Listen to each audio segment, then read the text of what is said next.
ಕಡಲೆ ಇರಲಿ, ಹಲಸಂದೆ ಬೀಜ, ಕಪ್ಪು ಕಡಲೆ ಅಥವಾ ಬಿಳಿ ಕಡಲೆ, ಎಲ್ಲವೂ ಸ್ವಾದಿಷ್ಟವಾಗುತ್ತೆ.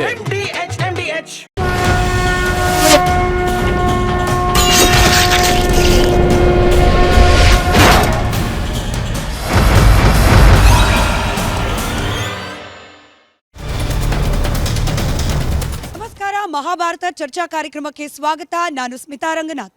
ದೆಹಲಿಯಲ್ಲಿ ಆದ ಬ್ಲಾಸ್ಟ್ ಸ್ಫೋಟ ಪ್ರಕರಣ, ಇದರ ಟಾರ್ಗೆಟ್ ಕೇವಲ ದೆಹಲಿ ಆಗಿರಲಿಲ್ಲ ಅನ್ನೋದು ತನಿಖೆಯ ಭಾಗವಾಗಿ ಇದೀಗ ರಿವೀಲ್ ಆಗ್ತಾ ಇದೆ. ಇದೇ ಡಿಸೆಂಬರ್ 6ನೇ ತಾರೀಕಿಗೆ ಅಯೋಧ್ಯೆಯಲ್ಲಿ ಇದ್ದಂತಹ ಬಾಬ್ರಿ ಮಸೀದಿಯನ್ನ ಕೆಡವಿ 33 ವರ್ಷ ಆಗ್ತಾ ಇದೆ. ಅದರ ಪ್ರತೀಕಾರವನ್ನು ತೀರಿಸಿಕೊಳ್ಳೋ ಸಲುವಾಗಿ ಈಗ ಅಯೋಧ್ಯೆಯಲ್ಲಿರುವ ರಾಮ ಮಂದಿರವನ್ನ ಟಾರ್ಗೆಟ್ ಮಾಡಿ ಕೂಡ ಸ್ಫೋಟವನ್ನ ನಡೆಸುವ, ವಿಧ್ವಂಸಕ ಕೃತ್ಯವನ್ನ ನಡೆಸುವ ಪ್ಲಾನಿಂಗ್ ಕೂಡ ಈ ಶಂಕಿತ ಉಗ್ರರದ್ದು ಆಗಿತ್ತು ಅನ್ನೋದು ತನಿಖೆಯ ಭಾಗವಾಗಿ ಹೊರಬಂದಿರುವ ಮಾಹಿತಿ. ಇದೆಲ್ಲದರ ನಡುವೆ ಮತ್ತೊಮ್ಮೆ ಉದ್ಭವವಾಗಿರುವ ಪ್ರಶ್ನೆ, ಯಾಕೆ ಹಿಂದೂ ಧಾರ್ಮಿಕ ಶ್ರದ್ಧಾ ಕೇಂದ್ರಗಳು ಉಗ್ರವಾದದ ಅಥವಾ ಉಗ್ರಗಾಮಿಗಳ ಟಾರ್ಗೆಟ್ ಆಗ್ತಾ ಇದೆ ಅಂತ ಹೇಳಿ, ಇದೇ ವಿಚಾರಕ್ಕೆ ಸಂಬಂಧಪಟ್ಟಂತೆ ಇವತ್ತಿನ ಮಹಾಭಾರತ ಚರ್ಚಾ ಕಾರ್ಯಕ್ರಮದಲ್ಲಿ ಪ್ರಶ್ನೆಗಳಿಗೆ ಉತ್ತರವನ್ನು ಕಂಡುಕೊಳ್ಳೋ ಪ್ರಯತ್ನವನ್ನ ಮಾಡ್ತಾ ಹೋಗೋಣ. ಇವತ್ತಿನ ಚರ್ಚಾ ಕಾರ್ಯಕ್ರಮದಲ್ಲಿ ನಮ್ಮ ಜೊತೆಯಲ್ಲಿ ಸಾಮಾಜಿಕ ಹೋರಾಟಗಾರರಾದ ಸುಧೀರ್ ಮುರಳಿ ಅವರಿದ್ದಾರೆ. ನಮಸ್ಕಾರ ಸರ್, ಕಾರ್ಯಕ್ರಮಕ್ಕೆ ಸ್ವಾಗತ. ಹಾಗೆ ಇಸ್ಲಾಮಿಕ್ ಧಾರ್ಮಿಕ ಚಿಂತಕರು, ವಿದ್ವಾಂಸರು ಆಗಿರುವ ಅಬ್ದುಲ್ ರಶೀದ್ ಸಾದಿ ಅವರಿದ್ದಾರೆ. ನಮಸ್ಕಾರ, ಕಾರ್ಯಕ್ರಮಕ್ಕೆ ಸ್ವಾಗತ. ಹಾಗೆ ಆಂದೋಲ ಸಿದ್ಧಲಿಂಗ ಸ್ವಾಮೀಜಿ ಅವರಿದ್ದಾರೆ. ನಮಸ್ಕಾರ, ಕಾರ್ಯಕ್ರಮಕ್ಕೆ ಸ್ವಾಗತ. ಹಾಗೆ ಹಿಂದೂ ಮುಖಂಡರು ಶ್ರೀಕಾಂತ್ ಶೆಟ್ಟಿ ಅವರಿದ್ದಾರೆ. ನಮಸ್ಕಾರ, ಕಾರ್ಯಕ್ರಮಕ್ಕೆ ಸ್ವಾಗತ. ಹಾಗೆ ಎಂದಿನಂತೆ ಇವತ್ತು ನಮ್ಮ ಸ್ಟುಡಿಯೋದಲ್ಲಿ ಅನೇಕ ಆಡಿಯನ್ಸ್ ಕೂಡ ಇದ್ದಾರೆ. ವಿಶೇಷವಾಗಿ ಸರ್ಕಾರಿ ಪ್ರಥಮ ದರ್ಜೆ ಕಾಲೇಜು ರಾಜಾಜಿನಗರ, ಇಲ್ಲಿಂದ ಪತ್ರಿಕೋದ್ಯಮ ವಿಭಾಗದ ವಿದ್ಯಾರ್ಥಿಗಳು ಬಂದಿದ್ದಾರೆ. ನಮಸ್ಕಾರ, ಎಲ್ಲರಿಗೂ ಕಾರ್ಯಕ್ರಮಕ್ಕೆ ಪ್ರೀತಿಯ ಸ್ವಾಗತ. ನಾನು ಮೊದಲನೇದಾಗಿ ಶ್ರೀಕಾಂತ್ ಅವರೇ ತಮ್ಮಿಂದಲೇ ಪ್ರಾರಂಭ ಮಾಡ್ತೀನಿ. ಟಾರ್ಗೆಟ್ ಅಯೋಧ್ಯೆ, ಆದರೆ ಉಗ್ರವಾದಕ್ಕೆ ಧರ್ಮ ಇಲ್ಲ. ಟಾರ್ಗೆಟ್ ಕಾಶಿ, ಉಗ್ರವಾದಕ್ಕೆ ಧರ್ಮ ಇಲ್ಲ. ಟಾರ್ಗೆಟ್ ಪೆಹಲ್ಗಾಮ್ನಲ್ಲಿರ್ತಕ್ಕಂಥ ಹಿಂದೂ ಟೂರಿಸ್ಟ್ಗಳು, ಆದರೂ ಉಗ್ರವಾದಕ್ಕೆ ಧರ್ಮ ಇಲ್ಲ. ಏನು ಹೇಳ್ತೀರಿ ಈ ರೀತಿಯ ವಾದಕ್ಕೆ? ನೋಡಿ, 99ರ ಯುದ್ಧದ ನಂತರ ಪಾಕಿಸ್ತಾನ ಮತ್ತು ISI ಯೋಚನೆಯನ್ನು ಮಾಡುತ್ತದೆ, ಭಾರತವನ್ನು ನೇರ ಯುದ್ಧದಲ್ಲಿ ಗೆಲ್ಲೋದಕ್ಕೆ ಆಗೋದಿಲ್ಲ. ಹಾಗಾಗಿ ವಾರ್ ಆಫ್ 1000 ಕಟ್ಸ್, ದೇಶದ ಒಳಗಡೆ ಸಣ್ಣ ಪುಟ್ಟ ಬಾಂಬ್ ಬ್ಲಾಸ್ಟ್ಗಳನ್ನು ಮಾಡಿ ಡಿಸ್ಟಬಿಲೈಸ್ ಮಾಡಬೇಕು ಅಂತ ಅವ್ರು ಹೊರಡ್ತಾರೆ. ಅದಕ್ಕಾಗಿ ಅನೇಕ ಸಂಘಟನೆಗಳು ಕೂಡ ಇಲ್ಲಿ ಕೆಲಸ ಮಾಡಿದ್ದಿದೆ. ಅದರಲ್ಲೂ ವಿಶೇಷವಾಗಿ ಹಿಂದೂ ಧಾರ್ಮಿಕ ಕೇಂದ್ರಗಳ ಮೇಲೆ, ಅದು ಸಂಕಟಮೋಚನ ಮಂದಿರ ಇರ್ಬೋದು, ವಾರಣಾಸಿ ಇರ್ಬೋದು, ಕಾಶಿ, ಅನಂತರ ಅನೇಕ ಕಡೆಗಳಲ್ಲಿ ಬಾಂಬ್ ಬ್ಲಾಸ್ಟ್ ಆಗಿದೆ. ಭಯೋತ್ಪಾದನೆಗೆ ಧರ್ಮ ಇಲ್ಲ ಅನ್ನುವಂಥದ್ದು ಹೇಳೋದು ಸತ್ಯ. ಭಯೋತ್ಪಾದನೆಗೆ ಧರ್ಮ ಇಲ್ಲ, ಧರ್ಮ ಇದ್ದಲ್ಲಿ ಭಯೋತ್ಪಾದನೆ ಇಲ್ಲ. ಧರ್ಮದ ಅರ್ಥ ತಿಳಿದವರು ಇದನ್ನು ಹೇಳ್ತಾರೆ. ಆದರೆ ಭಯೋತ್ಪಾದನೆ ಹಿಂದೆ ಒಂದು ಮಜಹಬ್ ಇದೆ, ಒಂದು ಮಜಹಬ್ ಅನ್ನುವಂಥದ್ದು ಇದೆ, ಒಂದು ಕೌಮ್ ಅನ್ನುವಂಥದ್ದು ಇದೆ, ಒಂದು ಉಮ್ಮತ್ ಅನ್ನುವಂಥದ್ದು ಇದೆ. ಪಾನ್ ಇಸ್ಲಾಮಿಕ್, ಇಡೀ ಜಗತ್ತಿನಾದ್ಯಂತ ಇವತ್ತು ಏನು ನಡೀತಾ ಇದೆ ಅದೇ ಭಾರತದ ಒಳಗೂ ನಡೀತಾ ಇರೋದು. ಅದೇನು ನೈಜೀರಿಯಾದಲ್ಲೂ ಬೇರೆ ಅಥವಾ ಇಸ್ರೇಲಲ್ಲಿ ಬೇರೆ ಅಥವಾ ಇನ್ನೆಲ್ಲೋ ಬೇರೆ ಏನಲ್ಲ, ಇಡೀ ಜಗತ್ತಿನ ಎಲ್ಲ ಕಡೆಗಳಲ್ಲಿ ನಡೀತಾ ಇರುವಂಥದ್ದು ಭಾರತದಲ್ಲಿ ನಡೀತಾ ಇದೆ. ಆದರೆ ಭಾರತದಲ್ಲಿ ಕಳೆದ ಕೆಲವು ವರ್ಷಗಳಿಂದ ಇದಕ್ಕೆ ಅವಕಾಶ ಸಿಕ್ಕಿರಲಿಲ್ಲ. ಮೊನ್ನೆ ನಡೆದಂಥ ಘಟನೆ ಇದು ನಮಗೆ ಬಹಳ ವಿಶೇಷ. ಇವತ್ತು ಭಾರತದಾದ್ಯಂತ ಪ್ರತಿಭಟನೆ ನಡೀತಾ ಇದೆ. ಕಾಂಗ್ರೆಸ್ ಅವಧಿಯಲ್ಲಿ ಅದು ನಡೀತಾ ಇರಲಿಲ್ಲ, ಯಾಕಂದರೆ ಕಾಂಗ್ರೆಸ್ ಅವಧಿಯಲ್ಲಿ ಅದು ಮಾಮೂಲಾಗಿತ್ತು. 1993ರಿಂದ 2013ರವರೆಗೆ 20 ವರ್ಷದಲ್ಲಿ 6024 ಬಾಂಬ್ ಬ್ಲಾಸ್ಟ್ಗಳು. ಆದರೆ ಇತ್ತೀಚೆಗೆ ಬಹಳ ನನಗನ್ಸುತ್ತೆ ನೌಗಾಂವ್ನ ಪ್ರಕರಣದಿಂದ ನೋಡಿದರೆ 33 ಕಡೆಗಳಲ್ಲಿ ಬಾಂಬ್ ಬ್ಲಾಸ್ಟ್ ಮಾಡಬೇಕು ಅಂತ ಅವ್ರ ಯೋಚನೆ ಇತ್ತು. ಒಂದು ಕಡೆಯಲ್ಲಿ ಅದು ಆಕಸ್ಮಿಕವಾಗಿ ಆಗಿರೋದು, ದೆಹಲಿಯಲ್ಲಿ ಏನದು ಪ್ಲ್ಯಾಂಡ್ ಆಗಿ ಆಗಿರೋದಲ್ಲ, ಅದು ಆಕಸ್ಮಿಕವಾಗಿರೋದು. ಇವತ್ತು ನೌಗಾಂವಲ್ಲಿ ಸ್ಟೇಷನಲ್ಲಿ ಆಗಿರೋದು ಕೂಡ ಆಕಸ್ಮಿಕ. ಹಾಗಾಗಿ ದೇಶದ ಭದ್ರತಾ ವ್ಯವಸ್ಥೆಗಳು ಸರಿಯಾದ ಕೆಲಸವನ್ನು ಮಾಡ್ತಾ ಇವೆ. ದೇಶದಲ್ಲಿ ತಮ್ಮ ರಾಜಕಾರಣಕ್ಕಾಗಿ ತನಿಖಾ ಸಂಸ್ಥೆಗಳನ್ನು ಅಪರಾಧಿ ಸ್ಥಾನದಲ್ಲಿ ನಿಲ್ಲಿಸೋದನ್ನು ನಿಲ್ಲಿಸಿದರೆ ತನಿಖಾ ಸಂಸ್ಥೆಗಳು ನಮ್ಮ ದೇಶದಲ್ಲಿ ಇಂಥ ಪ್ರಕರಣಗಳನ್ನು ಮಟ್ಟ ಹಾಕೋದಕ್ಕೆ ಸಮರ್ಥರಾಗಿದ್ದಾರೆ ಅಂತ ನನ್ನ ಅನಿಸಿಕೆ. ಸರಿ, ಅಬ್ದುಲ್ ರಶೀದ್ ಸಹದಿ ಅವರೇ, ಒಬ್ಬ ಬಾಬರ್, ಮೊಘಲ ದೊರೆ ಬಾಬರ್ ಭಾರತದ ಮುಸಲ್ಮಾನರಿಗೆ ಐಕಾನ್ ಆಗಬೇಕಾ? ಬಾಬ್ರಿ ಮಸೀದಿ ಧ್ವಂಸ ಮಾಡಿದ್ದು ಕಾನೂನಾತ್ಮಕವಾಗಿ ಅಪರಾಧವೇ, ಯಾರು ಮಾಡಿದ್ರು ಅವರು ಶಿಕ್ಷೆಗೆ ಅರ್ಹರೇನೆ, ಅದರಲ್ಲಿ ಎರಡು ಮಾತಿಲ್ಲ. ಬಟ್ ಬಾಬ್ರಿ ಮಸೀದಿ ಧ್ವಂಸವಾದ ದಿನವನ್ನ ಪ್ರತೀಕಾರ ತೆಗೆದುಕೊಳ್ತೀವಿ ಅಂತ ಹೇಳಿ ಭಾರತದಲ್ಲಿರ್ತಕ್ಕಂಥ ಯಾರಿಗಾದ್ರೂ ಯಾಕೆ ಅನ್ನಿಸ್ಬೇಕು ಅಂತ? ಯಾರು ಹೇಳಿದ್ರದು? ಈಗ ಯಾರೆಲ್ಲ ಉಗ್ರ ಶಂಕಿತರು ಅಂತ ಹೇಳಿ ಯಾರನ್ನೆಲ್ಲ ಅರೆಸ್ಟ್ ಮಾಡಲಾಗಿದೆ, ಟಾರ್ಗೆಟ್ ಇದ್ದಿದ್ದು ಬಾಬ್ರಿ ಮಸೀದಿ ಧ್ವಂಸ ಪ್ರಕರಣಕ್ಕೆ ಪ್ರತೀಕಾರ ತೆಗೆದುಕೊಳ್ಳೋದು. ಶಂಕಿತರು ಅಂತ ನೀವು ಹೇಳ್ತಿದ್ದೀರಲ್ವಾ, ಆರೋಪಿಗಳಲ್ಲ. ಅಂದ್ರೆ ಅವ್ರ ಬಳಿಯಲ್ಲಿ ಇನ್ನೂ ವಿಶ್ವಾಸ ಇದೆ ನಿಮ್ಗೆ? ನಾನು ಸಮರ್ಥನೆ ಮಾಡಿ, ನಾನು ಡೌಟ್ ಕ್ಲಿಯರ್ ಮಾಡ್ತಾ ಇರೋದು. ಶಂಕಿತರು ನೀವು ಹೇಳಿದ್ರಿ, ಟೆಕ್ನಿಕಲಿ ಹೆಂಗ್ ಕರಿಬೇಕು ಕರಿತೀವಿ. Yes, okay. ಇದು ಈ ಟಾರ್ಗೆಟ್ ಮಾಡ್ತಿರೋದು ಅಂತ ಯಾರು ಹೇಳಿದ್ದು? ತನಿಖೆ ಭಾಗವಾಗಿ ರಿವೀಲ್ ಆಗಿರೋದು, ಡೈರಿಗಳಲ್ಲಿ ಬರ್ಕೊಂಡಿದ್ದು. ರೈಟ್, ಯಾರು ಹೇಳ್ತಿದ್ದಾರೆ? ಯಾರು ಅಲ್ಲ ಸರ್, ತನಿಖಾ ಸಂಸ್ಥೆಗಳಿಂದ ಬರ್ತಾರೆ. ನನ್ಗೇನು ಅನಿಸ್ತಿದೆ ಅಂದ್ರೆ, ಈಗ ಇವರು ಹೇಳಿದ್ರಲ್ಲ, ಹಿಂದೂ ಮುಖಂಡರು ಈಗ ಹಳೆಯ ಕಾಲದ ನಾನು ಕೇಳ್ತಾ ಇದ್ದೆ ದೇಶ ಅಪಾಯದಲ್ಲಿದೆ ದೇಶ ಅಪಾಯದಲ್ಲಿದೆ ಅಂತ ಹೇಳಿ. ಸರಿಯಪ್ಪ ಅಂತ ಹೇಳಿ ಪ್ರಜ್ಞಾವಂತ ನಾಗರಿಕರು ದೇಶ ಸುಭದ್ರವಾಗಿರಬೇಕು ಅಂತೇಳಿ 2014ರಲ್ಲಿ ಕೊಟ್ಬಿಟ್ರು. ಆದರೂ ಇದು ರಿಪೀಟ್ ಆಗ್ತಿದೆ ಅಂದರೆ ಅವತ್ತು ಧರ್ಮಯುದ್ಧ, ಧರ್ಮದ ಹೆಸರಲ್ಲಿ ಇಟ್ಕೊಳ್ಳೋಣ. ಈಗ ನನ್ನ ಪ್ರಕಾರ, ಇನ್ನು ನಾನು ಬೇರೆಯವರ ಅಭಿಪ್ರಾಯ ಹೇಳ್ತಾ ಇಲ್ಲ, ನನ್ನ ಪ್ರಕಾರ ಹೇಳ್ತಿರೋದು ಇದು ಧಾರ್ಮಿಕವಾಗಿ ನೋಡೋದಕ್ಕಿಂತ ಒಂದು ರಾಜಕೀಯವಾಗಿ ನೋಡ್ಬೋದು ಅಂತ. ಕಾರಣ ಮೊನ್ನೆ ಬಿಹಾರಲ್ಲಿ ಚುನಾವಣೆ ಇತ್ತು, ಅದನ್ನು ಇನ್ನೇನೋ ಎಮೋಷನಲ್ ಆಗಿ ಜನರನ್ನು ತಗೊಳ್ಳೋಣ ಅಂತ ಹೇಳಿ ಕವರ್ ಮಾಡಲಿಕ್ಕೆ ಆ ಥರದ್ದು ಪ್ಲ್ಯಾನು. ಪಹಲ್ಗಾಮು ಅಷ್ಟೇ, ಪುಲ್ವಾಮನೂ ಅಷ್ಟೇ. ಚುನಾವಣೆ ಬರುವ 1-2-3 ವಾರಗಳ ಮುಂಚೆ ಈ ಘಟನೆಗಳು ನಡೆಯುತ್ತೆ. ಆದ್ದರಿಂದ ಈ ಬಾಬರಿ ಟಾರ್ಗೆಟ್ ಆಗಿಲ್ಲ. ಅದು ಆಗಿದ್ದರೆ ಈ ಆರೋಪಿಗಳು ಯಾರಿದ್ದಾರೆ, ಶಂಕಿತ ಆರೋಪಿಗಳಾದರೆ ನಾವು ಎಂದೆಂದೂ ಹೇಳ್ತಾ ಬರುತ್ತಿರದಂತೆ ಅವರನ್ನು ಸಾರ್ವಜನಿಕವಾಗಿಯೇ ಗಲ್ಲಿಗೇರಿಸಬೇಕು. ಒಂದು. ಇನ್ನೊಂದೇನೆಂದರೆ, ನಾನು ಈ ಆರೋಪಿಗಳ ಸಂಬಂಧ ಏನು, ಅವರಿವರು ಪಾಕಿಸ್ತಾನಕ್ಕೆ ಏನು ಸಂಬಂಧ ಅಂತ ಏನು ಹೇಳೋಕ್ಕಿಲ್ಲಿ ಬಂದಿಲ್ಲ. ಇಲ್ಲಿ ಯಾರದು ಬರುವುದೂ ಇಲ್ಲ. ಇವರು ಸ್ವಾಮೀಜಿಗಳಿದ್ದಾರೆ, ಹಿಂದೂ ಧರ್ಮ ಭಯೋತ್ಪಾದಕ ಧರ್ಮ ಅಂತ ಹೇಳೋ ಸಮರ್ಥಲಿಕ್ಕೆ ಅವ್ರು ಬಂದಿಲ್ಲ, ನಾನೂ ಬಂದಿಲ್ಲ. ನಾನು ಹೇಳ್ತಿರೋದಂದರೆ, ಇವರು ಹೇಳಿದಂತೆ ಭಯೋತ್ಪಾದಕರಿಗೆ ಧರ್ಮ ಇಲ್ಲ. ಒಂದು, ಅವರ ಧರ್ಮ ಯಾವುದಂದರೆ ಭಯೋತ್ಪಾದನೆ ಅವ್ರ ಧರ್ಮ. ಇನ್ನೊಂದೇನೆಂದರೆ, ನಮ್ಮದು ಏನಿದ್ರು ಕೂಡ ಮುಸಲ್ಮಾನ ಅಬ್ದುಲ್ಲಾ ಅಥವಾ ಮೊಹಮ್ಮದ್ ಎಂದು ಹೆಸರಿದ್ದಕ್ಕೆ ಅವನು ಮುಸಲ್ಮಾನ ಆಗಲ್ಲ. ಮುಸ್ಲಿಮರು ಅಂತ ಹೇಳಿ ನಾವು ತಿಳ್ಕೊಬೇಕಂದ್ರೆ 5 ಹೊತ್ತಿನ ನಮಾಜ್ ಇದೆ, ಅದರಲ್ಲೇ ನಾವು ಐಡೆಂಟಿಫೈ ಮಾಡೋದು. ಇದರಲ್ಲೂ ಕೂಡ ಈ ಶಂಕಿತ ಆರೋಪಿಗಳು ಮುಸಲ್ಮಾನರು ಎಂದು ಹೇಳುವುದಕ್ಕಿಂತ ಆ ತನಿಖೆ ಪೂರ್ಣಗೊಳ್ಳುವ ತನಕ ನಮಗೆ ಸ್ವಲ್ಪ ವೇಟ್ ಮಾಡೋಣ. ಪಹಲ್ಗಾಮಲ್ಲಿ ಆಯ್ತು ಸರ್, ನೀವು ಇದಕ್ಕೆ ತನಿಖೆ ಆಗ್ಲಿ ಅಂತ ಹೇಳ್ಬಹುದು. ಪಹಲ್ಗಾಮ್ನಲ್ಲಿ ಧರ್ಮದ ಹೆಸರು ಕೇಳಿ, ಧರ್ಮದ ಹೆಸರು ಕೇಳಿ ಹತ್ಯೆ ಮಾಡಿದಾಗ್ಲೂ ಕೂಡ ನಾವು ಧರ್ಮದ ಉದ್ದೇಶಕ್ಕೆ ಈ ಉಗ್ರವಾದಿ ಚಟುವಟಿಕೆಗಳು ಆಗ್ತಿಲ್ಲ ಅಂತ ಹೇಳಿ ಯಾಕೆ ಭಾವಿಸ್ಬೇಕು, ಅಥವಾ ಪಹಲ್ಗಾಮಲ್ಲಿ ದಾಳಿ ಆಯ್ತಲ್ವಾ, ಅದರಲ್ಲಿ ಸತ್ತವರು ಕೇವಲ ಹಿಂದೂಗಳು ಮಾತ್ರ ಆಗಿದ್ರ? ಟಾರ್ಗೆಟ್ ಆದವ್ರು ಯಾರು ಅಲ್ಲ, ಸತ್ತವರು ಟಾರ್ಗೆಟ್ ಆದವ್ರು ಯಾರು? ತಾಜ್ ಹೋಟೆಲ್ ನ ಒಳಗ್ ನುಗ್ದಾಗ್ಲೂ ಕೂಡ ಹಿಂದೂಗಳನ್ನು ಟಾರ್ಗೆಟ್ ಮಾಡಿ, ತಾಜ್ ಹೋಟೆಲ್ ಒಳಗೆ ನುಗ್ದಾಗ್ಲೂ ಕೂಡ ಉಗ್ರರು ನೀವು ಮುಸ್ಲಿಮರ ಅಂತ ಕೇಳಿ ಅವರನ್ನ ಬಿಟ್ಟು ಹಿಂದೂಗಳನ್ನ ಹೊಡೆದಿದ್ದನ್ನ ದೇಶ ಕಣ್ಣಾರೆ ಕಂಡಿದೆ. ಇದು ಮಾಧ್ಯಮಗಳು ಸೃಷ್ಟಿಸಿದ ಒಂದು ಅವಾಂತರ. ಕಣ್ಣು ಮುಂದೆ ರಾಚುವ ಸಾಕ್ಷಿಗಳಿರುವಾಗ್ಲೂ ಕೂಡ ಮಾಧ್ಯಮ ಸೃಷ್ಟಿ ಅಂದ್ರೆ ಸಾಕ್ಷಿಗಳು ಇದೆ. ಜನ ಮೂರ್ಖರಲ್ಲ, ಇದನ್ನು ಹೇಳಿಲ್ಲ ಅಂತ ನಾವು ಅದು ಕೂಡ ಅರ್ಥ ಮಾಡ್ಕೋಬೇಕು. ಒಂದ್ ಸೈಡ್ ಮಾತ್ರ ನೋಡಬಾರ್ದು. ಇದರಲ್ಲಿ ನಾನು ಓಪನ್ ಆಗಿ ಪ್ರಶ್ನೆ ಕೇಳ್ತೀನಿ. ಒಂದು ರಾಮೇಶ್ವರಂ ಕೆಫೆ, ಅಲ್ಲಿ ಬ್ಲಾಸ್ಟ್ ಮಾಡುವ ಮುಂಚೆ ಮಸೀದಿಗೆ ಹೋಗಿ ನಮಾಜ್ ಮಾಡಿ ಬಂದ್ಬಿಟ್ಟು ನಂತರದಲ್ಲಿ ಬ್ಲಾಸ್ಟ್ ಮಾಡ್ತಾನೆ ಅಂತಂದ್ರೆ ಈತನನ್ನ ನೀವ್ ಏನಂತ ಕರಿತೀರಿ? ಈತನಿಗೆ ಧರ್ಮದ ಅಮಲು, ನಾನು ಹಿಂದೂ ಆಗಿದ್ರು ಕೂಡ ಪ್ರಶ್ನೆ ಮಾಡ್ತಿದ್ದೆ, ಧರ್ಮದ ಅಮಲು ತಲೆ ಮೇಲೆ ತುಂಬಿ ಅಮಾಯಕ ಹಿಂದೂಗಳನ್ನ ಕೊಲ್ಲುವ ಉದ್ದೇಶ ಈ ಸೋಕಾಲ್ಡ್ ಕೆಲ, ಎಲ್ಲರೂ ಅಲ್ಲ, ಈ ಸೋಕಾಲ್ಡ್ ಕೆಲ ರಾಡಿಕಲ್ ಇಸ್ಲಾಮಿಕ್ ಟೆರರಿಸ್ಟ್ ಗಳಿಗೆ ಇಲ್ಲ ಅಂತ ಹೇಳಿ ಖಡಾಖಂಡಿತವಾಗಿ ಹೆಂಗ್ ಹೇಳ್ತೀರಿ ನೀವು? ಇಲ್ಲ ಮೇಡಮ್, ಅಲ್ಲ, ನನಗೊಂದು ಪ್ರಶ್ನೆ ಇದೆ.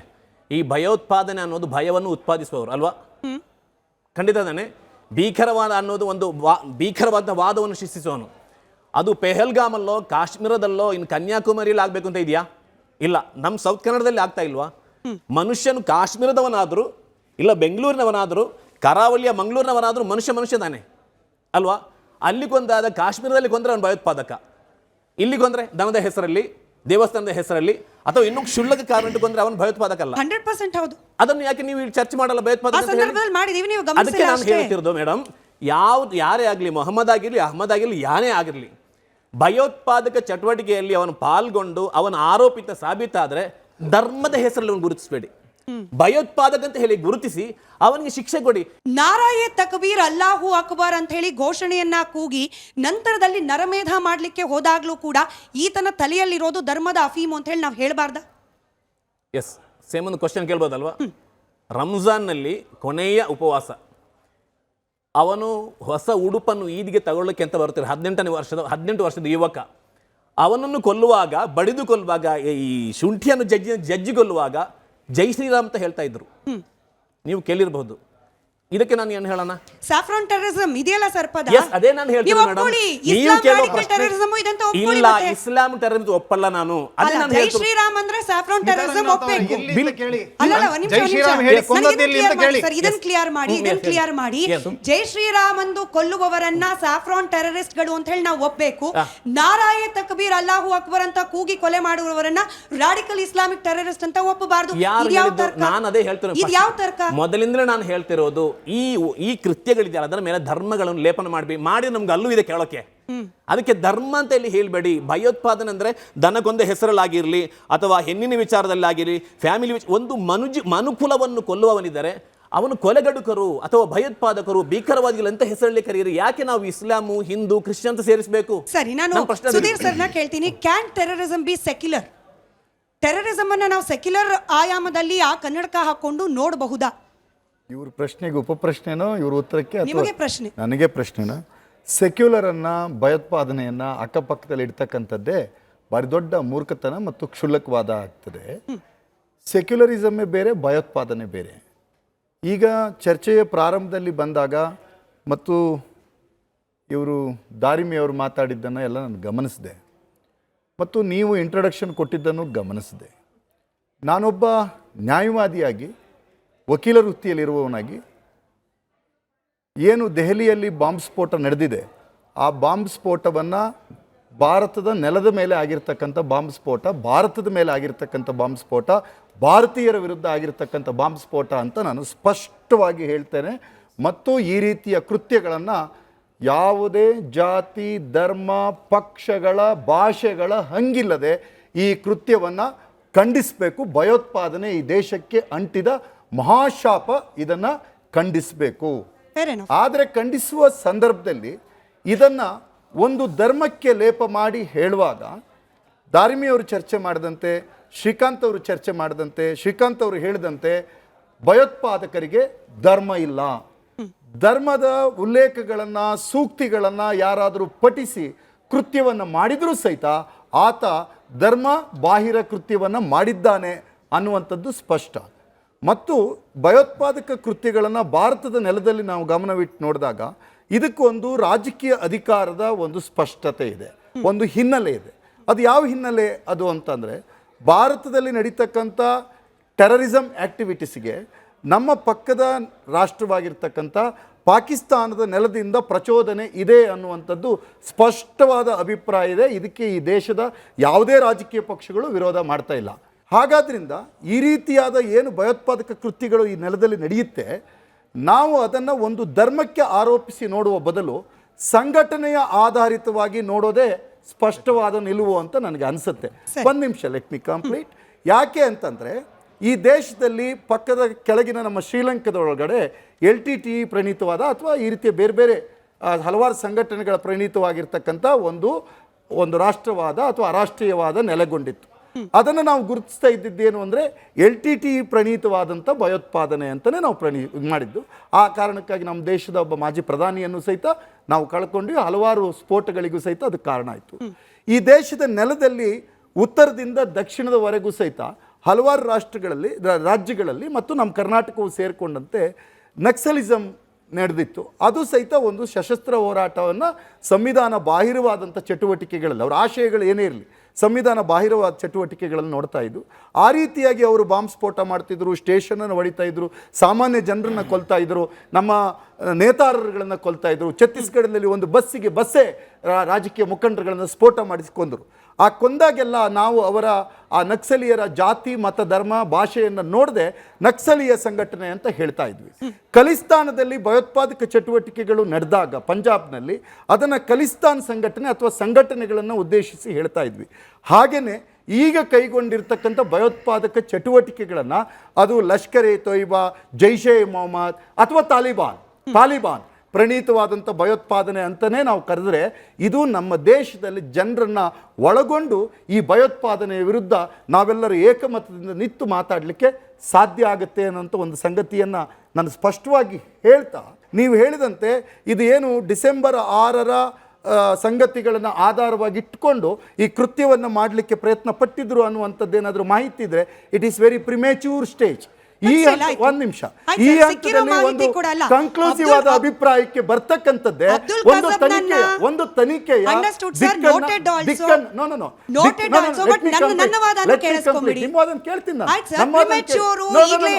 ಪ್ರಿಮ್ಯಾಚ್ಯೂರ್ ಸ್ಟೇಜ್ ಈಗ ಆಗ್ತಕ್ಕಂಥದ್ದು. ಒಂದು ವೇಳೆ ಅದು ದೇವಾಲಯಗಳ ಕಾರಣಕ್ಕಾಗಿ ಟಾರ್ಗೆಟ್ ಮಾಡಿಯೇ ಆ ರೀತಿಯ ದಾಳಿಯನ್ನು ಮಾಡುವಂಥದ್ದಾಗಿದ್ರೂ ಸಹಿತ ಅದನ್ನು ಖಂಡಿಸಬೇಕು. ಅದು ಆ ಸಂಘಟನೆಗಳ ಹೆಸರನ್ನು ಹಿಡಿದು ಅದಕ್ಕೆ ಪ್ರಚೋದನೆ ಮಾಡಿರ್ತಕ್ಕಂಥ ಹೊರ ರಾಷ್ಟ್ರದ ಅಥವಾ ಭಾರತದಿಂದ ಹೊರಗಿನ ಯಾವುದಾದ್ರು ಶಕ್ತಿಗಳು ಪ್ರಚೋದಿಸಿದ್ರೆ ಅದರ ವಿರುದ್ಧವೇ ನಾವು ಮಾತಾಡಬೇಕು ಹೊರತು ನಮ್ಮ ವಾದವನ್ನು ಗಟ್ಟಿಯಾಗಿ ಹೇಳಬೇಕು. ಸೆರೆ ಹಿಡಿದಾಗ್ಲೂ ಕೂಡ ಅಬ್ದುಲ್ ಕಸಬ್ನನ್ನ ಸೆರೆ ಹಿಡಿದಾಗ ಅಥವಾ ಅಫ್ಜಲ್ ಗುರು ವಿಚಾರದಲ್ಲಾಗಿರ್ಬೋದು, ಬುರಾನ್ ವಾರಿ ವಿಚಾರದಲ್ಲಿರ್ಬೋದು, ಮಾಧ್ಯಮಗಳು ಸುದ್ದಿ ಮಾಡಿದಾಗ it was also premature sir. ಕಡೆಗೆ ಏನಾಯ್ತು, ಈ ದೇಶ ಗಮನಿಸಿದೆ. ನಾವು ಈ ದೇಶದ ಇಂಟೆಗ್ರಿಟಿ ವಿಚಾರದಲ್ಲಿ ಮಾಧ್ಯಮವಾಗಿ ಸುದ್ದಿಯನ್ನು ಪ್ರಸಾರ ಮಾಡುವಾಗ ಈ ಕಾಗಕ್ಕ ಗೂಬಕ್ಕ ಕತೆ ಪ್ರಸಾರ ಮಾಡ್ಲಿಕ್ಕಾಗಲ್ಲ. We have to get the information from the official sources, though it may be unofficial statements. ಹೀಗೆ ನಾವು ಪ್ರಸಾರ ಮಾಡಿದಾಗಲೂ ಕೂಡ ಇದು ಪ್ರೀಮೆಚೂರ್ ಅನ್ನುವ ನಿಮಗೇನೆ ನಾನು ಕೇಳೋ ಪ್ರಶ್ನೆ. ಒಬ್ಬ ಡಾಕ್ಟರ್ ಉಮರ್, ಒಬ್ಬ doctor Muzammil who is an Indian, ಭಾರತೀಯರಾಗಿದ್ದ doctor Umar, doctor Muzammil, doctor Shaheen, ಇವರೆಲ್ಲರೂ ಭಾರತದಲ್ಲೇ ಇರ್ತಕ್ಕಂಥ ಅಯೋಧ್ಯೆಯನ್ನು ಟಾರ್ಗೆಟ್ ಮಾಡಬೇಕು ಅನ್ನೋ ಮನಸ್ಥಿತಿಯನ್ನು, ಹಾಗಾದರೆ ನಿಮ್ಮದೇ ಪದಗಳಲ್ಲಿ ವಿವರಿಸಿ ಈ ಉದ್ದೇಶ ಹಾಗೆ ಮನಸ್ಥಿತಿಯನ್ನು ನಾವು ಏನಂತ ಕರಿಬೇಕು, ಹೇಗೆ ಗಮನಿಸಬೇಕು? ನೋಡಿ, ಅಯೋಧ್ಯ ಮಂದಿರದ ವಿಚಾರದಲ್ಲಿ ಸುಪ್ರೀಂ ಕೋರ್ಟ್ ಒಂದು ತೀರ್ಪನ್ನು ಕೊಟ್ಬಿಟ್ಟಿದೆ. ಆ ತೀರ್ಪನ್ನು ಈ ದೇಶದ ನೆಲ ಒಪ್ಪಿಬಿಟ್ಟಾಗಿದೆ. ಎಲ್ಲ ಜನರು ಸಹಿತ ಅದನ್ನು ಒಪ್ಪಿಬಿಟ್ಟಾಗಿದೆ. ಅದಕ್ಕೆ ಮತ್ತೆ ಈಗ ಚರ್ಚೆ ಮಾಡ್ತಕ್ಕಂಥ ಅವಶ್ಯಕತೆ ಇಲ್ಲ. ಯಾಕೆಂದ್ರೆ ಅದು ಸುಪ್ರೀಂ ಕೋರ್ಟ್ನ, ನಮ್ಮ ದೇಶದ ಅತ್ಯುನ್ನತ ನ್ಯಾಯಾಲಯ ಕೊಟ್ಟಿರ್ತಕ್ಕಂಥ ಲಾಯರ್ ಆಗಿರ್ಲಿ, ಪತ್ರಕರ್ತ ಆಗಿರಲಿ, ಬಿಸಿನೆಸ್ ಮೆನ್ ಆಗಿರಲಿ, ಅವನು ಭಯೋತ್ಪಾದಕ ಕೃತ್ಯದಲ್ಲಿ ಭಾಗವಹಿಸಿದ್ದಾನಂತಂದ್ರೆ ಅವನು ಅರಾಷ್ಟ್ರೀಯವಾದ ಇರ್ತಕ್ಕಂಥವನು, ಅವನು ದೇಶ ವಿರೋಧಿ, ಅವನು ಧರ್ಮ ವಿರೋಧಿ ಅನ್ನುವಂಥದ್ದು ಸ್ಪಷ್ಟವಾದಂಥ ನಿಲುವು. ಅದರಲ್ಲಿ ಏನು ಚರ್ಚೆನೇ ಇಲ್ಲ, ಅದರಲ್ಲಿ ಚರ್ಚೆ ಇಲ್ಲ. ಇಲ್ಲಿ ನಾವು ಗಮನಿಸಬೇಕಾದ ಸಂಗತಿ ಏನು ಅಂತಂದ್ರೆ, ಆ ಭಯೋತ್ಪಾದಕರ ಸಂಖ್ಯೆ ಎಷ್ಟು, ಅದೇ ರೀತಿಯಾಗಿ ಯೋಚನೆ ಮಾಡ್ಬೇಕು ನಾವು. ಒರಿಸ್ಸಾದಲ್ಲಿ ಗ್ರಾಮ್ ಸ್ಟೇನ್ಸ್ ಅನ್ನ ಕೊಂದವರು, ಪನ್ಸಾರೆಯನ್ನ ಕೊಂದವರು, MM ಕಲಬುರ್ಗಿಯನ್ನ ಕೊಂದವರು, ಬೇರೆ ಬೇರೆ ಗೌರಿ ಲಂಕೇಶ್ ಅವರನ್ನ ಕೊಂದವರು, ಅವರು ಧರ್ಮದ ಆಚರಣೆ ಲೆಕ್ಕ ಹಾಕಿದ್ರೆ ಅವರೆಲ್ಲ ಹಿಂದೂ ಧರ್ಮದವರೇ. ಅವರನ್ನೆಲ್ಲ ಕೊಂದವರನ್ನು ಸಹಿತ ನಾನು ಭಯೋತ್ಪಾದಕರಂದೇ ಕರಿತೇನೆ ಹೊರತು ಒಂದು ಧಾರ್ಮಿಕ ಧರ್ಮದ ಹೆಸರಿನಲ್ಲಿ ನಾನು ಕರೆಯಕ್ಕಾಗಲ್ಲ. ಅವರು ಪ್ರತಿನಿಧಿತ್ವ ಮಾಡಿರ್ತಕ್ಕಂಥ ಸಂಘಟನೆಗಳ ನೆಲೆಯಲ್ಲಿಯೇ ನಾನು ಸ್ಪಷ್ಟವಾಗಿ ಹೇಳ್ತೇನೆ, ಅದೇ ಪ್ರಶ್ನೆಯನ್ನ ಆಯ್ತು, ಗೌರಿ ಲಂಕೇಶ್ ಕೊಲ್ಲಲಿಕ್ಕೆ ಐಡಿಯಾಲಜಿಕಲ್ ಡಿಫರೆನ್ಸ್ ಇತ್ತು, ಪನ್ಸಾರೆ ಅವ್ರನ್ನ ಅಥವಾ ಇನ್ಯಾರನ್ನೋ ಕೊಲ್ಲಲಿಕ್ಕೆ ಐಡಿಯಾಲಜಿಕಲ್ ಡಿಫರೆನ್ಸ್ ಇತ್ತು, ಹೀಗಾಗಿ ನಾವು ಕೊಂದ್ವಿ ಅಂತ ಹೇಳಿ ಸಮರ್ಥನೆ ಮಾಡ್ಕೊಂಡ್ರು ಕೂಡ ಕೊಂದವರು ಕ್ರಿಮಿಗಳೇನೆ. ಕೊಂದವರ ಉದ್ದೇಶ ಉಗ್ರವಾದಿ ಚಟುವಟಿಕೆಗಿಂತ ಯಾವುದೇ ರೀತಿಯಲ್ಲೂ ಕಮ್ಮಿ ಇಲ್ಲ. ಆದರೆ ಅಯೋಧ್ಯೆಯನ್ನು ಕೆಡವಬೇಕು ಅನ್ನೋ ಮನಸ್ಥಿತಿ, ಅವ್ರ ಹಿಂದಿರುವ ಉದ್ದೇಶ, ಇದನ್ನು ನಾವು ಪ್ರಶ್ನೆ ಮಾಡಬಾರ್ದಾ? ಯಾಕೆ ಯಾರಿಗಾದ್ರೂ, ಅದರಲ್ಲೂ ಭಾರತೀಯರೇ ಆಗಿರುವ ಡಾಕ್ಟರ್ ಉಮರ್ಗೆ, ಭಾರತೀಯರೇ ಆಗಿರುವ ಮುಜಾಮಿಲ್ಗೆ, ಭಾರತದವರೇ ಆಗಿರುವ ಇಮಾಮ್ ಇರ್ಫಾನ್ಗೆ ಅಯೋಧ್ಯೆಯಲ್ಲಿ ನಿಂತಿರುವ ರಾಮ ಮಂದಿರ ಕೆಣಕಬೇಕು, ಅಯೋಧ್ಯೆಯಲ್ಲಿ ನಿಂತಿರುವ ರಾಮ ಮಂದಿರ ಕೆಡುವ ಒಂದು ಮಂದಿರ ಅಂತ ಅನ್ನಿಸ್ಬೇಕು, ಅವ್ರ ಉದ್ದೇಶ ಪ್ರಶ್ನೆ ಮಾಡಬಾರ್ದ ನಾವು? ಮೊಟ್ಟ ಮೊದಲನೇದಾಗಿ ನಾನು ಹೇಳಲಿಕ್ಕೆ ಬಯಸುವುದೇನಂತ ಕೇಳಿದರೆ, ಭಾರತದ ಕೆಲ ಮುಸಲ್ಮಾನರಿಗೆ ಭಾರತದ ಸಂವಿಧಾನದ ಮೇಲೆ ನಂಬಿಕೆ ಇಲ್ಲ. ಅವ್ರಿಗೇನಿದ್ರೂ ಕೂಡ ಶರಿಯಾ ಕಾನೂನು ಆಗಬೇಕು, ಪಾಕಿಸ್ತಾನ ಏನು ಹೇಳುತ್ತೋ ಅದನ್ನು ಇಲ್ಲಿ ನಾನು ನಡೆಸಬೇಕು ಅನ್ನುವಂತಹ ಕುತಂತ್ರ ಬುದ್ಧಿ ಇಲ್ಲಿಯ ಕೆಲ ಮುಸಲ್ಮಾನರಿಗಿದೆ. ಆ ನಿಟ್ಟಿನಲ್ಲಿ ಪಾಕಿಸ್ತಾನದಿಂದ ಏನು ಸಂದೇಶ ಬರುತ್ತೋ ಆ ಸಂದೇಶವನ್ನು ಕಟ್ಟುನಿಟ್ಟಾಗಿ ಪಾಲಿಸುವಂಥ ಕೆಲಸ ವಿದ್ಯಾವಂತ ಮುಸಲ್ಮಾನರಿರ್ಬೋದು ಅಥವಾ ಅವಿದ್ಯಾವಂತ ಮುಸಲ್ಮಾನರಿರ್ಬೋದು, ಇವತ್ತಿನವರೆಗೂ ಕೂಡ ಅದನ್ನು ನಡ್ಸ್ಕೊಂಡು ಬಂದಿದ್ದಾರೆ. ಇದು ಇವತ್ತಿಂದಲ್ಲ, 2025 ಅಲ್ಲ, 1947 ಭಾರತಕ್ಕೆ ಯಾವಾಗ ಸ್ವಾತಂತ್ರ್ಯ ಸಿಕ್ತೋ ಅವತ್ತಿನಿಂದನೂ ಕೂಡ ಇವತ್ತಿನವರೆಗೆ ಭಾರತದ ಸಂವಿಧಾನದ ಮೇಲೆ ನಂಬಿಕೆ ಇರದಂಥ ಅನೇಕ ಮುಸಲ್ಮಾನರನ್ನು ನಾವು ನೋಡ್ಬೋದು. ಆ ನಿಟ್ಟಿನಲ್ಲಿ ಇವತ್ತು ಡಾಕ್ಟರ್ಸ್ ಒಂದು ಗುಂಪು ಭಾರತದ ಸಂವಿಧಾನವನ್ನು ಬುಡಮೇಲು ಮಾಡಬೇಕು, ಇಲ್ಲಿಯ ಕಾನೂನು ಸುವ್ಯವಸ್ಥೆಯನ್ನು ಹದಗೆಡಿಸಬೇಕು ಹೇಗೆ ಅನ್ನೋದನ್ನು ವಿಚಾರ ಮಾಡಿ ಅವರು ಬಾಬ್ರಿ ಮಸೀದಿ ಕೆಡವಿದಂಥ ಸ್ಥಳದಲ್ಲಿ ರಾಮ ಮಂದಿರ ನಿರ್ಮಾಣ ಮಾಡಿದ್ದಾರೆ. ಅದನ್ನು ನಾವು ಡೆಮಾಲಿಷ್ ಮಾಡಬೇಕು. ನಮ್ಮ ಗುರಿ ಏನಿದ್ರೂ ಕೂಡ ಭಾರತದಲ್ಲಿ ಇಸ್ಲಾಂ ರಾಷ್ಟ್ರ ಸ್ಥಾಪನೆ ಮಾಡಬೇಕು ಅಂತ ಅವರು ಹೊರಟಿರುವಂಥ ಉದ್ದೇಶ ಸ್ಪಷ್ಟವಾಗಿದೆ. ಎಲ್ಲರೂ ಹೇಳ್ತಾ ಇದ್ದಾರೆ ಭಯೋತ್ಪಾದಕರಿಗೆ ಧರ್ಮ ಇಲ್ಲ, ನಿಜ ಒಪ್ಕೊಳ್ಬೋದು. ಆದರೆ ಭಯೋತ್ಪಾದಕರಿಗೆಲ್ಲರಿಗೂ ಕೂಡ ಧರ್ಮ ಇದೆ. ಇಲ್ಲಿ ಇಸ್ಲಾಂ ಸ್ಥಾಪನೆ ಮಾಡಬೇಕು, ಅದು ಇಸ್ಲಾಂ ಟೆರರಿಸ್ಟ್ ಅನ್ನುವಂಥದ್ದು ಇವತ್ತು ಜಗಜ್ಜಾಹಿರವಾಗಿದೆ. ಇದು ಮುಚ್ಚಿಟ್ಟ ಸತ್ಯ ಅಲ್ಲ, ತೆರೆದಿಟ್ಟಂತಹ ಸತ್ಯ. ಕೇವಲ ಭಾರತದ ಹಿಂದೂ ಸಂಘಟನೆಯವರು ಅಥವಾ BJPಯವರು, ಶಿವಸೇನೆಯವರು ಇವರು ಮಾತ್ರ ಇಸ್ಲಾಂ ಟೆರರಿಸ್ಟ್ ಅಂತ ಹೇಳಲಿಕ್ಕೆ ಇಷ್ಟಪಡ್ತಾ ಇಲ್ಲ. ಇಡೀ ಜಗತ್ತಿನಲ್ಲಿ ಯಾರು ಇಸ್ಲಾಮಿಕ್ ಟೆರರಿಸ್ಟ್ನಿಂದ ನೊಂದ್ಕೊಂಡಿದ್ದಾರೆ, ಪ್ರಾಣ ತೆತ್ತಿದ್ದಾರೆ, ಅವರು ಹೇಳುವಂಥ ಮಾತು ಇಸ್ಲಾಮಿಕ್ ಟೆರರಿಸ್ಟ್ ಭಾರತದಲ್ಲಿ ಅಷ್ಟೇ ಅಲ್ಲ ಇಡೀ ವಿಶ್ವದಲ್ಲೇ ಜೀವಂತವಾಗಿದೆ ಅನ್ನುವ ಕಾರಣಕ್ಕಾಗಿ ಇವತ್ತು ನಾವು ಇಸ್ಲಾಮಿಕ್ ಟೆರರಿಸ್ಟ್ ಅಂತ ಹೇಳ್ತಾ ಇದ್ದೀವಿ. ಇಲ್ಲಿ ಇರುವಂಥವ್ರಿಗೆ ನಾನು ಹೇಳ್ತೀನಿ, ತಾವೇ ಹೇಳಿದ್ದೀರಿ ನಾರಾಹೇ ತಕ್ದೀರ್ ಅಲ್ಲಾಹು ಅಕ್ಬರ್, ಕಾಶ್मीर में रहना है तो अल्लाह अकबर कहना होगा, नहीं तो जागा खाली करना होगा. ಪಂಡಿತ್ಗೆ ಔರತ್ತೌಕೆ ಬಿನಾ ಅನ್ನುವಂಥ ಸಂದೇಶ 1992ರಿಂದನೂ ನಾವು ಕೇಳ್ತಾ ಇದ್ದೇವೆ. ಇದು ಭಯೋತ್ಪಾದನೆ ಅಂದರೆ ಇದು ಇಸ್ಲಾಂ ಭಯೋತ್ಪಾದನೆ ಅನ್ನಲಿಕ್ಕೆ ಸಾಧ್ಯ ಇಲ್ವಾ? ಪ್ರತಿಯೊಂದು ಸ್ಫೋಟ ನೋಡಿ, ಎಲ್ಲೇ ಸ್ಫೋಟ ಆಗಲಿ ಅದರ ಲಿಂಕ್ ಹೋಗೋದು ಮಸೀದಿ ಕಡೆ, ಆ ಮಸೀದಿ ಮೌಲ್ವಿ ಕಡೆ. ಹೀಗಿರಬೇಕಾದ್ರೆ ಭಾರತದಲ್ಲಿ ಸ್ಪಷ್ಟವಾಗಿ ನಾವು ಹೇಳಲಿಕ್ಕೆ ಬಯಸ್ತಾ ಇದ್ದೀವಿ, ಮದರ್ಸಾದಲ್ಲಿ ಏನು ಬೋಧನೆ ಆಗುತ್ತೋ ಆ ಬೋಧನೆ ಕಾಫೀರರನ್ನ ಕೊಲ್ಲಬೇಕು, ಮೂರ್ತಿ ಪೂಜಕರನ್ನ ನಿಂದಿಸಬೇಕು, ಅವರನ್ನ ಓಡಿಸಬೇಕು, ಇಲ್ಲಿ ಇಸ್ಲಾಂ ಸ್ಥಾಪನೆ ಮಾಡಬೇಕು ಅಂತ ಇವತ್ತಿಗೂ ಕೂಡ ಮದರ್ಸಗಳಲ್ಲಿ ಬೋಧನೆ ಆಗ್ತಾ ಇದೆ. ಆ ಕಾರಣಕ್ಕಾಗಿನೇ ನಾವು ಇಸ್ಲಾಮಿಕ್ ಟೆರರಿಸ್ಟ್ಗಳು ಅಂತ ಹೇಳಿ ಜನರಲೈಸ್ ಮಾಡಿ ಹೇಳಲಿಕ್ಕೆ ಸಾಧ್ಯನಾ? ನನಗೆ ನಂದೇ ಅನುಮಾನ ಇದೆ. ಫಸ್ಟಿಗೆ ಹೇಳಿದೆ ಕೆಲ ಮುಸಲ್ಮಾನರು ಅಂತ. ಅದೇ ಮಾದರಿಯಲ್ಲಿ ಕೆಲ ಮದರ್ಸಗಳು ಈ ದೇಶದಲ್ಲಿ ಅಂತಹ ಕುಕೃತ್ಯಕ್ಕೆ ನಾಂದಿ ಹಾಡ್ತಾ ಇದ್ದೇವೆ, ಪ್ರಚೋದನೆ ಕೊಡ್ತಾ ಇದ್ದಾವೆ. ಹೀಗಾಗಿ ಅಂತಹ ಕಾರಣಕ್ಕೆ ಇವತ್ತು ಇಲ್ಲಿ ಬಾಂಬ್ ಬ್ಲಾಸ್ಟ್ ಮಾಡಬೇಕು, ದೇವಸ್ಥಾನಗಳ ನಾಶ ಮಾಡಬೇಕು ಅಂತ ಈ 6 ಜನ ವಿದ್ಯಾವಂತ ಡಾಕ್ಟರ್ಸ್ಗಳು, ಇವರು ನೋಡಿ, ಮತ್ತೊಬ್ಬರ ಪ್ರಾಣವನ್ನ ರಕ್ಷಣೆ ಮಾಡುವಂತಹವರು, ಮತ್ತೊಬ್ಬರ ಜೀವವನ್ನ ಉಳಿಸುವಂತಹ ವೈದ್ಯರು ಇಂಥ ಕುಕೃತ್ಯಕ್ಕೆ ಇವತ್ತು ಕೈ ಹಾಕಿದ್ದಾರೆ ಅಂದ್ರೆ ಯಾವ ಮಾನವ ಕುಲದ ಸಮಾಜವೂ ಕೂಡ ಕ್ಷಮಿಸಲಿಕ್ಕೆ ಸಾಧ್ಯ ಇಲ್ಲ. ಇವರನ್ನ ಮಟ್ಟ ಹಾಕ್ಬೇಕು. ಇವರು ಶಂಕಿತರು ಅಂತ ಹೇಳ್ತಾ ಇದ್ದೀರಿ. ಯಾಕೆ ಶಂಕಿತರು ಅಂತ ಹೇಳ್ಬೇಕು? ನಿಜಕ್ಕೂ ಕೂಡ ಇವರು ಭಯೋತ್ಪಾದಕನ ಚಟುವಟಿಕೆಯಲ್ಲಿ ತೊಡಗಿದವ್ರೆ. ತೀವ್ರವಾಗಿರುವಂತಹ ವಿಚಾರಣೆ ಮಾಡಿ ಇವರನ್ನ ಗಲ್ಲು ಕಂಬದ ಎದುರುಗಡೆ ನಿಲ್ಲಿಸಬೇಕು ಅನ್ನುವಂತ ಆಗ್ರಹ ಇವತ್ತು ಈ ವೇದಿಕೆ ಮುಖಾಂತರ ನಾನು ಮಾಡ್ಲಿಕ್ಕೆ ಬಯಸ್ತಾ ಇದ್ದೀನಿ. ಅಬ್ದುಲ್ ರಶೀದ್ ಅವರೇ, ಉಗ್ರವಾದಕ್ಕೆ ಧರ್ಮ ಇಲ್ಲ ಸರಿಯೇ, ಅವ್ರದಕ್ಕೂ ಉತ್ತರ ಕೊಡ್ತಾ ನನ್ನ ಪ್ರಶ್ನೆಗೂ ಉತ್ತರ ಕೊಡಿ. ಹಾಗಾದ್ರೆ ಗಜ್ವಾಯಿ ಹಿಂದ್ ಅನ್ನೋದು ಎಲ್ಲಿಂದ ಬರ್ತಾ ಇರೋದು, ಇದನ್ನ ಯಾವ ರೀತಿ ಗಮನಿಸಬೇಕು? ಕಾಶ್ಮೀರದಲ್ಲಿ ಪಂಡಿತರ ಮೇಲೆ ಅಟ್ಯಾಕ್ ಮಾಡುವ ಸಂದರ್ಭದಲ್ಲಿ ನನ್ನ ಪ್ರೊನೌನ್ಸಿಯೇಷನ್ ತಪ್ಪಿದ್ರೆ ಅದನ್ನ ಸರಿಪಡಿಸ್ಕೊಂಡು ನೀವೇ ಹೇಳಿ. ರಲೀವ್ ಗಲೀವ್ ಸಲೀವ್ ಅಂದ್ರೆ ಒಂದ ಕನ್ವರ್ಟ್ ಆಗು, ಇಲ್ಲಾಂದ್ರೆ ಓಡ್ ಹೋಗು, ಇಲ್ಲಾಂದ್ರೆ ಕೊಂದು ಹಾಕ್ತೀವಿ, ಈ ರೀತಿಯ ಹೇಳಿಕೆ ಇದೆಲ್ಲಿಂದ ಬರ್ತಾ ಇದೆ? ಗಜ್ವಾಯೆ ಹಿಂದೂ ಅಥವಾ ಸರ್ತನ್ ಸೆ ಜುದಾ ಇದೆಲ್ಲ ಬರ್ತಾ ಇರೋದು ಎಲ್ಲಿಂದ? ಹಾಗೆ ಯಾರ ಪ್ರೇರಣೆಯಿಂದ ಈ ರೀತಿಯ ಹೇಳಿಕೆ ಕೊಡ್ತಿರುವವರ ಉದ್ದೇಶ ಏನು? ಮೇಡಮ್, ಫಸ್ಟು ಸ್ವಾಮಿಗಳು ಮಠದಿಂದ ಬರ್ತಾರೆ ಅಂದರೆ ಇವರನ್ನು ನೋಡಿ ರೋಲ್ ಮಾಡೆಲ್ ಆಗಿ ಬದುಕುವ ಪಾಪದ ಮನುಷ್ಯರಿರ್ತಾರೆ. ನಾನಾದರೂ ಅಷ್ಟೇ, ನೀವು ಆಗಲೇ ಹೇಳ್ದಂಗೆ ಕಾಗ ಪುಕ್ಕ ಗುಬ್ಬಿಬೇಕ ಅಂತ ಹೇಳೋಕ್ಕಾಗಲ್ಲ. ಏನು ಇದ್ದರೂ ಕೂಡ ನಾವು ಅದಕ್ಕೆ ಪ್ರಾಮಾಣಿಕತೆಯಿಂದಲೇ ಹೇಳಬೇಕು.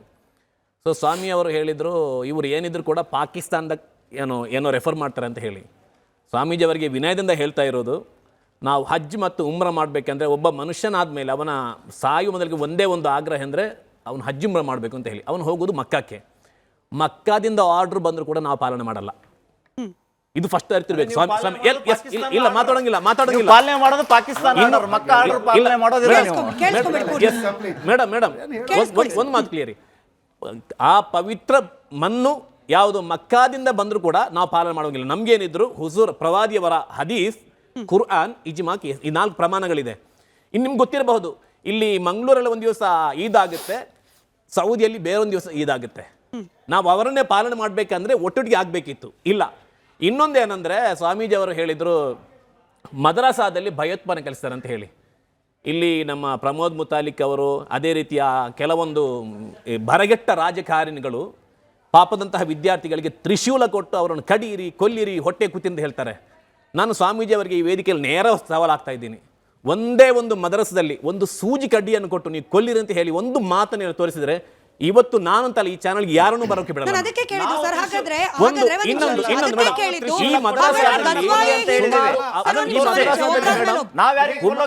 ಕುಮಾರಸ್ವಾಮಿ ಅವರು ಫಸ್ಟ್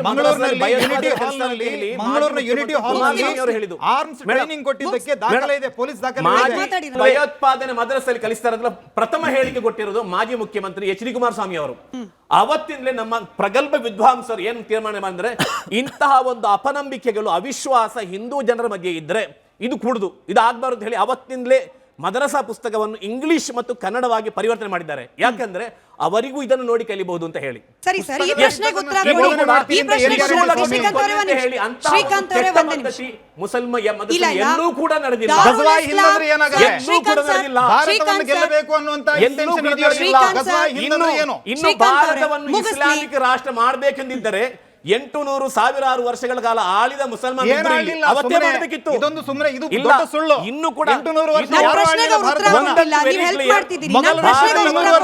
ಮುಸ್ಲಿಂ ರಾಷ್ಟ್ರವನ್ನಾಗಿ ಯಾರಿಂದಲೂ ಭಾರತ ಯಾವತ್ತೂ ಭಾರತೀಯವಾಗಿರ್ತದೆ. ಆಯ್ತು. ಭಾರತ ಭಾರತವಾಗಿ ನಮ್ಮ ಯಾಕಂದ್ರೆ ಇಲ್ಲಿ ನಮ್ಮ ಮುಸ್ಲಿಂ ಬೇಕು. ವೀಕ್ಷಕರ ಮತ್ತು ಮನವಿ ಮಾಡ್ಕೊಳ್ತಿದ್ದೀನಿ, ನಮ್ಮ ವೀಕ್ಷಕರು ಹಾಗೆ ಇಲ್ಲಿರುವವರ ಕಿವಿಯ ಆರೋಗ್ಯದ ದೃಷ್ಟಿಯಿಂದ ಒಬ್ಬರಾದ ನಂತರ ಒಬ್ರು ಮಾತನಾಡಿ. ನೀವು ಇನ್ನೂ ಕೂಡ ನನ್ನ ಪ್ರಶ್ನೆಗೆ ಉತ್ತರ ಕೊಟ್ಟಿಲ್ಲ. ನಾನು ಒಪ್ತೀನಿ, ಮದರಸಾಗಳು ಮಸೀದಿಗಳಿರೋದು ಧಾರ್ಮಿಕ ಚಿಂತನೆಗಳನ್ನ ಹಾಗೆ ಮಕ್ಕಳಲ್ಲಿ ವಿಕಸನಗೊಳ್ಳಿಕ್ಕೆ ಬೇಕಾದ ಅಂಶಗಳನ್ನ ಹರಡ್ಲಿಕ್ಕೆ ಅಂತೇಳಿ ನಾನು ಕೂಡ ಒಪ್ಕೊಳ್ತಾ ನನ್ನ ಅನುಮಾನವನ್ನ ನಿಮ್ಮ ಮುಂದೆ ಇಡ್ತಾ ಇದ್ದೀನಿ. ದಾರುಲ್ ಹರಬ್, ದಾರುಲ್ ಇಸ್ಲಾಂ ಯಾರು ಕಲಿಸ್ಕೊಡ್ತಿದ್ದಾರೆ? ಗಜ್ವಾಯೆ ಹಿಂದ್ ಯಾರು ಕಲಿಸ್ಕೊಡ್ತಿದ್ದಾರೆ? ಸರ್ತನ್ ಸೆಜುದಾ ಯಾರು ಕಲಿಸ್ಕೊಡ್ತಿದ್ದಾರೆ? ಎಲ್ಲಿಂದ ಬರ್ತಿದೆ ಇವೆಲ್ಲ? ಅಧರ್ಮೀಯರು, ಧರ್ಮ ಇಲ್ಲದವರು ಎಲ್ಲಿ ಕಲ್ಸ್ಕೊಡ್ತಿದ್ದಾರೆ ಸರ್? ಎಲ್ಲೋ ಅವ್ರಿಗೆ ಗ್ರೌಂಡ್ ಕೇಂದ್ರ ಅಲ್ಲ, ಇರೋದಲ್ವಾ? ಈಗ ನಾವೇನ್ ಗ್ರೌಂಡ್ ಅಲ್ಲ, ಮಾಡ್ತೀವಿ? ಫೀಲ್ಡ್ ಅಲ್ಲ, ಮನೆಗಳಲ್ಲ, ಎಲ್ಲಿ ಕಲ್ಸ್ಕೊಡ್ತಿದ್ದಾರೆ ಇದನ್ನ? ಮೇಡಮ್, ಮೇಡಮ್, ಇಲ್ಲಿ ನೋಡಿ, 1,70,000 ಮೇಲ್ ಉತ್ತರ ಮಾಡ್ತಾರೆ ಕೊಡ್ಲಿ ಸರ್ ತನ್ಸೆಜುದಾ ಸರ್, ಉತ್ತರ ಕೊಡ್ಲಿ. ಚರ್ಚೆ ಉತ್ತರ ಮೇಡಮ್, ಕೊಡ್ಲಿ. ಉತ್ತರ ಒಂದು- ಕೊಡ್ಲಿ. ಒಂದು clear. ನಾನು ಅವತ್ತಂದ್ಲೂ ಹೇಳ್ತಾ ಇದ್ದೀನಿ, ಅವ್ರ ಮುಗಿದ ಮೇಲೆ ಹೇಳಿ. ಭಯೋತ್ಪಾದನೆ ಅನ್ನೋ ಧರ್ಮ ಇಲ್ಲ ಅಲ್ವಾ? ಅಂದ್ರೆ ಇದೆಲ್ಲ ಈ ಕೃತ್ಯ ಮಾಡಿದವರು ಅಧರ್ಮೀಯರು. ಎಲ್ಲಿಂದ? ಅವರಿಗೊಂದು ಕೇಂದ್ರ ಇರುತ್ತೆ, ಅಲ್ಲಿ ಕೊಟ್ಟಿರ್ಬೋದು, ಅವರು ಏನೋ ಟ್ರೈನಿಂಗ್ ಕೊಟ್ಟಿರಬಹುದು. ಅದನ್ನು ಧರ್ಮದ ಮೇಲೆ ಯಾಕೆ ತರ್ತಾ ಇದ್ದೀರಾ? ನನ್ನ ಪ್ರಶ್ನೆ ಅದೇ ಇರೋದು. ನೀವು ಯಾರು ಹೇಳಿದ್ರಲ್ಲ, ಏನು ಹೆಸರು ಅವರು, ಮುಜಮ್ಮಿಲು ಏನೋ ಹೇಳಿದ್ರಲ್ಲ, ಅವರನ್ನು ಭಯೋತ್ಪಾದಕ ಅಂತ ಹೇಳಿ, ಇನ್ನು ನಿಮ್ಗೆ ಶಂಕೆ ಇದ್ರೆ ಅವರ ಆರೋಪ ಸಾಬೀತಾಗಿ ಮುಂಚೆ ಬೇಕಾದ್ರೂ ಕೊಲ್ಲಿ, ಪರವಾಗಿಲ್ಲ. ಬಟ್ ಮುಸಲ್ಮಾನರ ಮೇಲೆ ಅದನ್ನು ಎತ್ತಿ ಕಟ್ಟಬೇಡಿ, ಒಂದೇ ರಿಕ್ವೆಸ್ಟ್ ಇರೋದು. ಯಾಕಂದ್ರೆ ನಮ್ಗೆ ನೋಡಿ, ಈಗ ನಮ್ಗೆ ಎಲ್ರಿಗೂ ಗೊತ್ತಿರುವಂತೆ ಹಿಂದೂಗಳು ಒಪ್ಪುವಂಥದ್ದೇ ಗಾಂಧೀಜಿಯನ್ನು ಕೊಂದವರು ಯಾರು? ಗೋಡ್ಸೆ ಅಲ್ವಾ? ನಾವು ಅದಂತ ಹೇಳಿ ಯಾರನ್ನಾದ್ರೂ ಹಿಂದೂ ಭಯೋತ್ಪಾದಕರು ಅಧಿಕೃತವಾದ ಮುಫ್ತಿಗಳಾಗಲಿ ಫತ್ವ ಕೊಟ್ಟಿದ್ದಾರೆ ಈ ತನಕ? ಇಲ್ಲ. ಇತ್ತೀಚೆಗೆ ನಮ್ಮ ಲಾಸ್ಟ್ ಕೊಂದಿರೋದು ಇವರು ಗೌರಿ ಶಂಕೇಶ್ ಅವರು, ಗೌರಿ ಲಂಕೇಶ್ ಅವರು. ಅದು ಕೂಡ ಶಂಕಿತರು ಅಂತ ಹೇಳಿದ್ರೆ ಅವರನ್ನು ಕೊಂದವರನ್ನು ಅದು ಎಲ್ಲಿ prove ಆಗಿದೆ? ನಾವು ಎಲ್ಲಾದ್ರೂ ಹೇಳಿದೀವ ಹಿಂದೂಗಳು ಅಂತ? ಗೌರಿ ಹಿಂದೂ ಲಂಕೇಶ್ ಕೊಂದವರು, ಇಲ್ಲ, ದಾವೋಲ್ಕರ್, ಯಾಕಂದ್ರೆ ಪನ್ಸಾರೆ ಇವ್ರು ಎಲ್ಲರನ್ನೂ ಹಿಂದುತ್ವ ಕೊಂದದ್ದು ಇನ್ನೂ ಮತ್ತು ಪ್ರಕರಣ ಹಿಂದೂ ಈ ಎರಡು ಸಾಬೀತಾಗಿದೆಯಾ? ಮೇಡಮ್, ಹಿಂದುತ್ವ ಮತ್ತು ಹಿಂದೂ ಎರಡು ಕೂಡ ಎರಡು. ಹಿಂದೂಗಳನ್ನು ನಾವು ಎದೆ ಮೇಲೆ ಇರಿಸಿ ನಡೆಯುತ್ತೀವಿ. ನನ್ನ ಊರಲ್ಲಿ ಬಹಳಷ್ಟು ಘಟನೆಗಳಾಗಿವೆ. ಆ ಹಿಂದೂಗಳನ್ನು ನಾವು ತುಂಬಾ ನಮ್ಮ ಮನೆಯಲ್ಲೂ ಕೂರಿಸಿ ಪ್ರೀತಿಸ್ತೀವಿ. ಹಿಂದುತ್ವವನ್ನು ನಾವು ಯಾವತ್ತೂ ಖಂಡಿಸ್ತೀವಿ. ಇದು ಯಾವ ತರ ಆಯ್ತು ಅಂದ್ರೆ ಸರ್, ನಮಗೆ ಮುಸಲ್ಮಾನರೆಲ್ಲರೂ ಕೂಡ ಬಾಂಧವರು, Yes. ಆದ್ರೆ ರಾಡಿಕಲ್ ಇಸ್ಲಾಂ ಅನ್ಬಿಟ್ರೆ ನಮಗೆ ಅವ್ರ ಬಗ್ಗೆ ಭಯ. ಈ ವಾದನೂ ಒಪ್ಬೇಕಾಗತ್ತೆ. ನೀವು ಹಿಂದುತ್ವದಲ್ಲಿ ನೀವು ಸಪರೇಟ್ ನೋಡ್ತೀರಿ ಅಂದ್ರೆ ಇಸ್ಲಾಮಿತ್ವ ಹಿಂದುತ್ವ ಅನ್ನೋದು ನೀವು ಭಯಪಡಿ ಮೇಡಮ್, ಅದನ್ನು ವಿರೋಧಿಸಿ ನಾವು ಖಂಡಿಸ್ತೀವಿ ಮೇಡಮ್. ಅಯೋಧ್ಯೆ ತೀರ್ಪು ಬಂದಾಗ ಹಿಂದೂ ಅನ್ನೋದು ನಾವು ಈ ರಾಷ್ಟ್ರೀಯ ಭಾರತದ ಭಾವ ಅದು. ಮುಸ್ಲಿಂ. ರಾಷ್ಟ್ರೀಯತೆ. ಕೋಟಿಯಷ್ಟು ಮುಸಲ್ಮಾನರು ಕೂಡ ಇದು ಮುಸಲ್ಮಾನರ ಪರ ತೀರ್ಪು ಬರ್ತದೆ ಅಂತ ಅನ್ಕೊಂಡಿದ್ರು. ಆದ್ರೆ ಸುಪ್ರೀಂ ಕೋರ್ಟ್ ತೀರ್ಪು ಬಂದಾಗ ಎಲ್ಲಾದ್ರೂ ಬೆಂಕಿ ಹಾಕಿ ಗಲಭೆ ಮಾಡಿ ನಿಮ್ಗೆ ಗೊತ್ತಿದ್ಯಾ? ಇಲ್ಲ. ನಮ್ಮ ಮುಫ್ತಿಗಳು ಕರೆ ಕೊಟ್ಟರು, ಇಲ್ಲ ಇಸ್ಲಾಮಿಕ್ ಚರಿತ್ರೆಯಲ್ಲಿ ಇಂಥದ್ದಿದೆ, ಒಂದು ಮಸೀದಿ ಎಲ್ಲ ಹೋಗ್ಲಿ ಬಿಡಿ, ಇದು ಭಾರತ, ಹಿಂದೂಗಳು ಕೂಡ ಶಾಂತಿ ಮತ್ತು ಸಮನ್ವಯ ಬಾರ್ಲಿ ಅಂತ ಮುಫ್ತಿಗಳು ಫತ್ವ ಕೊಟ್ಟಿದ್ರು. ಆದ್ರೆ ಈಗ ನೀವು ಹೇಳ್ತಾರೆ ಈ ಘಟನೆಯಲ್ಲಿ ಅದನ್ನು ಕೇಂದ್ರ ಶಂಕಿತ ಆರೋಪಿಗಳು ಹೇಳ್ತಿದ್ದಾರೆ, ಅದರಿಂದ ಮಾಹಿತಿ ಬರ್ತಿದ್ದ ಅಂತದ್ದಿದ್ರೆ ಅವರು ಸಾಬೀತಾದ್ರೆ ಗುಂಡಿಟ್ಟುಕೊಳ್ಳಿ ಮೇಡಮ್, ನಾನು ಅದಕ್ಕೂ ಬೆಂಬಲ ಕೊಡ್ತಾ ಇದ್ದೀನಿ. ಶ್ರೀಕಾಂತ್ ಶೆಟ್ಟಿ, ಭಾರತದ ಮೊದಲ ಮಸೀದಿ ಯಾವುದು ಮೇಡಮ್? ಕೊಡಂಗಲ್ಲೂರಿನಲ್ಲಿ ಒಬ್ಬ ಹಿಂದೂ ರಾಜ ಕಟ್ಟಿಕೊಟ್ಟಂತ ಮಸೀದಿ ಭಾರತದ ಕೇರಳದ ಮೊದಲ ಮಸೀದಿ. ಭಾರತದಲ್ಲಿರುವಂತಹ 5.5 ಲಕ್ಷ ಮಸೀದಿಗಳು ಕೂಡ ಹಿಂದೂಗಳ ನೆಲದಲ್ಲಿ ಹಿಂದೂಗಳ ಸಹಕಾರದಿಂದಲೇ ಆಗಿರೋದು. ಯಾವುದು ಕೂಡ ಸೌದಿ ಅರೇಬಿಯಾದಿಂದ ಹೊತ್ಕೊಂಡು ಬಂದಿಲ್ಲ. ಓಕೆ, ಆನಂತರ ಇವ್ರು ಹೇಳ್ತಾರಲ್ಲ 800 ವರ್ಷ ಆಳಿದ್ರು ಅಂತ. ರಜಪೂತರು ಎಷ್ಟೋ ಮಹಿಳೆಯರು ಜೌಹರ್ ಮಾಡಿದ್ರು ಅನ್ನುವಂಥ ನಾವು ಉಲ್ಲೇಖ ತೆಗೆಡ್ತೀವಿ. ಒಂದು ಹಿಂದೂ ರಾಜರಿಗೆ ಹೆದರಿ ಮುಸಲ್ಮಾನರು ಮಹಿಳೆಯರು ಯಾರೋ ಜೌಹರ್ ಮಾಡಿದ್ದಾರೆ ಅನ್ನೋದು ಇದೆಯಾ? ಒಂದು ಸಂಭಾಜಿ ಅಂತ ಒಂದು ಮತಾಂತರ ಮಾಡಬೇಕು ಅನ್ನೋಂಥ ಉದ್ದೇಶದಿಂದ ಹಿಂದೂಗಳು ಯಾರು ಮುಸಲ್ಮಾನನ ಚರ್ಮ ಸುಲಿದದ್ದು ಒಂದು ಉದಾಹರಣೆ ಇದೆಯಾ? ಇವ್ರು ಹೇಳ್ತಾರೆ 800 ವರ್ಷ ನಾವು ಆಳಿದ್ದೀವಿ, ಯಾರನ್ನ ಮತಾಂತರ ಮಾಡಲಿಲ್ಲ ಅಂತ ಹೇಳ್ತಾರಲ್ಲ. ಇದು ಚರಿತ್ರೆಯಲ್ಲಿರುವಂಥ ಸತ್ಯ. ಪಿ ಲಾಲ್ ಅವರು ಅಧ್ಯಯನ ಮಾಡಿ 33,000 ಮಂದಿರಗಳ ಮೇಲೆ ಮಸೀದಿಯನ್ನು ಕಟ್ಟಿರುವಂಥದ್ದು. ಸೆಕ್ಯುಲರಿಸಮ್ ಅಂದರೆ ಏನಂದರೆ ಹಿಂದೂ ಮೆಜಾರಿಟಿಯ ಮೇಲೆ ಈ ಮೈನಾರಿಟಿಯ ಗುಂಬಸ್, ಅದೇ ಸೆಕ್ಯುಲರಿಸಮ್. ಓಕೆ, ಹಾಗಾಗಿ ನೀವು ಯಾವುದು ಕೂಡ ಇಲ್ಲಿ ಅಧಿಕೃತವಾಗಿ ಅವ್ರು ಶಂಕಿತರು ಗೌರಿ ಲಂಕೇಶ್ ಕೊಂದವರನ್ನ ಇವತ್ತೇನು ಕೋರ್ಟ್ ಹೇಳಿದೆಯಾ? ಅಫ್ಜಲ್ ಗುರುವನ್ನ 2005ರಲ್ಲಿ ಘೋಷಣೆ ಮಾಡಿದೆ ಗಲ್ಲಿಗೆ ಹಾಕಬೇಕು ಅಂತ. 2013ರಲ್ಲಿ ಗಲ್ಲಿಗೆ ಹಾಕಿದ್ದು 8 ವರ್ಷ. ಅವನನ್ನು ಬದುಕಿಸಲಿಕ್ಕೆ ಎಷ್ಟು ಸಾಧ್ಯ ಇದೆ? ಜಮಾತೆ ಇಸ್ಲಾಮಿ ಹಿಂದೂ ಕೂಡ ಹೋರಾಟ ಮಾಡಿದೆ, ಜಮಾತೆ ಉಲೇಮಾ ಹಿಂದೂ ಕೂಡ ಹೋರಾಟ ಮಾಡಿದೆ, ಕಾಂಗ್ರೆಸ್ನ ಕಪಿಲ್ ಸಿಬಲ್ ಒಂದು ರಾತ್ರಿ ಹೋಗಿ ಸುಪ್ರೀಂ ಕೋರ್ಟ್ನ ಬಾಗಿಲು ಬಡಿದಿದ್ದಾರೆ ಇವರು. ಓಕೆ, ಇವರೆಲ್ಲರೂ ಕೂಡ ಭಯೋತ್ಪಾದನೆ ಪೋಟೋ ಆಕ್ಟ್ ಅನ್ನು ಯಾಕೆ ತೆಗೆದ್ರು? ಯಾರನ್ನ ಖುಷಿ ಪಡಿಸೋದಕ್ಕೆ ತೆಗೆದ್ರು? ಇದೇ ನಮ್ಮ ಮಧ್ಯಪ್ರದೇಶದಿಂದ ಹಿಡಿದು ರಾಜಸ್ಥಾನ, ಗುಜರಾತ್ ಇವರೆಲ್ಲರೂ ಕೂಡ ಅವರು ಪ್ರಿವೆನ್ಷನ್ ಈ ಟೆರರಿಸಮ್ನ ವಿರುದ್ಧ ಆ್ಯಕ್ಟ್ಗಳನ್ನು ಮಾಡಿದಾಗ ರಾಷ್ಟ್ರಪತಿ ಅಂಕಿತ ಬೀಳೋದಿಲ್ಲ. 5 ವರ್ಷಗಳ ಕಾಲ ಹೋರಾಟ ಮಾಡ್ತಾರೆ. ಯಾರನ್ನು ಖುಷಿ ಪಡಿಸೋದಕ್ಕೆ?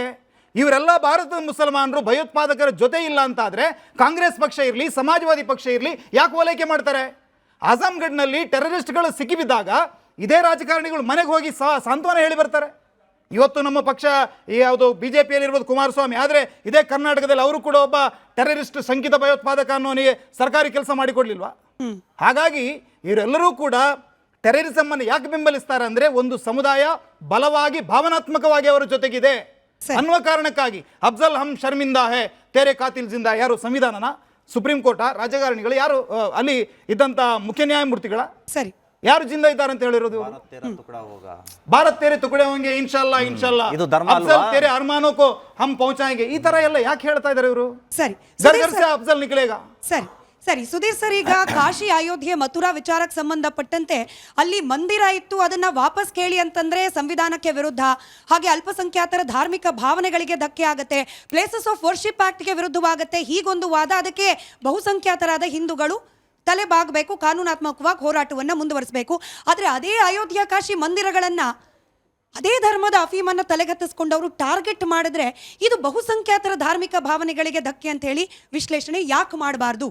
ಇಲ್ಲಿ ಗಮನಿಸಬೇಕಾಗಿದ್ದೇನು ಅಂತಂದರೆ, ನನ್ನ ಕಿರಿಯ ಸ್ನೇಹಿತರಾದಂಥ ಶ್ರೀಕಾಂತ್ ಅವರು ಚರ್ಚೆಯ ಮೊದಲ ಹಂತದಿಂದ ಹಿಡಿದು ಎರಡನೇ ಹಂತದ ಡಿಸ್ಕಷನ್ನಲ್ಲೂ ಸಹಿತ ಫಸ್ಟು ಕಾಂಗ್ರೆಸ್ಸನ್ನು ಎಳತ್ತಂದರು, ಆಮೇಲೆ ಸಮಾಜವಾದಿ ಪಕ್ಷವನ್ನು ಎಳತ್ತಂದರು, ಕಾಂಗ್ರೆಸ್ ಅಂತಂದರು, ಕಪಿಲ್ ಸಿಬ್ಬಲ್ ಅಂತಂದರು. ಕರುಣೆ ತೋರಿಸ್ರಪ್ಪ, ಒಂದು ನಿಮಿಷ ನನ್ನ ಮಾತಿಗೆ ನಾನು ಇಟ್ಕೊಂಡಿದ್ದೀನಿ, ನಾನು ನೀವು ಮಾತಾಡ್ತೀನಿ, ನನ್ನ ಮಧ್ಯೆ ಇಂಟರ್ಫಿಯರ್ ಆಗೋದಿಲ್ಲ. ಮತ್ತು ನಿಮ್ಮ ಜೊತೆಲೇ ಇರ್ತಕ್ಕಂಥ ಎಚ್ ಡಿ ಕುಮಾರಸ್ವಾಮಿ ಮೇಲೂ ಸಹಿತ ಅವ್ರಿಗೆ ಆರೋಪ ಮಾಡ್ತಿದ್ದಾರೆ. ಎಚ್ ಡಿ ಕುಮಾರಸ್ವಾಮಿ ಅವರು ನಿಮ್ಮ ಜೊತೆ ಇರಬೇಕು ಅಂತ ಆಸೆ ಪಟ್ಟು ಬಿಜೆಪಿ ಜೊತೆ ನಿಮ್ಮ ಜೊತೆ ಇಲ್ಲ, ಸಂತೋಷ. ನಿಮಗೂ ಬಿಜೆಪಿಗೂ ನಿಮಗೂ ಸಂಬಂಧ ಇಲ್ಲ ಅಂತಂದ್ರೆ ನಿಮಗೆ ಅಭಿನಂದನೆ. ಶ್ರೀಕಾಂತ್ ಶೆಟ್ಟರಿಗೂ ಬಿಜೆಪಿಗೂ ಸಂಬಂಧ ಇಲ್ಲ ಅನ್ನುವಂಥದ್ದು ಈ ಚರ್ಚೆಯ ತೀರ್ಮಾನ ಆಗಿದ್ರೆ ಸಂತೋಷ. ಆದರೆ ಅವರು ಯಾಕೆ ಕಾಂಗ್ರೆಸ್ನ ಎಳ್ತರ್ತಾರೆ ಅಂತ ಹೇಳೋದು ಬೇಡ. ಕಾಂಗ್ರೆಸ್ ಅಂತಂದರೆ ಇದು ಈ ದೇಶದಲ್ಲಿ ಭಯೋತ್ಪಾದನೆಯ ವಿರುದ್ಧ ಗಟ್ಟಿಯಾಗಿ ಹೋರಾಟ ಮಾಡಿರ್ತಕ್ಕಂಥ ಒಂದು ರಾಜಕೀಯ ಪಕ್ಷಗಳಲ್ಲಿ ಅದು ಸಹಿತ ಒಂದು. ಯಾಸಿನ್ ಮಾಲಿಕ್ನನ್ನ PMO ಕರ್ಕೊಂಡು ಫೋಟೋ ತೆಗೆಸ್ಕೊಂಡಿದ್ದು ಯಾವ ಪಕ್ಷದವರು ಸರ್? ಅಯ್ಯೋ ಸ್ವಾಮಿ, ನೀವು ಅದನ್ನ ಕೇಳಿಬಿಟ್ರೆ ನಾನು ತಗೊಂಡೋಗಿ ನೀವು ವಿಮಾನದಲ್ಲಿ ಕರ್ಕೊಂಡೋಗಿ ಭಯೋತ್ಪಾದಕರನ್ನು ಬಿಟ್ಟಿದ್ಯಾರು ಅಂತ ಕೇಳಬೇಕು. ಮತ್ತೆ ನೀವು ಪಥ್ಯವನ್ನ ಪಾಲನೆ ಮಾಡದೇ ಇದ್ರೆ, ಶ್ರೀಕಾಂತ್ ಪಥ್ಯವನ್ನ ಪಾಲನೆ ಮಾಡದೇ ಇದ್ರೆ ನನ್ನ ಚರ್ಚೆಯನ್ನು ಕಂಪ್ಲೀಟ್ ಮಾಡ್ತೀನಿ, ಮತ್ತೆ ಮಾತಾಡಿ ನೋಟ್ಸ್ ಮಾಡ್ಕೊಂಡು. ನಾನು ಅದನ್ನ ಯಾವ್ದು ಚರ್ಚೆ ಕೇಳ್ತಾ ಇಲ್ಲ. ಭಯೋತ್ಪಾದಕರನ್ನು ತಗೊಂಡೋಗಿ ವಿಮಾನ ನಿಲ್ದಾಣದಲ್ಲಿ ಆತಿಥ್ಯ ಮಾಡಿದವ್ರು ಯಾರು ಕೇಳ್ತಾ ಇಲ್ಲ. ನಾನು ನವಾಜ್ ಶರೀಫ್ ಮನೆಗೆ ಆಹ್ವಾನ ಇಲ್ದಿದ್ರು ಹೋಗಿ ಊಟ ಮಾಡಿ ಬಿರಿಯಾನಿ ತಿಂದು ಸೀರೆ ತಕೊಂಡು ಬಂದವರು ಯಾರು ನಾನು ಕೇಳ್ತಾ ಇಲ್ಲ. ಇಲ್ಲಿ ಸ್ಪಷ್ಟವಾಗಿ ಹೇಳ್ತೀನಿ, ಕಾಶಿ ದೇವಸ್ಥಾನ ಅಲ್ಲಿ ನಾನು ಹೋಗಿ ಯಾತ್ರೆ ಮಾಡಿ ಬಂದಿದ್ದೀನಿ. ನಾನು ಕಾಶಿ ವಿಶ್ವನಾಥನ ದರ್ಶನ ಆಗಿದೆ, ಅಲ್ಲಿ ಸಹಿತ ಪಕ್ಕದಲ್ಲಿ ಮಸೀದಿ ಇದೆ ಅನ್ನುವಂಥದ್ದು ಚರ್ಚೆ. ನೀವು ಅದನ್ನೇನೋ ಹೇಳ್ತಾ ಇದ್ದೀರಿ. ನಾನೊಬ್ಬ ಕಾನೂನು ವಿದ್ಯಾರ್ಥಿಯಾಗಿ 1992ರಲ್ಲಿ ತಂದಂಥ ಪ್ಲೇಸಸ್ ಆಫ್ ವರ್ಷಿಪ್ ಆ್ಯಕ್ಟು ಇವತ್ತಿಗೂ ಸಹಿತ ಆ ಕಾಯ್ದೆ ಜಾರಿಯಲ್ಲಿದೆ. ಆ ಕಾಯ್ದೆ ಜಾರಿಯಲ್ಲಿರುವಾಗ ಆ ಕಾಯ್ದೆ ಸಂವಿಧಾನಬದ್ಧವಾದದ್ದು, ಅದರಂತೆ ನಡಿಬೇಕು ಅನ್ನುವಂಥದ್ದನ್ನು ನಾನು ಹೇಳ್ತಾ ಇದ್ದೀನಿ. ಅಯೋಧ್ಯೆ ಪ್ರಕರಣದಲ್ಲಿ ಬಾಬ್ರಿ ಮಸೀದಿಯನ್ನು ಕೆಡವಿದ ನಂತರ ಸುಪ್ರೀಂ ಕೋರ್ಟ್ನಲ್ಲಿ ಅದು ಏನು ಕೋರ್ಟ್ನಲ್ಲೇ ಇತ್ತು ವಿಚಾರಣೆ ಆಗಿಬಿಟ್ಟು ಆ ವಿಚಾರಣೆಯ ಆಧಾರದಲ್ಲೇ ತೀರ್ಪು ಕೊಟ್ಟು ಈಗ ಮಂದಿರವನ್ನು ನಿರ್ಮಾಣ ಮಾಡಿದೆ. ಆ ಮಂದಿರವನ್ನು ನಿರ್ಮಾಣ ಮಾಡಿರೋದು ಭಾರತೀಯ ಜನ. ಅದೇ ರೀತಿಯಾಗಿ ಆ ತೀರ್ಪು ಬಂದಂಥ ಸಂದರ್ಭದಲ್ಲಿ ಈ ದೇಶದಲ್ಲಿ ಯಾವುದೇ ಗಲಭೆಗಳು ಆಗಿಲ್ಲ ಅನ್ನುವಂಥ ಕಾರಣಕ್ಕೆ ನಾನು ಇಡೀ ದೇಶದ ವ್ಯವಸ್ಥೆ ಮತ್ತು ದೇಶವನ್ನು ಅಭಿನಂದಿಸ್ತೇನೆ. ಯಾಕೆ ಅಂದರೆ ಈ ದೇಶದ ಜನ ಭಾರತೀಯ ಸುಪ್ರೀಂ ಕೋರ್ಟ್ ಕೊಟ್ಟಿರ್ತಕ್ಕಂಥ ತೀರ್ಪು, ನಮ್ಮ ದೇಶದ ನ್ಯಾಯಾಲಯ ಕೊಟ್ಟಿರ್ತಕ್ಕಂಥ ತೀರ್ಪು, ಅದನ್ನು ಒಪ್ಕೋಬೇಕು ಅಂತ ಒಂದು ಸಂಯಮವನ್ನು ಎಲ್ಲರೂ ಕಾಪಾಡಿಕೊಂಡಿದ್ದಾರೆ. ಆ ಎಲ್ಲ ಸಮುದಾಯಗಳಿಗೂ ನಾನು ಅಭಿನಂದನೆಯನ್ನು ಸಲ್ಲಿಸ್ತೀನಿ. ಪಹಲ್ಗಾಮ್ನಲ್ಲಿ ಹತ್ಯೆ ಮಾಡಿರ್ತಕ್ಕಂಥ ಭಯೋತ್ಪಾದಕರಿಗೆ ಧರ್ಮ ಇಲ್ಲ, ಆದರೆ ಗಾಯಗೊಂಡಿರ್ತಕ್ಕಂಥ ವ್ಯಕ್ತಿಗಳನ್ನು ಆ ಟಾಂಗಾವಾಲಗಳು, ಕುದುರೆವಾಲಗಳು ಅವರನ್ನು ಕರ್ಕೊಂಡು ಬಂದು ಚಿಕಿತ್ಸೆ ಕೊಡಿಸಿದ್ರಲ್ಲ, ಅವರಿಗೆ ಧರ್ಮ ಇದೆ ಅಂತ ನಾನು ಸ್ಪಷ್ಟವಾಗಿ ಹೇಳ್ತೇನೆ.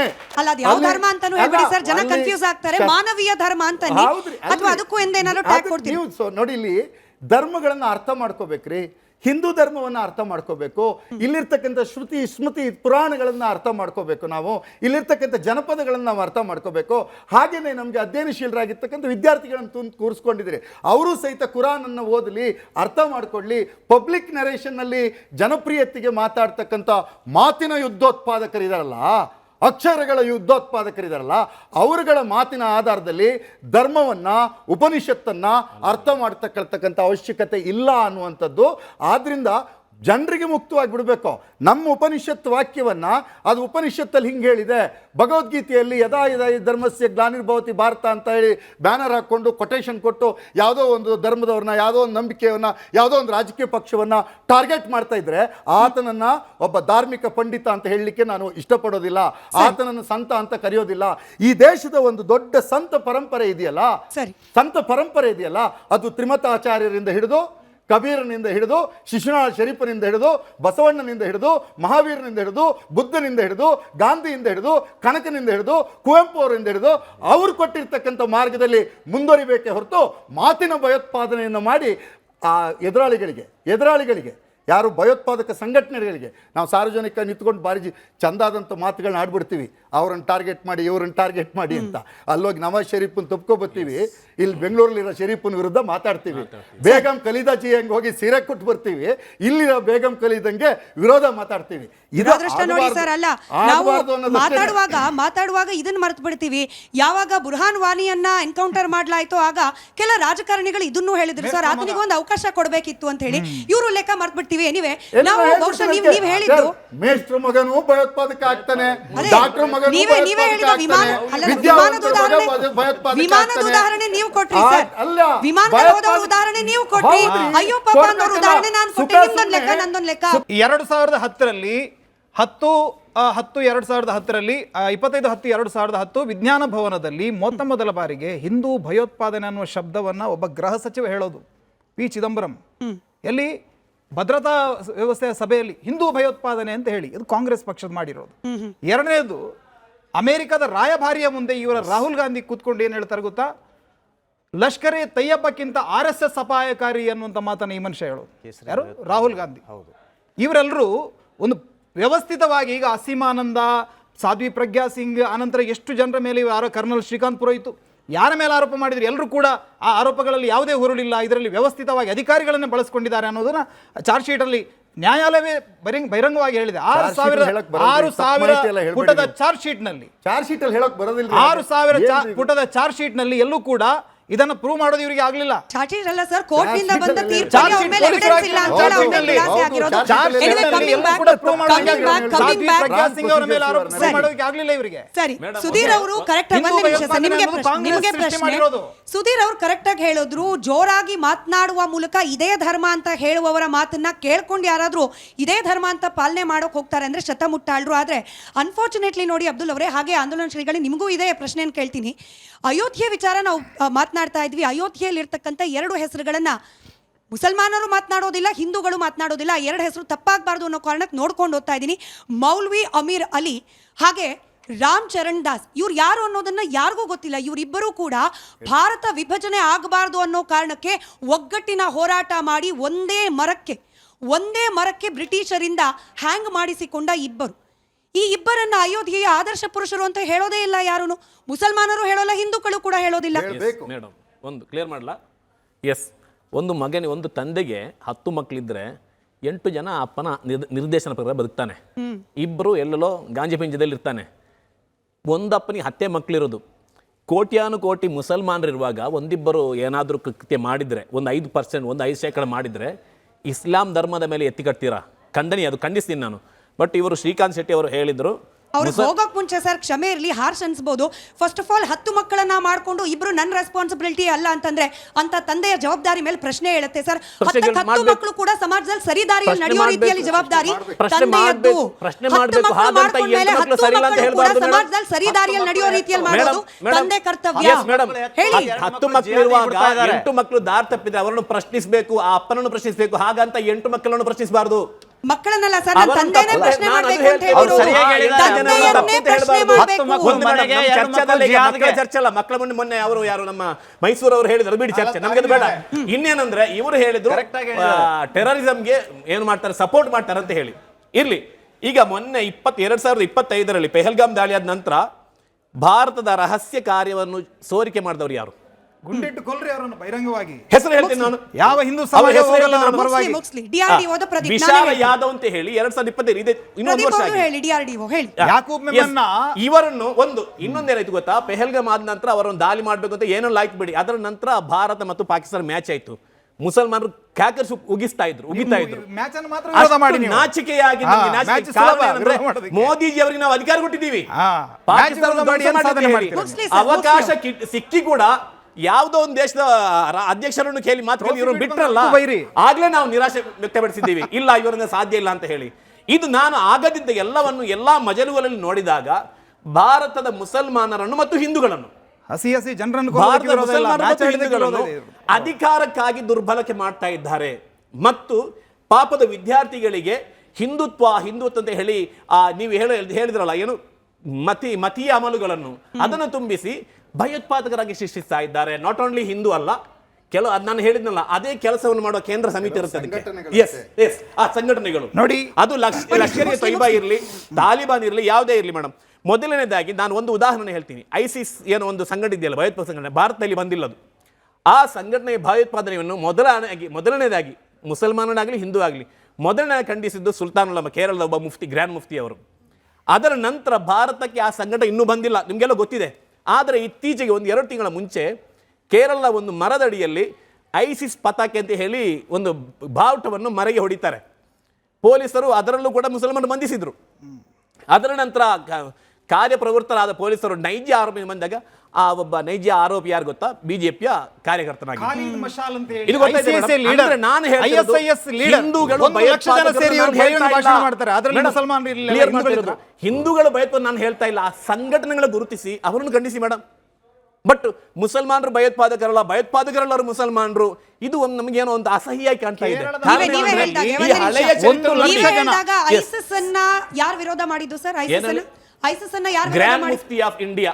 ಆ ಮಾತಿಗೆ ಎಲ್ಲರೂ ಪುಷ್ಟಿ ಕೊಟ್ರು. ಯಾಕೆ ಅಂತಂದ್ರೆ ಅವರಿಗಿರುವ ಆ ಗೌರವ ಸ್ಥಾನದಲ್ಲಿ ಇರ್ತಕ್ಕಂಥ ಒಬ್ಬ ವ್ಯಕ್ತಿ ಕರೆ ಕೊಟ್ರೆ ನಾವೆಲ್ಲರೂ ಕೂಡ ಪಾಲನೆ ಮಾಡ್ತೀವಿ ಅನ್ನೋದು ಗೊತ್ತಾದ್ಮೇಲೆ ಈ ರೀತಿ ಧರ್ಮದ ಹೆಸರಲ್ಲಿ ಯಾರಾದ್ರೂ ಭಯೋತ್ಪಾದನೆ ಮಾಡ್ಲಿಕ್ಕೆ ಹೊಟ್ರೆ ಅಂತವರನ್ನ ಖಂಡನೆ ಮಾಡೋ ಧ್ವನಿ ಹೆಚ್ಚಾಗಬೇಕು ಸರ್. ನಾನು ಅದಕ್ಕೆ ಹೇಳಿದ್ದು, ಹಿಂದೂ ಧಾರ್ಮಿಕ ಶ್ರದ್ಧಾ ಕೇಂದ್ರಗಳಲ್ಲೂ ಮುಸಲ್ಮಾನರ ಧಾರ್ಮಿಕ ಶ್ರದ್ಧಾ ಕೇಂದ್ರಗಳಲ್ಲೂ ಸೆಟ್ ಮಾಡೋ ರೋಲ್ ಮಾಡೆಲ್ಗಳು ಅವರ ಹೆಸರುಗಳನ್ನ ಜೋರಾಗಿ ಹೇಳ್ಬೇಕು.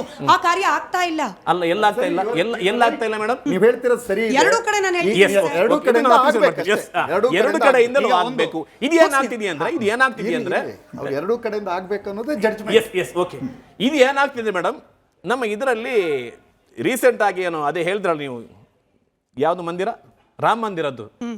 ಈ ರಾಮ ಮಂದಿರದ ತೀರ್ಪು ಬಂದಾಗ ನಿಜವಾಗಿ ಹೇಳ್ತೀನಿ, ಮುಸಲ್ಮಾನರಲ್ಲೂ ಏನೋ ಒಂಥರ ಇತ್ತು, ಈ ಸಲ ನಮಗೆ ತೀರ್ಪು ಬರುತ್ತೆ ಅಂತ ಹೇಳಿ ರಾಮ ಮಂದಿರ ಪರ ತೀರ್ಪು ಬಂತು. ಆಗ ಇದೇ ಗ್ರ್ಯಾಂಡ್ ಮುಫ್ತಿ ಅವರು ಹೇಳಿದರು, ಇದಕ್ಕೆ 2 ಇತಿಹಾಸಗಳಿದೆ, ನೀವು ಹೇಳಿದ 2 ಪುರುಷರ ಇತಿಹಾಸವಿದೆ, ಆದ್ದರಿಂದ ನಾವು ಯಾವುದು ಕೂಡ ಶಾಂತಿ ಕಾಪಾಡೋದ್ರ ಇನ್ನೇನನ್ನು ಮಾತಾಡಬಾರ್ದು ಅಂತ ಹೇಳಿ ಅಂತಹ ಜನರು ಹೇಳಿದ ಕಾರಣ ನಾವಿಲ್ಲಿ ಆ ನಿರ್ದೇಶನ ಪಾಲಿಸ್ತಾ ಇರೋದು. ಅದು ಇರುವಾಗ ಮುಸಲ್ಮಾನರು ಟೆರರಿಸ್ಟ್ಗಳನ್ನು ಸಪೋರ್ಟ್ ಮಾಡ್ತಾರೆ ಅಂದಾಗ ಈಗ ಫರೀದಾಬಾದ್ ನಲ್ಲಿ ನಾನು ಡೈರೆಕ್ಟ್ ಆಗಿ ಇದೆ ದೆಹಲಿ ಬ್ಲಾಸ್ಟ್ ಕೇಸ್ಗೆ ಉದಾಹರಣೆಯಾಗಿ ಕೇಳ್ಬಿಡ್ತೀನಿ ಸರ್. ಫರೀದಾಬಾದ್ ನಲ್ಲಿ ಎಲ್ಲಿ ಅಲ್ಫಲಾ ಯೂನಿವರ್ಸಿಟಿ ಇತ್ತು ಅಲ್ಲಿ ಮದರಸಾ ಅಥವಾ ಮಸೀದಿಗಳಿಲ್ವಾ ಸರ್? ಮದರಸಾ ಅಥವಾ ಮಸೀದಿ ಆ ಫರೀದಾಬಾದ್ ನಲ್ಲಿ ಇಲ್ವಾ? ಇದೆ.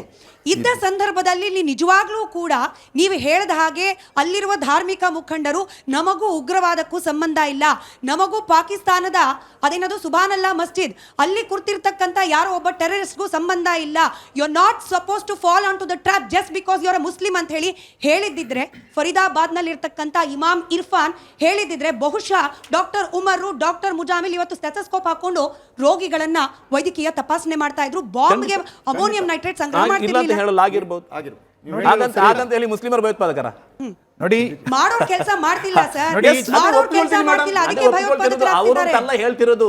ಇದು ನೀವು ಮೊದಲೇ ಜಡ್ಜ್ಮೆಂಟ್ ಮಾಡ್ದಂಗೆ ಎರಡು ಕಡೆ ಅಂತಲ್ಲ, ಯಾವ್ದೆಲ್ಲ ಧರ್ಮಗಳಿದೆ ಆ ಧರ್ಮದ ನನ್ನಂತಹವರು ಅವರ ಕೆಲಸವನ್ನು ಬಿಟ್ಟು ರಾಜಕಾರಣಿಗಳಿಗೆ ಬಕೆಟ್ ಹಿಡಿತಾ ಹೋಗ್ತಾ ಇದ್ದಾರೆ. ಇದಾಗ್ತಿರೋದು ಈಗ.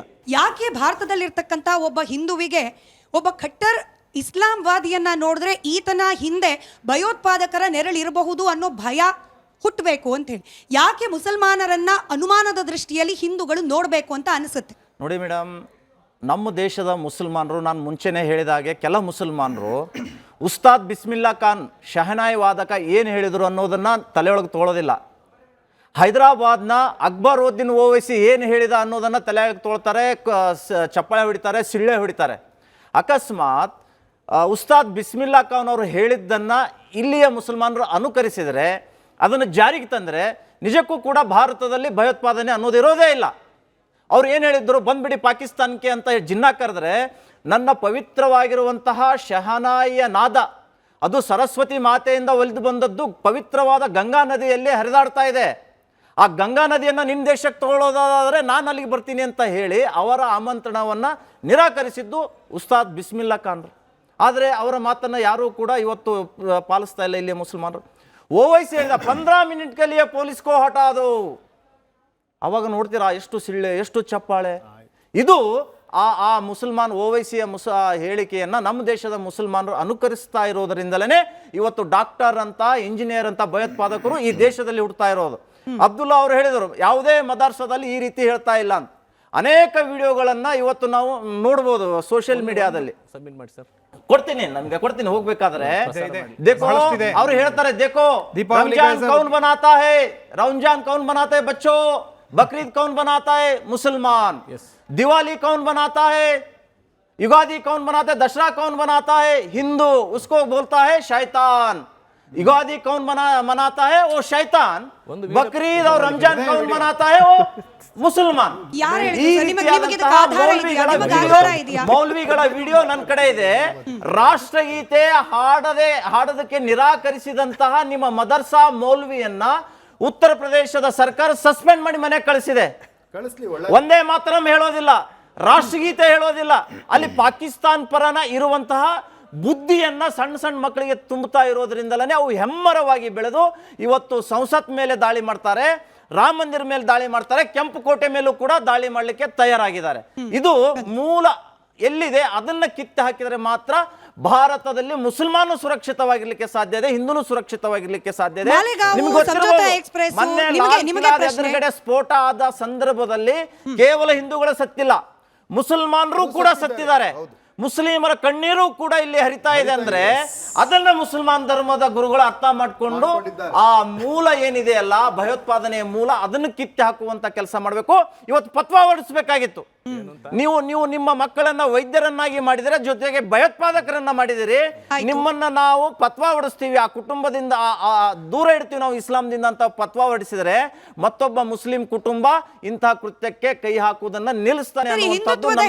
ಆಗುವ ಕಾನೂನು ಬಾಹಿರ ಚಟುವಟಿಕೆಗಳಿಗೆ ಯಾವ ಮಠದ ಪೀಠಾಧಿಪತಿಗಳು ಅಥವಾ ಯಾವ ದೇವಸ್ಥಾನದ ಅರ್ಚಕರು ಬಂದ್ಬಿಟ್ಟು ಹಿಂದೂ ಹೆಸರು ಹೇಳ್ಬಿಟ್ಟು ನೀವು ಇಂಥ ಕೃತ್ಯವನ್ನ ಮಾಡಬೇಡಿ ಅಂತ ಹೇಳಿ ಫತ್ವಾ ನಮ್ಮಲ್ಲಿಲ್ಲ, ಒಪ್ಕೊಳ್ಳೋಣ. ಅಥವಾ ಅವರನ್ನ ಸಮಾಜದಿಂದ ಹೊರಗಿಡುವ ಕಾರ್ಯ ಅಥವಾ ಅವರನ್ನ ಬಹಿಷ್ಕರಿಸುವ ಕಾರ್ಯ ಎಷ್ಟು ಕಡೆ ಆಗಿದೆ? ಸಂಜೋತಾ, ಮಾಲೆಗಾಂವ್, ಇದೆಲ್ಲ ಯಾವ ಸಂಘಟನೆಗಳು ಇದನ್ನ ಖಂಡಿಸ್ತು? ಯಾವ ದೇವಸ್ಥಾನ ಮಠಾಧಿಪತಿಗಳು? ಕುಕ್ಕರ್ ಬ್ಲಾಮ್ ಬಾಸ್ಟ್ ಮತ್ತೊಂದ್ ಕಡೆ ಬ್ಲಾಮ್ ಬಾಸ್ಟ್ ಆದಾಗ ನೇರವಾಗಿ ಲಿಂಕ್ ಪಡೆಯೋದು ಮದರ್ಸಾ ಮೌಲ್ವಿ ಅಥವಾ ಮಸೀದಿ ಮೌಲ್ವಿ. ನೀವು ಯಾವುದೇ ರೀತಿಯ ಸಾಹಿತಿ ಇರಬಹುದು, ಪತ್ರಕರ್ತರಿರಬಹುದು, ಅವರು ಕೊಂದವರ ಲಿಂಕು ಯಾವುದೇ ಮಠಗಳಿಗಿಲ್ಲ, ಮಂದಿರಗಳಿಗಿಲ್ಲ, ಯಾವುದೇ ಸಮಾಜದ ಗುರುವಿಗಿಲ್ಲ. ಹೀಗಿದ್ದಾಗ ಯಾವುದೇ ಒಬ್ಬ ಮಠಾಧೀಶ ಬಹಿರಂಗವಾಗಿ ಬಂದ್ಬಿಟ್ಟು ಇದನ್ನ ಖಂಡಿಸ್ತೀವಿ ಅಂತ ಹೇಳಿದ್ದಾಗಿಯೂ ಕೂಡ ಆ ಪ್ರಶ್ನೆ ಕೇಳುವುದು ಹಾಸ್ಯ ಅಂತ ನನಗನ್ನಿಸ್ತಾ ಇದೆ.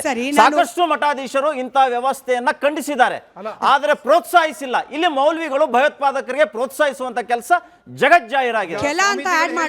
ಪೂರಕವಾಗಿ ನಾನು ಹೇಳೋದು, ನೀವು ಸಂಜೋತಾ, ಹೈದರಾಬಾದು, ಮಲೆಗಾಂವ್ ಈ 3-4 ಬ್ಲಾಸ್ಟನ್ನು 4 ಬ್ಲಾಸ್ಟ್ಗಳನ್ನು ಹಿಂದೂಗಳ ತಲೆ ಕಟ್ಟುವ ಒಂದು ವ್ಯರ್ಥ ಪ್ರಯತ್ನವನ್ನು ಅವರು ಮಾಡಿದ್ದು ಹೌದು.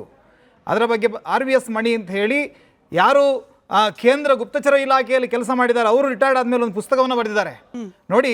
ಮುಂಬೈ ಬಾಂಬ್ ಬ್ಲಾಸ್ಟನ್ನು ಕೂಡ ಹಿಂದೂಗಳ ತಲೆ ಕಟ್ಟುವ ಕೆಲಸ ಆಗಿದೆ. ಹೂ ಕೀಲ್ಡ್ ಕರ್ಕರೆ ಅಂತ ಒಂದು ಪುಸ್ತಕ ಬರೆದಿದ್ದಾರೆ. ಕರ್ಕರೆಯನ್ನು ಕೊಂದವರು ಯಾರು ಅಂತ ಎಲ್ಲವನ್ನ RSSಗೆ ಜೋಡಿಸುವಂತ ಕೆಲಸ ಆಗಿತ್ತು. ಮೋಹನ್ ಭಾಗವತನ್ನು ಎತ್ತಬೇಕು, ತನಿಖೆ ಮಾಡಬೇಕು ಅಂತ ಇದ್ರು ಇವರು. ಅಷ್ಟು ಮಟ್ಟಕ್ಕೆ ಪ್ರಯತ್ನವನ್ನು ಮಾಡಿದ್ದಾರೆ ನೋಡಿ. ಹಿಂದೂಗಳು ಭಯೋತ್ಪಾದಕರಾಗೋದಾದ್ರೆ ಕಾಶ್ಮೀರದಲ್ಲಿ ಇವತ್ತು ಹರ್ಕತ್ ಉಲ್ ಜಿಹಾದ್, ಜೈಷ್ ಇ ಮೊಹಮ್ಮದ್, ಇದು ಇನ್ನು ಯಾವುದು ಮೊನ್ನೆ ಜಮಾತೆ ಇಸ್ಲಾಮಿ ಮೊನ್ನೆ ಈ ಪಹಲ್ಗಾಮ್ ಅಟ್ಯಾಕ್, ಇದರ ಪುಲ್ವಾಮಾ ಅಟ್ಯಾಕ್ ಮಾಡಿದವರು ಒಬ್ಬನೇ 5 ಲಕ್ಷ ಹಿಂದೂಗಳನ್ನು ಅಲ್ಲಿಂದ ಅವರ ಹುಟ್ಟಿದ ಊರಿನಿಂದ ಎತ್ತಿ ಹೊರಗೆ ಹಾಕುವಾಗ ಹೆಂಗಸರನ್ನ ಎಲ್ಲ ರೇಪ್ ಮಾಡಿದಾಗ ಒಬ್ಬ ಹಿಂದೂ ಕೈಗೆ ಬಂದೂಕು ಎತ್ಕೊಂಡಿದ್ದಾನ. ಒಂದು ಭಯೋತ್ಪಾದಕ ಕಾಶ್ಮೀರಿ ಸಂಘಟನೆ ಹೆಸರು ಹೇಳಿ. ಇವರು ಏನೋ ಬಾಬ್ರಿ ಶಹೀದ್ ಹೋಗಿ ಅದು ಹೋಗಿ ಇದು ಕತೆ ಹೇಳೋದಕ್ಕೆ ಹಿಂದೂಗಳಿಗೆ 1000 ಇದೆ. ಎಷ್ಟು ಭಯೋತ್ಪಾದಕರಾಗಿದ್ದಾರೆ ಅಂತ ಕೇಳ್ತಾ ಇದ್ದೀನಿ. 10 ಮಕ್ಕಳನ್ನ ಹಾಡಿರಿ, ಇಬ್ಬರನ್ನ ಏನೋ ಧರ್ಮ ಯುದ್ಧಕ್ಕೆ ಕಳಿಸ್ತೀನಿ, ಭಾರತದ ವಿರುದ್ಧ ಯುದ್ಧಕ್ಕೆ ಕಳಿಸ್ತೀನಿ ಅಂತ ಯಾವ್ದಾದ್ರೂ ಮೌಲ್ವಿ ಮುಸಲ್ಮಾನ ನಾಯಕ ಹೇಳಿದ್ರೆ ಅದನ್ನು ಸ್ಪಷ್ಟವಾಗಿ ಖಂಡಿಸಬೇಕು. ಇಲ್ಲಿರ್ತಕ್ಕಂಥ ದಾರಿಮೆಯಿಂದ ಹಿಡಿದು ಅವರ ಮೌಲ್ವಿಗಳು ಸಹಿತ ಖಂಡಿಸಬೇಕು, ನಿರ್ವಿವಾದ.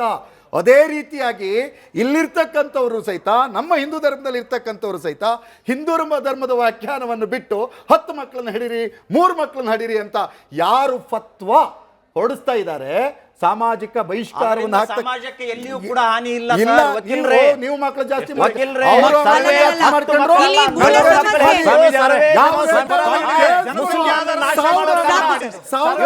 ಸುಖಿನೋ ಭವಂತು, ವಸುಧೈವ ಸ್ವಾಮಿಯನ್ನು ಅಲ್ಲ. ನೆನೆಸ್ಕೊತಿದ್ದೀರಿ. ಸ್ವಲ್ಪ ಧರ್ಮ ನಾವು ಚರ್ಚೆನ ಈ ಕಡೆ ತಗೊಂಡ್ಬರ್ತೀನಿ. ಸಾಕು.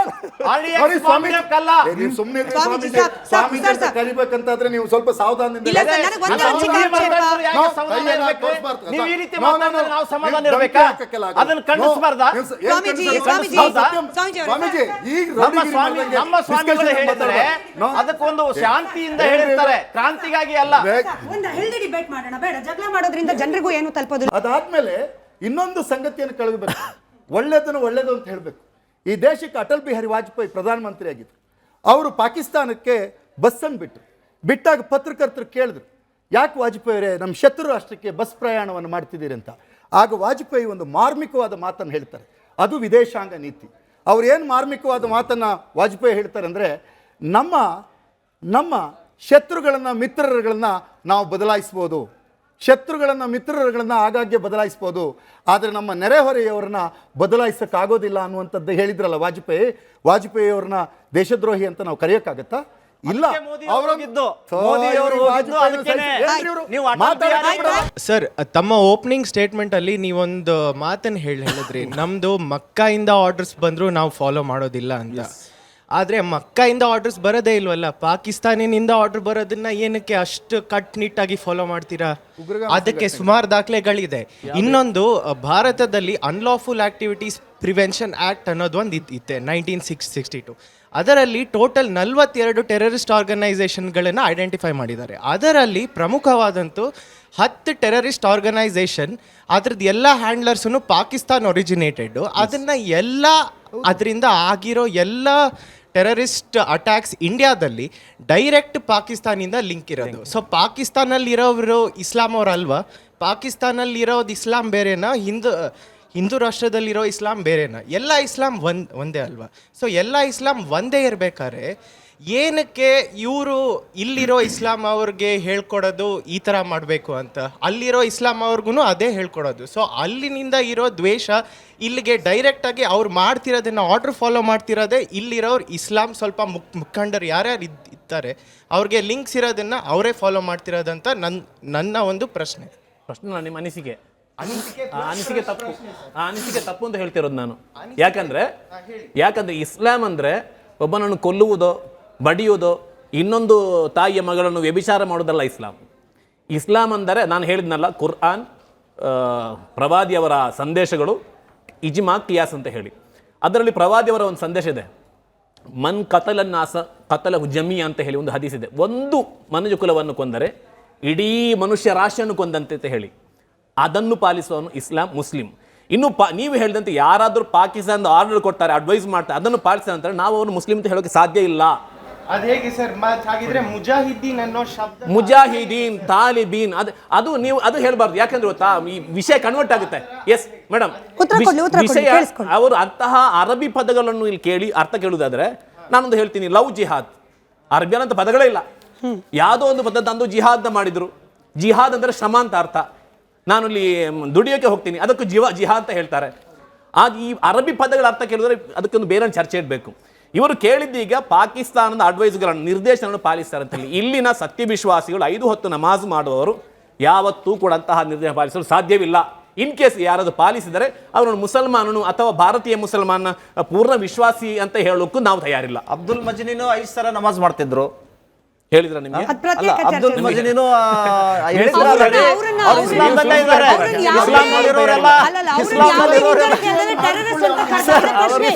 ಎಲ್ಲೋ ನಿಮಗನ್ನಿಸ್ತಾ ಇದೆ ಕಾಂಗ್ರೆಸ್ ಅವರ ಮಾತಿಗೆ ನಮ್ಮ ಮುಸಲ್ಮಾನರು ದಿಕ್ ತಗ್ಬೋದು ಅಂತ, ಅವ್ರಿಗೆ ಅನ್ನಿಸ್ತಾ ಇದೆ ನಮ್ಮ ಮಕ್ಕದಿಂದ ಬಂದ್ರು ನಾವು ಆರ್ಡರ್ ಫಾಲೋ ಮಾಡಲ್ಲ ಅಂತ. ಆ ಪಾಕಿಸ್ತಾನ್ ಅಂತ ಇದೆಯಲ್ಲ, ಅದು ಪಾಕಿಸ್ತಾನ್ ಅಲ್ಲ, ಗಲೀಜಿಸ್ತಾನ್. ಅದು ಅರ್ಥ ಮಾಡ್ಕೊಳ್ಳಿ. ಇಲ್ಲಿರೋರು ನಾವೆಲ್ಲ ಅಣ್ತಂದಿರು. ಯಾಕಂದರೆ ನಿಮ್ಮ ಮೇಲೆ ದ್ವೇಷ ಇಲ್ಲ, ನಿಮಗೆ ನಮ್ಮ ಮೇಲೆ ದ್ವೇಷ ಇಲ್ಲ. ಯಾರು ಕೂಡ ನಾವು ಭಾಳ ಚಿಕ್ಕ ವಯಸ್ಸಲ್ಲಿ ನಮ್ಮ ಮನೆ ಮುಂದೆ ಒಂದು ದೇವಸ್ಥಾನ ಇತ್ತು. ನಾನು ಅಲ್ಲಿ ಹೋಗ್ಬಿಟ್ಟು ಮೈಕಿದ್ದಾಗ, ಗಜಮುಖನೇ ಗಣಪತಿಯೇ ನಿನಗೆ ವಂದನೆ, ನಂಬಿದವರ ಪಾಲಿನ ಸಂತತರು ನೀನೆ ಅಂತ ನಾವು ಹೇಳಿದಾಗ ನಮ್ಮ ಮುಸಲ್ಮಾನ್ ಹುಡುಗರೆಲ್ಲ ನಮಗೆ ಬೈಯೋರು, ಏನೋ ನೀನು ಹಿಂದೂ ಥರ ಹೋಗಿ ಹೇಳ್ತೀಯಲ್ಲ ಅಂತ. ಅಂದಿದ ತಕ್ಷಣ ನಾನು ಹಿಂದೂ ಆಗಿಬಿಡಲ್ಲ, ನಾನು ಬಟ್ಟೆ ಇಟ್ಕೊಂಡ ತಕ್ಷಣ ನಾನು ಹಿಂದೂ ಆಗಿಲ್ಲ. ನನ್ನ ಖುರಾನ್ ನನಗೆ ಕಲಿಸಿರೋ ಅಂತ ಏನಂತ ಹೇಳಿದ್ರೆ, ನಾನು ನಾನು ಎಲ್ಲರಿಗೂ ಸಮಾನತೆಯಿಂದ ತಗೊಂಡೋಗ್ಬೇಕು. ಆಮೇಲೆ ನೀವಾಗ್ಲಿ ನಮ್ಮ ಮುಸಲ್ಮಾನರ ಧರ್ಮ ಗುರುಗಳಾಗ್ಲಿ ಇದನ್ನು ನೀವು ಹೇಳ್ಕೊಡೋ ರೀತಿ ಇದೆಯಲ್ಲ, ನಮ್ಮ ಮೇಲೆ ದ್ವೇಷ ಹುಟ್ಸೋದಂತ. ಇಲ್ಲಿ ಹಿಂದೆಗಡೆ ಹುಡುಗರು ಕೂತಿದ್ದಾರೆ, ಬಹಳಷ್ಟು ಚಿಕ್ಕ ಮಕ್ಕಳು. ಅವ್ರಿಗೆ ಕೇಳಿದಾಗ ನಾವು ಇಲ್ಲಿ ಬಂದು ಬಹಳ ನಿಮ್ಗಿಂತ ಮುಂಚೆ ಬಂದು ನಾವು ಕೂತ್ಕೊಂಡಿದ್ವಿ. ಕೇಳಿದಾಗ ಅವ್ರಿಗೆ ಒಬ್ರು ಹೇಳಿದ್ರು ನಾನು ಓದಿ ಕಂಪ್ಲೀಟ್ ಆದಮೇಲೆ ಪೊಲೀಸ್ಗೆ ಹೋಗ್ತೀನಿ ಅಂತ. ಇನ್ನೊಬ್ರು ಪೊಲೀಸ್ಗೆ ಹೋಗಾಗ ಅಷ್ಟೊಂದು ಕಾಸಿಲ್ಲ ಅಣ್ಣ, ನಾವು ಬಡವರು, ನಾವು ಮಿಲ್ಟ್ರಿಗೆ ಹೋಗ್ತೀವಿ ಅಂತ. ಇದರಲ್ಲಿ ಯಾರೂ ಕೂಡ ನಾವು ಜೈ ಶ್ರೀರಾಮ್ ಅಂತ ಹೇಳಿ ಕೊಂದಕ್ಕೆ ಹೋಗ್ತೀವಿ, ಅಲ್ಲಾಹು ಅಕ್ಬರ್ ಅಂತ ಹೇಳಿ ಕೊಂದಕ್ಕೆ ಹೋಗ್ತೀವಿ ಅಂತ ಹೇಳಿಲ್ಲ ಹೊರತು ನಮ್ಮ ದೇಶವನ್ನು ಕಾಪಾಡಲಿಕ್ಕೆ ಹೋಗ್ತೀವಿ ಅಂತ ಹೇಳಿದವರು. ಸೊ ಹಾಗಾಗಿ ಬೇಸಿಕಲಿ ಧರ್ಮ ಗುರುಗಳ ಸೋಗ್ನಲ್ಲಿ ಯುವ ಮನಸ್ಸುಗಳನ್ನ ಕದೋ ಕೆಲಸ ಮಾಡಬೇಡಿ. ನಮ್ಮ ದೇಶ ದೊಡ್ಡ ದೇಶ, 142 ಕೋಟಿ ಜನಸಂಖ್ಯೆ ಇದ್ದೀವಿ. ದಯಮಾಡಿ ಪಾಕಿಸ್ತಾನ, ಶ್ರೀಲಂಕಾ ಅಥವಾ ಬಾಂಗ್ಲಾದೇಶ ಜೊತೆ ಕಂಪೇರ್ ಮಾಡಬೇಡಿ. ಅವು ಸಣ್ಣ ದೇಶಗಳು, ಅವೆಲ್ಲ ಗಲೀಜ್ ದೇಶಗಳೇ, ಅದ್ರ ಬಗ್ಗೆ ಮಾತು ಬೇಡ. ನಮ್ಮದು 142 ಕೋಟಿ ಇದೆ, ಇದು ಹೀಗೆ ಮುಂದುವರಿಬೇಕು, ಹೀಗೆ ಶಾಂತಿಯುತವಾಗಿರಬೇಕು, ಅದರ ಬಗ್ಗೆನೇ ಯೋಚನೆ ಮಾಡಿ. ದಯಮಾಡಿ ಇಲ್ಲಿ ಎಲ್ಲರೂ ಭಾರತೀಯರೇ, ಹಿಂದೂಗಳಾಗಿರಲಿ, ಮುಸ್ಲಿಮರಾಗಿರಲಿ, ಅಥವಾ ಯಾವುದೇ ಜಾತಿ ಇರಲಿ, ಕ್ರಿಶ್ಚಿಯನ್ರಿರಲಿ, ನಾವೆಲ್ಲರೂ ಭಾರತೀಯರೇ. ಈ ದೇಶದ ಸಂವಿಧಾನ ಉಳಿಬೇಕು, ನಮ್ಮ ರಾಷ್ಟ್ರಗೀತೆ ಉಳಿಬೇಕು. ಅದರಲ್ಲೂ ಅದನ್ನು ಹೇಳೋದು. ಹಿಂದೂ, ಬೌದ್ಧ, ಸಿಖ, ಜೈನ, ಪಾರಸಿಕ, ಮುಸಲ್ಮಾನಿ, ಕ್ರಿಸ್ತಾನಿ ಅಲ್ಲ, ಅದನ್ನೇ ಹೇಳೋದು. ಅದನ್ನು ವಿರೋಧಿಸಿದವರು ಇವತ್ತು ರಾಷ್ಟ್ರ ಪ್ರೇಮದ ಬಗ್ಗೆ ಮಾತಾಡೋದು ಅಷ್ಟೊಂದು ಸಮ್ಮತಿ ಅಲ್ಲ. ಅದು ಜಾತ್ಯತೀತ ರಾಷ್ಟ್ರ ನಮ್ಮ ಭಾರತ ಮೊದಲನೇದಾಗಿ, ಯಾಕೆಂದರೆ ಸಂವಿಧಾನದಲ್ಲಿರ್ತಕ್ಕಂಥದ್ದು. ಅದರಲ್ಲಿ ಏನಾಗಿದೆ, ನಮ್ಮ ರಾಜಕಾರಣಿಗಳು ಎಲ್ಲ ಪಕ್ಷದ ರಾಜಕಾರಣಿಗಳು ಮತ್ತು ಎಲ್ಲ ಜನಾಂಗದ ರಾಜಕಾರಣಿಗಳು ಎಲ್ಲರನ್ನು ಕೂಡ ಎತ್ತುಕಟ್ತಾ ಇದ್ದಾರೆ ಮೊದಲನೇದಾಗಿ. ಯಾಕೆಂದರೆ ಚೆನ್ನಾಗಿದ್ರು ಮೊದಲು, ಎಲ್ಲರೂ ಕೂಡ ಚೆನ್ನಾಗಿದ್ರು, ಅಕ್ಕಪಕ್ಕದ ಮನೆಯಲ್ಲಿ ಮುಸ್ಲಿಮ್ಸ್ ಇದ್ದರು, ಹಿಂದೂಗಳಿದ್ರು, ಎಲ್ಲರೂ ಚೆನ್ನಾಗಿದ್ರು. ಈಗೇನಾಗೋಗಿದೆ ವಕೀಲರೇ, ನಿಮಗೂ ಹೇಳ್ತಾ ಇದ್ದೀನಿ, ಅಲ್ಲಿ ಎಲ್ಲರೂ ಏನಾಗೋಗಿದೆ, ಬರೀ ಎತ್ಕಟ್ಟಿ ನಮ್ಮೆಲ್ಲರೂ ಕೂಡ ಒಂದು ರೀತಿ ಇದನ್ನು ಹಾಳು ಮಾಡೋಕ್ಕೆ ಹೋಗ್ತಾ ಇದ್ದಾರೆ. ಮತ್ತು ಇದರಲ್ಲಿ ಏನಂದರೆ ಸ್ವಾಮೀಜಿಗಳ ಪಾತ್ರ, ನಾನು ಯಾರ ಹೆಸರು ಹೇಳೋಕ್ಕೆ ಹೋಗೋದಿಲ್ಲ ಅಥವಾ ಯಾರ್ದು ಹೇಳೋಕ್ಕೆ ಹೋಗೋದಿಲ್ಲ, ಅವರು ಕೂಡ ಇದರಲ್ಲಿ ಎಚ್ಚೆತ್ಕೋಬೇಕಾಗಿದೆ. ಎಲ್ಲ ಸ್ವಾಮೀಜಿಗಳು ಕೂಡ ಅದರಲ್ಲಿ ಎಚ್ಚೆತ್ಕೊಂಡು ಹೇಳಬೇಕಾಗುತ್ತೆ. ಯಾಕೆಂದರೆ ನಮ್ಮನ್ನೆಲ್ಲರೂ ಕೂಡ ಪ್ರವೋಕ್ ಮಾಡ್ಕೊಂಡು ಹೋಗ್ತಾ ಇದ್ರೆ ಇದು ಎಲ್ಲಿಗೆ ಹೋಗ್ತೀವಿ ಅನ್ನೋದು ನಮ್ಗೆ ಅರ್ಥ ಆಗ್ತಿಲ್ಲ. ನಿಮಗೂ ಹೇಳ್ತಾ ಇದ್ದೀನಿ ಮತ್ತು ಮೌಲ್ವಿಯವ್ರಿಗೂ ಹೇಳ್ತಾ ಇದ್ದೀನಿ. ಅದರಿಂದ ಪ್ರವೋಕ್ ಮಾಡ್ಕೊಂಡು ಹೋಗ್ತಾ ಇದ್ರೆ ಎಲ್ಲಿಗೂ ಕೂಡ ಹೋಗೋದಿಲ್ಲ. ಎಲ್ಲರನ್ನೂ ಕೂಡ ಶಾಂತಿಯುತವಾಗಿ ನಮಗೆಲ್ಲರಿಗೂ ಕೂಡ ಬದುಕೋದಕ್ಕೆ ಬಿಡಿ ಅಂತ ನಾನು ಹೇಳ್ತೀನಿ. ರೈಟ್. ಈ ರಾಜಕೀಯ ಪ್ರವೇಶದ ಬಗ್ಗೆ, ಅಂದರೆ ರಾಜಕೀಯ ಹಸ್ತಕ್ಷೇಪದ ಬಗ್ಗೆ ಪದೇ ಪದೇ ಚರ್ಚೆಯಲ್ಲೂ ಬರ್ತಿರೋದು, ಹಾಗೆ ಜನರು ಕೂಡ ಹೇಳ್ತಿರೋದ್ರಿಂದ ಸುಧೀರ್ ಸರ್ ನಿಮಗೆ ಪ್ರಶ್ನೆ ಕೇಳ್ತೀನಿ, ಆದಮೇಲೆ ಶ್ರೀಕಾಂತ್ ಅವರು ಕೂಡ ಕೌಂಟರ್ ಮಾಡ್ಬೋದು. ಈ ಸ್ಯಾಫ್ರಾನ್ ಟೆರರಿಸಮ್ ನೀವು ಪಿ ಚಿದಂಬರಂ ಅವರ ಹೇಳಿಕೆ ಅಂತ ಹೇಳ್ತಿದ್ರಿ. ಇತ್ತೀಚಿನ ಅವರು ಒಂದು ಟ್ವೀಟ್ನಲ್ಲಿ ಹೇಳ್ತಾರೆ ಸುಧೀರ್ ಸರ್, ಈಗ ಏನಾಗಿದೆ ದೆಹಲಿಯಲ್ಲಿ ಘಟನೆ, it looks like home grown terrorism. ನಾವು ಹೋಮ್ ಗ್ರೌಂಡ್ ಟೆರರಿಸಮ್ ಇರೋ ಸಂದರ್ಭದಲ್ಲಿ ಅದರ ಸರ್ಕಮ್ಸ್ಟಾನ್ಸಸ್, ಅಂದರೆ ಯಾವ ಸಂದರ್ಭದಲ್ಲಿ ಉಗ್ರವಾದಕ್ಕೆ ತಿರುಗಬೇಕು ಅನ್ನೋದನ್ನು ಅವರು ತನ್ನ ತಲೆಗೆ ತೆಗೆದುಕೊಂಡ್ರು ಅನ್ನೋದನ್ನು ನಾವು ಯೋಚನೆ ಮಾಡಬೇಕು ಅಂಥೇಳಿ ಚಿದಂಬರಂ ಅವರು ಸುದೀರ್ಘವಾಗಿ ಬರೆದಿರುವ ಟ್ವೀಟ್ನ ಎಕ್ಸ್ಟ್ರಾಕ್ಟ್. ಇದು ಯಾವ ಥರ ಸರ್? ಟೆರರಿಸಮ್ ಈಸ್ ಟೆರರಿಸಮ್, ನೀವು ಧರ್ಮಾನೂ ಲೇಪ ಮಾಡಬೇಡಿ ಅಂದ್ಬಿಟ್ರಿ. ಇದು ಹೋಮ್ ಗ್ರೌನು, ಹಾಗಾಗಿ ಭಾರತದಲ್ಲಿರ್ತಕ್ಕಂಥ ಮುಸಲ್ಮಾನರು ಯಾವುದೋ ಒಂದು ಸಂದಿಗ್ಧ ಪರಿಸ್ಥಿತಿಯಲ್ಲಿದ್ದಾರೆ, ಹೀಗಾಗಿ ಅವರು ಟೆರರಿಸ್ಟ್ಗಳಾಗ್ತಿದ್ದಾರೆ, ಅವ್ರು ಟೆರರಿಸ್ಟ್ ಆಗಿದ್ದಾರೆ ಅನ್ನೋದನ್ನು ನೋಡೋಕೆ ಮುಂಚೆ ಯಾವ ಸಂದರ್ಭದಿಂದ ಅವರಾದರು ಅನ್ನೋದನ್ನು ನೋಡಬೇಕು. ಈ ರೀತಿ ಸಮರ್ಥನೆಯನ್ನು ನಾವು ಯಾವ ರೀತಿ ನೋಡಬೇಕು? ಅದನ್ನು ನೀವು ಪೊಲಿಟಿಕಲ್ ಡಿಬೇಟ್, ಪೊಲಿಟಿಕಲ್ ನರೇಷನನ್ನು, ಸಮರ್ಥನೆ ಅನ್ನೋ ಶಬ್ದವನ್ನು ತಗೊಳ್ಬಾರ್ದು. It is a political discussion and political narration. P Chidambaram ಅವರು ಸ್ಯಾಫ್ರಾನ್ ಟೆರರಿಸಮ್ ಅಂತ ಹೇಳಿದರು. ಸ್ಯಾಫ್ರಾನ್ ಟೆರರಿಸಮ್ ಅಂತ ಹೇಳಿದಾಗ ಈ ಬಣ್ಣಗಳಿದಾವಲ್ಲ, ಸ್ಯಾಫ್ರಾನ್ ಇರ್ಬೋದು, ಗ್ರೀನ್ ಇರ್ಬೋದು, ವೈಟ್ ಇರ್ಬೋದು, ಯೆಲ್ಲೋ ಇರ್ಬೋದು, ಇದು ಯಾವುದೇ ಒಂದು ಜಾತಿ ಧರ್ಮಕ್ಕೆ ಸೀಮಿತವಾದದ್ದು ಅಲ್ಲ ಅನ್ನುವಂಥದ್ದನ್ನು ಹೇಳ್ತೇನೆ. ಬಣ್ಣಗಳು ನಮ್ಮೆಲ್ಲರದು, ಬಣ್ಣಗಳು ಎಲ್ಲರಿಗೂ ಸೇರಿದ್ದು. ಅವರು 83 ಅಂತ ಅಂದರು, ಅದು ಒಂದು ಹೇಳ್ಬಿಡ್ತೀನಿ ಶ್ರೀಕಾಂತ್, ಸ್ಪಷ್ಟವಾಗಿ ಹೇಳೋಣ. ಪಾರ್ಲಿಮೆಂಟಲ್ಲಿ ಕೊಟ್ಬಿಟ್ಟಿದ್ದಾರೆ. ಜಸ್ಟ್ ನೀವು ಗೂಗಲಿಗೆ ಹೋಗಿ ಪಾರ್ಲಿಮೆಂಟ್ ವೆಬ್ಸೈಟಲ್ಲಿ ನೋಡಿದ್ರೆ ಆಯಿತು. ಬರೀ ಕಾಶ್ಮೀರ ಒಂದರಲ್ಲಿ 2414 ಟೆರರಿಸ್ಟ್ ಅಟ್ಯಾಕ್ಗಳು ಈ 12 ವರ್ಷಗಳಲ್ಲಾಗಿವೆ. ಅದಕ್ಕೂ ಮುಂಚೆನೂ ಸಹಿತ ಟೆರರಿಸ್ಟ್ ಅಟ್ಯಾಕ್ಗಳು ಆಗಿದೆ. ಅದನ್ನು ಟೆರರಿಸ್ಟ್ ಅಟ್ಯಾಕ್ ಅಂತ ಕರೆಯೋಣ, ಬಿಟ್ಟರೆ ನಮ್ಮ ಅಕ್ಕಪಕ್ಕದಲ್ಲಿರ್ತಕ್ಕಂಥ ಒಬ್ಬ ಧಾರ್ಮಿಕ ನಂಬಿಕೆಯನ್ನ ಟಾರ್ಗೆಟ್ ಕೂಡ ಪ್ರಶ್ನೆ ಮಾಡಲೇಬೇಕು. ಇದನ್ನು ಒಪ್ಪಂಗಿಲ್ಲ. ಯಾಕೆ ಕೇಳಿದ್ರೆ, ಒಬ್ಬ ಟೆರರಿಸ್ಟು ಸಿಕ್ಕಾಕೊಂಡ ಸಂದರ್ಭದಲ್ಲಿ ಈ ದೇಶದ ಸಂವಿಧಾನ ಆತನಿಗೆ ನೇಣು ಶಿಕ್ಷೆ ಆಯಿತು, ನೇಣಿಗೆ ಹಾಕ್ತಾರೆ. ಆತನ ಶವ ಆತನ ಕುಟುಂಬಕ್ಕೆ ಒಪ್ಪಿಸ್ತಾರೆ ಮುಂಬೈಯಲ್ಲಿ. ಆ ಕುಟುಂಬಸ್ಥರು ಅವನ ದಫನ್ ಮಾಡಲಿಕ್ಕೆ 10,000 ಜನರನ್ನು ಸೇರಿಸ್ತಾರ್ರಿ ಮೆರವಣಿಗೆ. ಅಲ್ಲಾಹು ಅಕ್ಬರ್, ತುಮ್ ಜಿಂದಾ ಹೈ, ತುಮ್ ಅಮರ್ ಹೈ, ಇದು ಇದು ಇದು ಇದು ದೇಶದ್ರೋಹಿ ಮುಸಲ್ಮಾನರು ಅಥವಾ ದೇಶಭಕ್ತ ಮುಸಲ್ಮಾನರು? ಆಮೇಲೆ ನಮ್ಮ ಸಹೋದರರು ಹೇಳಿದ್ರು ಆಗ್ಲೇ, ನಮ್ಮ ಸಹೋದರರು ಹೇಳಿದ್ರು ಪಾಕಿಸ್ತಾನ್ ಗಲೀಜಿಸ್ತಾನ್ ಅಂತ ಹೇಳಿದ್ರು. ಇದು ಇಲ್ಲಿ ಹೇಳುವುದಕ್ಕಿಂತಲೂ ಮುಸಲ್ಮಾನರು ಬಸ್ದಿ ಒಳಗೆ ಹೋಗಿ ಮುಸಲ್ಮಾನರ ಯುವಕರನ್ನ ಸೇರಿಸ್ಕೊಂಡು ಹೇಳ್ಬೇಕು, ಪಾಕಿಸ್ತಾನ್ ನಮ್ಮ ಶತ್ರು ರಾಷ್ಟ್ರ, ಅದು ಗಲೀಜಿಸ್ತಾನ್, ಅದರ ಪರ ಘೋಷಣೆ ಹಾಕಬೇಡಿ ಸರ್. ವಿಧಾನಸಭೆಯಲ್ಲಿ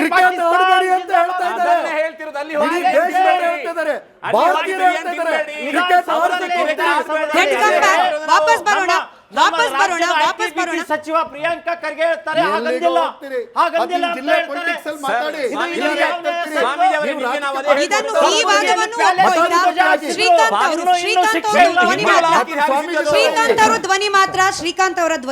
ಶ್ರೀಕಾಂತ್ ಅವರೇ, ಸುಧೀರ್ ಸರ್ ಹೇಳಿದಂಗೆ sympathising terrorism is also a crime.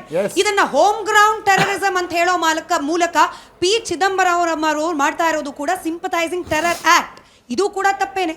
ಹೌದು, ಈ ಹಿಂದೆ ಕೂಡ ಬಡತನದ ಕಾರಣಕ್ಕೆ ಉಗ್ರಗಾಮಿಗಳಾಗ್ತಾರೆ ಅಂತ ಹೇಳ್ತಾ ಇದ್ರು.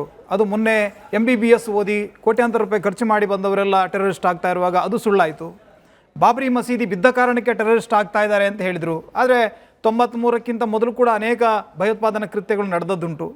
ಹಾಗಾಗಿ ಒಟ್ಟಿನಲ್ಲಿ ಕಾಂಗ್ರೆಸ್ ಮತ್ತು ಯಾರು ಮುಸ್ಲಿಂ ಮತ ಬ್ಯಾಂಕನ್ನು ಇಟ್ಕೊಂಡಿದ್ದಾರೆ ಅವರು ಆ ಸಮುದಾಯವನ್ನು, ನನಗೆ ಈಗ ಕರ್ನಾಟಕದಲ್ಲಿ ಟಿಪ್ಪು ಜಯಂತಿ ಮಾಡೋದಕ್ಕಿಂತ ಮೊದಲು ಸಂತ ಶಿಶುನಾಳ ಶರೀಫರು ಇದ್ದರು. ಅಂಬೆಗಾರುತಿಯನ್ನು ರಂಬೇರು ಬೆಳಗೀರೆ ಶುಂಭ ನಿಶುಂಭರ ಸಂಹಾರಿಗೆ ಅಂತ ಬರೆದವರು, ಅವ್ರದ್ದು ಮಾಡಬಹುದಿತ್ತು. ಅಥವಾ ಆದಿಲ್ ಶಾಹಿ, ಯಾರನ್ನ ವಿಜಯನಗರದ ಅಳಿಯ ರಾಮರಾಯ ತನ್ನ ಮಗ ಅಂತ ಹೇಳಿ ಒಪ್ಕೊಂಡು ಬಿಜಾಪುರವನ್ನು ಬೆಂಬಲಿಸಿದ್ನೋ ಅಂತ ಆದಿಲ್ ಶಾಹನನ್ನ ಮಾಡಬಹುದಿತ್ತು. ಅನೇಕ ಜನ ಕನ್ನಡದ ರಾಜರಿದ್ರು, ಟಿಪ್ಪುವನ್ನು ಯಾಕೆ ಮಾಡಿದ್ರು?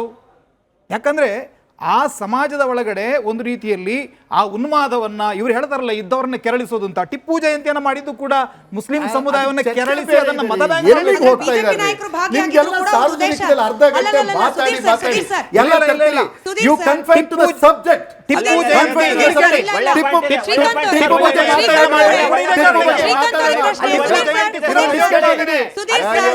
ಟಿಪ್ಪು ಜಯಂತಿಯಲ್ಲಿ ಭಾಗಿಯಾದ ಬಿಜೆಪಿಗರ ಆ ನಿಷ್ಠೆ ಉದ್ದೇಶದ ಬಗ್ಗೆ ಕೂಡ ಪ್ರಶ್ನೆ ಕೇಳಬೇಕಾಗುತ್ತೆ.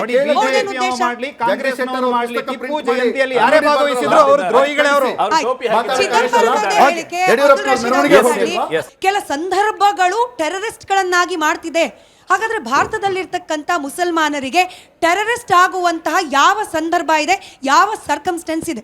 ಈ ಹೇಳಿಕೆಯನ್ನು ನೀವು ಒಪ್ತೀರಾ? ಬೇಸಿಕಲಿ ಅಲ್ಲ, ನೀವು ಅಲ್ಲೂ ಕೂಡ ಮುಸ್ಲಿಂ ಅಂತ ಹೇಳಿ ಮತ್ತೆ ಅವ್ರು ಹೇಳಿರೋದು ಅದನ್ನೇ ಸರ್. ಅವ್ರ ಟ್ವೀಟ್ ನೀವು ಪ್ರತಿಯೊಕ್ಕವಾಗಿ ಓದ್ಕೊಳ್ಳಿ, ಬೇಕಾದ್ರೆ ಇಷ್ಟುದ್ದ ಬರೆದಿದ್ದಾರೆ. ನನಗೆ ಬೇಕಾದ್ರೆ ವೆರಿ ಕ್ಲಿಯರ್ ಅನ್ಬೇಕು ಮೇಡಮ್, ಈ ಟೆರರಿಸ್ಟ್ ಅಂದ್ರೆ ಏನು? ಅಲ್ಲ ಅಂದ್ರೆ ಎಲ್ಲದರಲ್ಲೂ ಮುಸಲ್ಮಾನ್ ಅಂತ ಈ ನುಗ್ಗಿಸೋದಾದ್ರೆ ಈ ಟೆರರಿಸ್ಟ್ ಅಂದ್ರೆ ಅದು ಏನಂದ್ರದ್ದು, ಏನಂತಾರೆ ಡೆಫಿನೇಷನ್ ಏನು? ಭಯೋತ್ಪಾದಕರು ನನಗೂ ಹೆದರಿಕೆ ಆಗ್ತಿದೆ. ಇವರು ಮಾತಾಡೋದು ನನಗೂ ಹೆದರಿಕೆ ಆಗ್ತಿದೆ. ಅಂದ್ರೆ ಇವರು ಭಯೋತ್ಪಾದಕರು ನಿಮ್ಮನ್ನು ನೋಡುವಾಗ ನನಗೆ ಹೆದರಿಕೆ ಆಗ್ತಾ ಇದೆ. ಹಾಗಲ್ವಾ?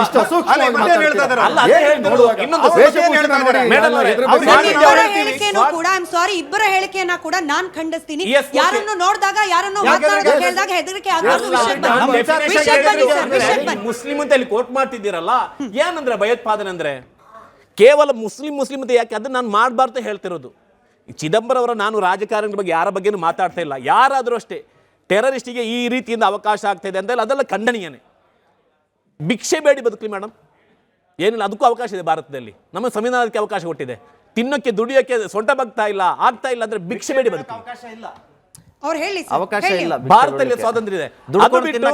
ಇವರು ನನ್ನ ಸ್ವಾಮೀಜಿ ಅವರದ್ದು ಮನವಿ ಆಗ ಹೇಳಿದ್ರು ಪಾಕಿಸ್ತಾನ ಗಲೀಜಿಸ್ತಾನ ಅಂತ ಹೇಳಿ. ನಾವು ಅದೇ ಹೇಳ್ತು, ಗಲೀಜಿಸ್ತಾನ, ಅಲ್ಲಿಗೆ ನಿಮ್ಮ ಪ್ರಧಾನಿ ಹೋಗ್ಲಿಕ್ಕೆ ಬಿಡಬೇಡಿ, ಅವರನ್ನು ಕ್ರಿಕೆಟ್ ಆಡ್ಬೇಡಿ, ಖಂಡತಂಡವಾಗಿ ಅವರನ್ನು ವಿರೋಧಿಸಿ, ಅವಕಾಶ ಸಿಕ್ಕಿದರೆ ಅವರನ್ನು ಸರ್ವನಾಶ ಮಾಡಿ. ನಿಮಗೆ ನಾವಿದ್ದೀವಿ, ನಮಗೆ ನಮ್ಮ ಭಾರತ ಬೇಕು. ಹೋಗ್ತಾರೆ, ಬಿರಿಯಾನಿ ತಿಂತಾರೆ, ಕ್ಲೀನ್ ಮಾಡ್ತಾರೆ, ಇಲ್ಲಿ ನಮಗೆ ಇರ್ತಾರೆ, ಅವರಿಗೆ ಸಪೋರ್ಟ್ ಮಾಡ್ತಾರೆ. ಭಾರತದಲ್ಲಿ ಪಕ್ಕಕ್ಕಿಟ್ಟು ಇದು ನನ್ನ ವೈಯಕ್ತಿಕ ಪ್ರಶ್ನೆ, ಕೇಳಿಸ್ಕೊಂಬಿಡಿ. ಭಾರತದಲ್ಲಿರ್ತಕ್ಕಂಥ ಯಾರಿಗಾದ್ರೂ ಸಂದರ್ಭ ಅಥವಾ ಅಂಥ ಪರಿಸ್ಥಿತಿ ಇದೆಯಾ, ನಾನು ನನ್ನ ಬದುಕನ್ನ ಸರಿದಾರಿಗೆ ತರಲಿಕ್ಕೆ ಅಥವಾ ನನಗಾಗ್ತಿರುವ ಅನ್ಯಾಯವನ್ನ ಖಂಡಿಸ್ಲಿಕ್ಕೆ ಇರೋದು ಟೆರರಿಸಂ ಮಾತ್ರ ಅನ್ನೋ ರೀತಿಯ ಅನಿವಾರ್ಯತೆ ಇದೆಯಾ? ಖಂಡಿತ ಇಲ್ಲ. ಅಂದ್ರೆ ಇಸ್ಲಾಂ ಅಲ್ಲಿ ಮೇಡಮ್ ಅವರೇ, ಮನ್ ಸಲಿಮಲ್ ಮುಸ್ಲಿಂ ಅಂತ ಒಂದು ಹದೀಸ್ ಇದೆ. ಮನ್ ಸಲಿಮಲ್ ಅದರ ಅರ್ಥ ಮುಸಲ್ಮಾನ್ ಅಂದ್ರೆ ಯಾರು ಅಂತ. ಆಗ ಹುಜೂರ್ ಅವರೇ ಉತ್ತರ ಕೊಡ್ತಾರೆ, ಒಬ್ಬನ ಕೈಯಿಂದ ಅನ್ಯ ಅಂದರೆ ಅವನಲ್ಲದ ಇನ್ನೊಬ್ಬರು ಯಾವಾಗ ಬಚಾವಾಗಿರ್ತಾರೋ ಅವನೇ ನಿಜವಾದ ಮುಸ್ಲಿಂ ಅಂತ ಹೇಳಿ. ಟೆರರಿಸ್ಟ್ ಇವನಿಗೆ ತಿನ್ನಲಿ ಗತಿ ಇಲ್ಲ ಅಂದರೆ ಟೆರರಿಸ್ಟ್ ಅವನು ಮುಸ್ಲಿಂ ಹೆಂಗಾಗ್ತಾನೆ? ಈ ಅರ್ಥ ಬಂದಾಗ ಪಾಕಿಸ್ತಾನ ಏನು ಹೇಳ್ತಾನೋ, ತಾಲಿಬಾನ್ ಏನು ಹೇಳ್ತಾನೋ, ಲಷ್ಕರ್ ತೊಯ್ಬಾ ಅದೆಲ್ಲ ಇಸ್ಲಾಂ. ಅವ್ರ ಗಜ್ನಿ ಯಾರೋ ಮೊಹಮ್ಮದ್ ಗಜ್ನಿ ಅದೆಲ್ಲ ಇಸ್ಲಾಂ. ಇಸ್ಲಾಂ ಅಂದರೆ ಕುರ್ಆನ್, ಪೈಗಂಬರ್ ಸಲ್ಲಲ್ಲಾಹು ಅಲೈಹಿ ವಸಲ್ಲಂ, ಇಜ್ಮಾ ಕಿಯಾಸ್ ಇಷ್ಟೇ. ಇನ್ನು ಪಾಕಿಸ್ತಾನ ಹೇಳ್ತಾರೆ, ಅಫ್ಘಾನಿಸ್ತಾನ ಹೇಳ್ತಾರೆ, ನಮ್ಗೆ ಅದು ಮ್ಯಾಟ್ರೇ ಅಲ್ಲ. ಇನ್ನೊಂದು ಹೇಳ್ತೇನೆ ಅಂದರೆ ನಮಗೆ ಇಲ್ಲಿ ದುಡಿಮೆ ಇಲ್ಲ ಅಂತ ಹೇಳಿ ದುಬೈಗೆ ಸೌದಿಗೆಲ್ಲ ಹೋಗ್ತಾರೆ. ಈ ತನಕ ಪಾಕಿಸ್ತಾನ ಯಾರು ದುಡಿಮೆ ಹುಡ್ಕೊಂಡು ಹೋಗಿದವರಿಲ್ಲ. ಅವರೇ ತಿನ್ನೋದು ಕಷ್ಟದಲ್ಲಿ ಸರ್, ಅಲ್ಲಿ ಏನಿದೆ ಅಂತ ಆಗ್ಬೇಕು. ಅವರು ಹೇಳ್ತಾ ಇದ್ರು ಕುರಾನ್ ಏನು ಹೇಳುತ್ತೆ ಅದು ಇಸ್ಲಾಂ ಅಂತ. ಅಂದ್ರೆ ಭಯೋತ್ಪಾದಕರಿಗೆ, ಮುಸ್ಲಿಂ ಭಯೋತ್ಪಾದಕರಿಗೆ ಒಂದು ಕುರಾನ್ ಇದೆಯೋ ಅಥವಾ ಉತ್ತಮ ಮುಸಲ್ಮಾನನಿಗೆ ಮತ್ತೊಂದು ಕುರಾನ್ ಇದೆಯೋ, ಇದನ್ನು ಸ್ಪಷ್ಟೀಕರಣ ಕೊಡಬೇಕು ಅವರು. ಯಾಕೆ ಅಂತ ಕೇಳಿದರೆ, ನಾನು ಕೇಳಿದ ಹಾಗೆ ಪ್ರತಿ ಕುರಾನ್ನ ಪ್ರತಿಯಲ್ಲಿ ಹಿಂದೂ ಕಾಫಿರು ಮೂರ್ತಿ ಯಾರು ಮಾಡ್ತಾ ಇದ್ದಾರೆ, ಪೂಜೆ ಮಾಡ್ತಾ ಇದ್ದಾರೆ, ಅವರನ್ನ ನಾಶ ಮಾಡು ಇದನ್ನು ಹೇಳ್ತದೆ. ಹಾಗಾದ್ರೆ ಅದು ಭಯೋತ್ಪಾದಕರ ಕುರಾನು, ನಿಮ್ಮ ಕುರಾನ್ ಬೇರೆ ಇದೆನಾ? ಕೂಡ ಕಾಫಿರರು ಅನ್ನೋದು ಇದೆಯಾ, ಅವ್ರನ್ನ ಹತ್ಯೆ ಮಾಡಬೇಕು ಅನ್ನೋದು ಇದೆಯಾ? ಉತ್ತರ ಹುಜೂರ್ ಪೈಗಂಬರ್ ಸಲ್ಲಲ್ಲಾಹು ಅಲೈಹಿ ವಸಲ್ಲಂ ಅವರು ಮಕ್ಕದಲ್ಲಿ ಹುಟ್ಟಿದ್ರು. ಸ್ವಾಮೀಜಿಯವರ ಚರಿತ್ರೆ ತಿಳ್ಕೊಳ್ಳಿ. 50 ವರ್ಷ ಸ್ವಂತ ಊರಲ್ಲಿ ಬದುಕಿದ್ರು. ಬದುಕಿದ ಆ ಒಂದು ಸನ್ನಿವೇಶ ಅಂದರೆ ನಮ್ಗೆ ಇಲ್ಲಿ ಈ ಒಂದು ಅರ್ಧ ಗಂಟೆಲಿ ಎಕ್ಸ್ಪ್ಲೇನ್ ಮಾಡೋಕ್ಕಾಗಲ್ಲ, ಅಷ್ಟು ಕ್ಲಿಷ್ಟಕರವಾದಂತಹ ಸನ್ನಿವೇಶ. ಅದರ ನಂತರ ಅಲ್ಲಿ ಬದುಕಲಾಗದೆ ಕೋಟ್ಯಾನು ಕೋಟಿ ಸಂಪತ್ತನ್ನಲ್ಲಿ ಬಿಟ್ಟು ಅವರು ಮದೀನಕ್ಕೆ ಹೋಗ್ತಾರೆ. ಮದೀನಕ್ಕೆ ಹೋದ ನಂತರ ಅಲ್ಲೂ ಕೂಡ ಏನಾಗುತ್ತೆ ಸಮಸ್ಯೆಗಳು. ಇಲ್ಲಿನ ಶತ್ರುಗಳು 800,000 ಕಿಲೋಮೀಟರ್ ಡಿಸ್ಟೆನ್ಸ್ ಇರುವ ಅಲ್ಲಿನ ಶತ್ರುಗಳು ಇಲ್ಲಿಂದ ಮತ್ತೆ ಮೊಹಮ್ಮದರನ್ನು ಕೊಲ್ಲಿಗೆ ಹೋಗ್ತಾರೆ. ಆಗ ಮದೀನದ ಜನರೊಂದಿಗೆ ಸೇರಿ ಅಲ್ಲೊಂದು ಅಗ್ರಿಮೆಂಟ್ ಆಗುತ್ತೆ, ಇಲ್ಲ ಬರುವಂಗಿಲ್ಲ, ನಿಮಗೆ ಆಗಿ ನಾನು ಬಿಟ್ಟು ಬಂದಿದ್ದೀನಿ, ಅಲ್ಲಿ ನೀವು ಇಲ್ಲಿ ಬರುವಂಗಿಲ್ಲ, ಇನ್ನು ಮಂದ್ರ ಅಂತ ಹೇಳಿ ಆ ಒಂದು ಏನು ಅಗ್ರಿಮೆಂಟ್ ಆದ ನಂತರ ಇಷ್ಟು ವರ್ಷ ನಾವು ಒಗ್ಗಟ್ಟಿನ ಬಾಲೋಣ ಅಂತ ಹೇಳ್ತಾರೆ. ಅದರ ನಂತರ ಕೂಡ ಈ ಒಡಂಬಡಿಕೆ ಅಗ್ರಿಮೆಂಟ್ಗೆ ಸಿಗ್ನೇಚರ್ ಹಾಕಿದವರು ಮತ್ತೆ ಅಲ್ಪ ದಿನಗಳ ಕಾಲ ನಂತರ ಮತ್ತೆ ಹೋಗ್ತಾರೆ. ಆಗ ಅಲ್ಲಾಹ ನಿರ್ದೇಶ ಬರ್ತೆ, ಕಂಡಲ್ಲಿ ಅವರನ್ನು ಬಿಡಬೇಡಿ ಅಂತ ಹೇಳಿ. ಕಾಫಿರ್ ಅಂತ ಅಲ್ಲಿಲ್ಲ, ಸತ್ಯ ನಿಷೇಧಿಗಳಂತ ಇರೋದು. ಅದರ ನಂತರ ಆಯತಿದೆಯಲ್ಲ ಅದು ಮನ್ಸೂಖ್ ಆಗುತ್ತೆ, ಅಂದರೆ ನಿರರ್ಥಕ ಆಗುತ್ತೆ. ಅದು ಈಗ ಇದರಲ್ಲಿಲ್ಲ. ಅದನ್ನು ಹಿಡಿದುಕೊಂಡು ಕಾಫಿರನ್ನು ಕೊಲ್ಬೇಕಂದ್ರೆ ಎಷ್ಟು ಜನ ಕೊಂದ್ರೆ? ಹಾಗಾದ್ರೆ ಇಲ್ಲಿನ ಮುಫ್ತಿಗಳು, ಉಸ್ತಾದರುಗಳು ಎಷ್ಟು ಜನ ಸ್ವಾಮೀಜಿಗಳನ್ನು ಕೊಲ್ಲಬೇಕು, ಅದು ಹಿಂದೂಗಳನ್ನು ಕೊಲ್ಲಬೇಕು, ಎಷ್ಟು ಜನ ಕರೆ ಕೊಟ್ಟರು? ಬನಿ ಕುರೇಶಿಗಳನ್ನೇ ಯಾಕೆ ಕೊಂದರು? ಸ್ವಾಮಿ ಶ್ರದ್ಧಾನಂದ ಈ ಎಲ್ಲ ಮೂರ್ತಿಗಳ ನಾಶ ಯಾಕಾಯ್ತು? ಕೊಲ್ಬೇಕು ಅಂತ ಅಲ್ಲ, ಇಸ್ಲಾಮಿನಲ್ಲಿ ಯುದ್ಧ ನಡೆದಿದೆ, ಧರ್ಮ ಪ್ರಚಾರಕ್ಕೆ ಯುದ್ಧ ನಡೆದಿಲ್ಲ. ಅದು ಎಲ್ಲ ಧರ್ಮಗಳು ನಡೆದಿದೆ. 2025ರಲ್ಲಿ ನಿಂತು ಯಾರಾದ್ರೂ ಹಿಂದೂಗಳು ಕಾಫಿರರು ಅಂತ ಹೇಳಿ ಅವರನ್ನ ಕೊಲ್ಲಬೇಕು ಅಂತಂದ್ರೆ ಅವ್ರಿಗೆ ಸಂದೇಶ ಕೊಟ್ಬಿಡಿ ಸರ್. ಅವ್ರ ಉತ್ತರ ಕೊಡ್ಲಿ, ಅವ್ರ ಉತ್ತರ. ಸುಧೀರ್ ಸರ್, ಇಲ್ಲಿ ಅನೇಕರು ಪ್ರಶ್ನೆ ಕೇಳಬೇಕು ಅಂತಿದ್ದಾರೆ. ಇವರಿಗಿರುವ ಅನುಮಾನ ಬಗೆಹರಲಿ ಅನ್ನೋ ಕಾರಣಕ್ಕೆ ನಿಮಗೆ ಪ್ರಶ್ನೆ ಕೇಳ್ತಿದ್ದೀನಿ. ಯಾರಾದ್ರೂ ಇನ್ ಕೇಸ್ 2025ರಲ್ಲಿ ನಿಂತು ಕಾಫಿರರು ಅಂದ್ರೆ ಹಿಂದೂಗಳು, ಆ ಕಾರಣಕ್ಕೆ ಅವ್ರನ್ನ ಕೊಲ್ಲಬೇಕು ಅಂತ ಯಾರಾದ್ರೂ ಅಂದ್ಕೊಂಡ್ರೆ ಅಂತವ್ರಿಗೆ ನಿಮ್ಮ ಸಲಹೆ? ಅವರಿಗೆ ಕಾನೂನು ಪರವಾಗಿ ಸಾರ್ವಜನಿಕವಾಗಿ ಗಲ್ಲು ಶಿಕ್ಷೆ ಬಂದು ನಾವು ಮುಂದೆ ಬರ್ತೀವಿ. ಫೈನ್. ಇವಾಗ ಏನಾಗಿರೋದು, ಡೆಲ್ಲಿಲಿ ಮೊನ್ನೆ ಬಾಂಬ್ ಬ್ಲಾಸ್ಟ್ ಆಗಿದೆ. ಅವನ ಬಾಂಬ್ ಯಾಕೆ ಎತ್ಕೊಂಡು ಹೋಗ್ತಿದ್ದ, ಆಯ್ತಾ? ಅದನ್ನ ಕಂಡುಹಿಡಿಬೇಕು. ಅದನ್ನ ಕಂಡುಹಿಡ್ದು ಸಾಲ್ವ್ ಮಾಡ್ಬೇಕು ಫಸ್ಟು, ಅಲ್ವಾ? ಫಸ್ಟ್ ಅದನ್ನ ಸಾಲ್ವ್ ಮಾಡಿ ಇನ್ನು ಅದರಿಂದ ಯಾರ್ಯಾರು ಇದ್ದಾರೆ, ಏನಕ್ಕೆ ಅವ್ರು ಎಲ್ಲಕ್ಕೆ ತಗೊಂಡೋಗ್ತಾ ಇದ್ರು ಆ ಬಾಂಬ್ನ, ಅದನ್ನೆಲ್ಲ ಪತ್ತೆ ಹಚ್ಬೇಕು. ಸುಮ್ಮನೆ ಅದನ್ನ ಬಿಟ್ಟು ಇದನ್ನೆಲ್ಲ ಮಾತಾಡ್ಕೊಂಡು ಇವಾಗ ಮುಸ್ಲಿಮ್ಸ್ ಹಿಂದೂ ಅದೆಲ್ಲ ಅವಾಗಿಂದನೂ ನಡೀತಾನೆ ಇದೆ. ಅದು ಫಸ್ಟ್ ಆಫ್ ಆಲ್ ಅದನ್ನ ಮಾಡಬಾರ್ದು. ಪಾಕಿಸ್ತಾನದಲ್ಲಿ ಹಿಂದೂ ಇದ್ದಾರೆ, ಇಂಡಿಯಾದಲ್ಲಿ ಮುಸ್ಲಿಮ್ಸ್ ಇದ್ದಾರೆ, ಅಲ್ವಾ? ಎಲ್ಲ ಕಡೆ ಇದ್ದಾರೆ. ಇವಾಗ ಅಲ್ಲಿ ಇವಾಗ ಪಾಕಿಸ್ತಾನನ ಧ್ವಂಸ ಮಾಡ್ಬಿಡ್ಬೇಕಂದ್ರೆ ಹಿಂದೂವರೆಲ್ಲ ಮತ್ತೇನ್ ಮಾಡ್ತಾರೆ? ಅಲ್ಲಿ ಹಿಂದೂ ಒಳ್ಳೆ ಮುಸ್ಲಿಮ್ಸ್ ಇದ್ದಾರೆ, ಒಳ್ಳೆ ಹಿಂದೂಗಳು ಇದ್ದಾರೆ. ಅಲ್ಲಿರುವಂತಹ ಮುಸಲ್ಮಾನರ ಜೀವನ, ಹಿಂದೂಗಳ ಜೀವನ ಮುಸಲ್ಮಾನರ ಮಧ್ಯೆ ಹೇಗೆ ನಡೀತಾ ಇದೆ, ಭಾರತದಲ್ಲಿರುವಂತಹ ಮುಸಲ್ಮಾನರ ಜೀವನ ಹೇಗೆ ನಡೀತಾ ಇದೆ, ವಿಶ್ವದ ಎಲ್ಲಾ ಮುಸಲ್ಮಾನ್ ರಾಷ್ಟ್ರಗಳಲ್ಲಿರುವಂತಹ ಮುಸಲ್ಮಾನರ ರಕ್ಷಣೆ, ಸುರಕ್ಷತೆ ಭಾರತದಲ್ಲಿದೆ, ಪಾಕಿಸ್ತಾನದಲ್ಲಿಲ್ಲ, ಬಾಂಗ್ಲಾದಲ್ಲಿಲ್ಲ. ಸಮಸ್ಯೆ ಈಗ ಭಾರತದಲ್ಲೇ ಇದೆ. ಇಲ್ಲಿ ಮುಸ್ಲಿಮ್ಸರು ಇದ್ದಾರೆ ಮತ್ತೆ ಹಿಂದೂಗಳನ್ನು ಇದ್ದಾರೆ. ಆದ್ರೆ ನೀವು ಈ ತರ ಎಲ್ಲ ಹಿಂದೂದರೆ ಮಾಡಿದ್ದಾರೆ, ಇದೇ ಮಾಡಿದ್ದಾರೆ ಅಂತ ಈ ತರ ಎಲ್ಲ ಮಾತಾಡಿದ್ರೆ ಸಾಮಾನ್ಯ ಜನರ ಮಧ್ಯಾಹ್ನ ದ್ವೇಷ ಹುಟ್ಟುತ್ತೆ. ಇವರು ಮುಸ್ಲಿಂ ಮಾಡಿದ್ದಾರೆ, ಅವರು ಇದು ಅಂತ ಚಿಕ್ಕ ಚಿಕ್ಕ ಮಕ್ಕಳು ಅವ್ರ ಮನ್ಸಲ್ಲೂ ದ್ವೇಷ ಹುಟ್ಟಿ ಬೇರೆ ಬೇರೆ ಕಡೆ ಹೋಗುತ್ತೆ. ನೀವು ಮೊದಲು ಏನ್ ಸಮಸ್ಯೆ ಆಗಿದೆ ಅದನ್ನ ಸಾಲ್ವ್ ಮಾಡಕ್ ನೋಡ್ಬೇಕು. ಈ ತರ ಎಲ್ಲ ಮಾತಾಡಿದ್ರೆ ಎಲ್ಲರಿಗೂ ಇದು ಆಗುತ್ತೆ. ಆಂದೋಲನ ಶ್ರೀಗಳು ಈ ಪ್ರಶ್ನೆಗೆ ಆಂದೋಲನ ಶ್ರೀಗಳು ಉತ್ತರ ಕೊಡ್ಲಿ, ಅದಾದ್ಮೇಲೆ ಸುಧೀರ್ ಸರ್ ಕೂಡ ಉತ್ತರ. ಮೇಡಮ್, ವಿದ್ಯಾರ್ಥಿನಿಯರು ಕೇಳಿದ್ರು ಸಮಸ್ಯೆ ಬಗೆಹರಿಸಬೇಕು, ಇದು ಪ್ರಚಾರ ಆದಂಗೆಲ್ಲ ಸಣ್ಣ ಸಣ್ಣ ಮಕ್ಕಳು ತಲೆಯಲ್ಲಿ ಹೋಗುತ್ತೆ ಅಂತ. ಇದನ್ನು ಪ್ರಚಾರ ಕೊಟ್ಟವ್ರು ಯಾರು? ಬಾಂಬ್ ಬ್ಲಾಸ್ಟ್ ಆಗದೇ ಇದ್ರೆ ಇದು ಪ್ರಚಾರಕ್ಕೆ ಬರ್ತಿತ್ತ? ಬಾಂಬ್ ಬ್ಲಾಸ್ಟ್ ಬರೀ ಭಾರತದಲ್ಲಿ ಸುದ್ದಿ ಆಗಲಿಲ್ಲ, ಇಡೀ ವಿಶ್ವದಲ್ಲೇ ಸುದ್ದಿ ಆಯಿತು. ಬಾಂಬ್ ಬ್ಲಾಸ್ಟ್ ಯಾರು ಮಾಡ್ತಾ ಇದ್ದಾರೆ ಅವ್ರನ್ನ ಮಟ್ಟ ಹಾಕಬೇಕಾದಂಥ ಕೆಲಸ ಆಗಬೇಕಾಗಿದೆ. ಸರ್ಕಾರ ಇರಲಿ, ಆ ಧರ್ಮದ ಮುಸ್ಲಿಂ ಗುರುಗಳಿರಲಿ, ಶಿಕ್ಷಕರಿರಲಿ, ಅದನ್ನು ಮಾಡಬೇಕು.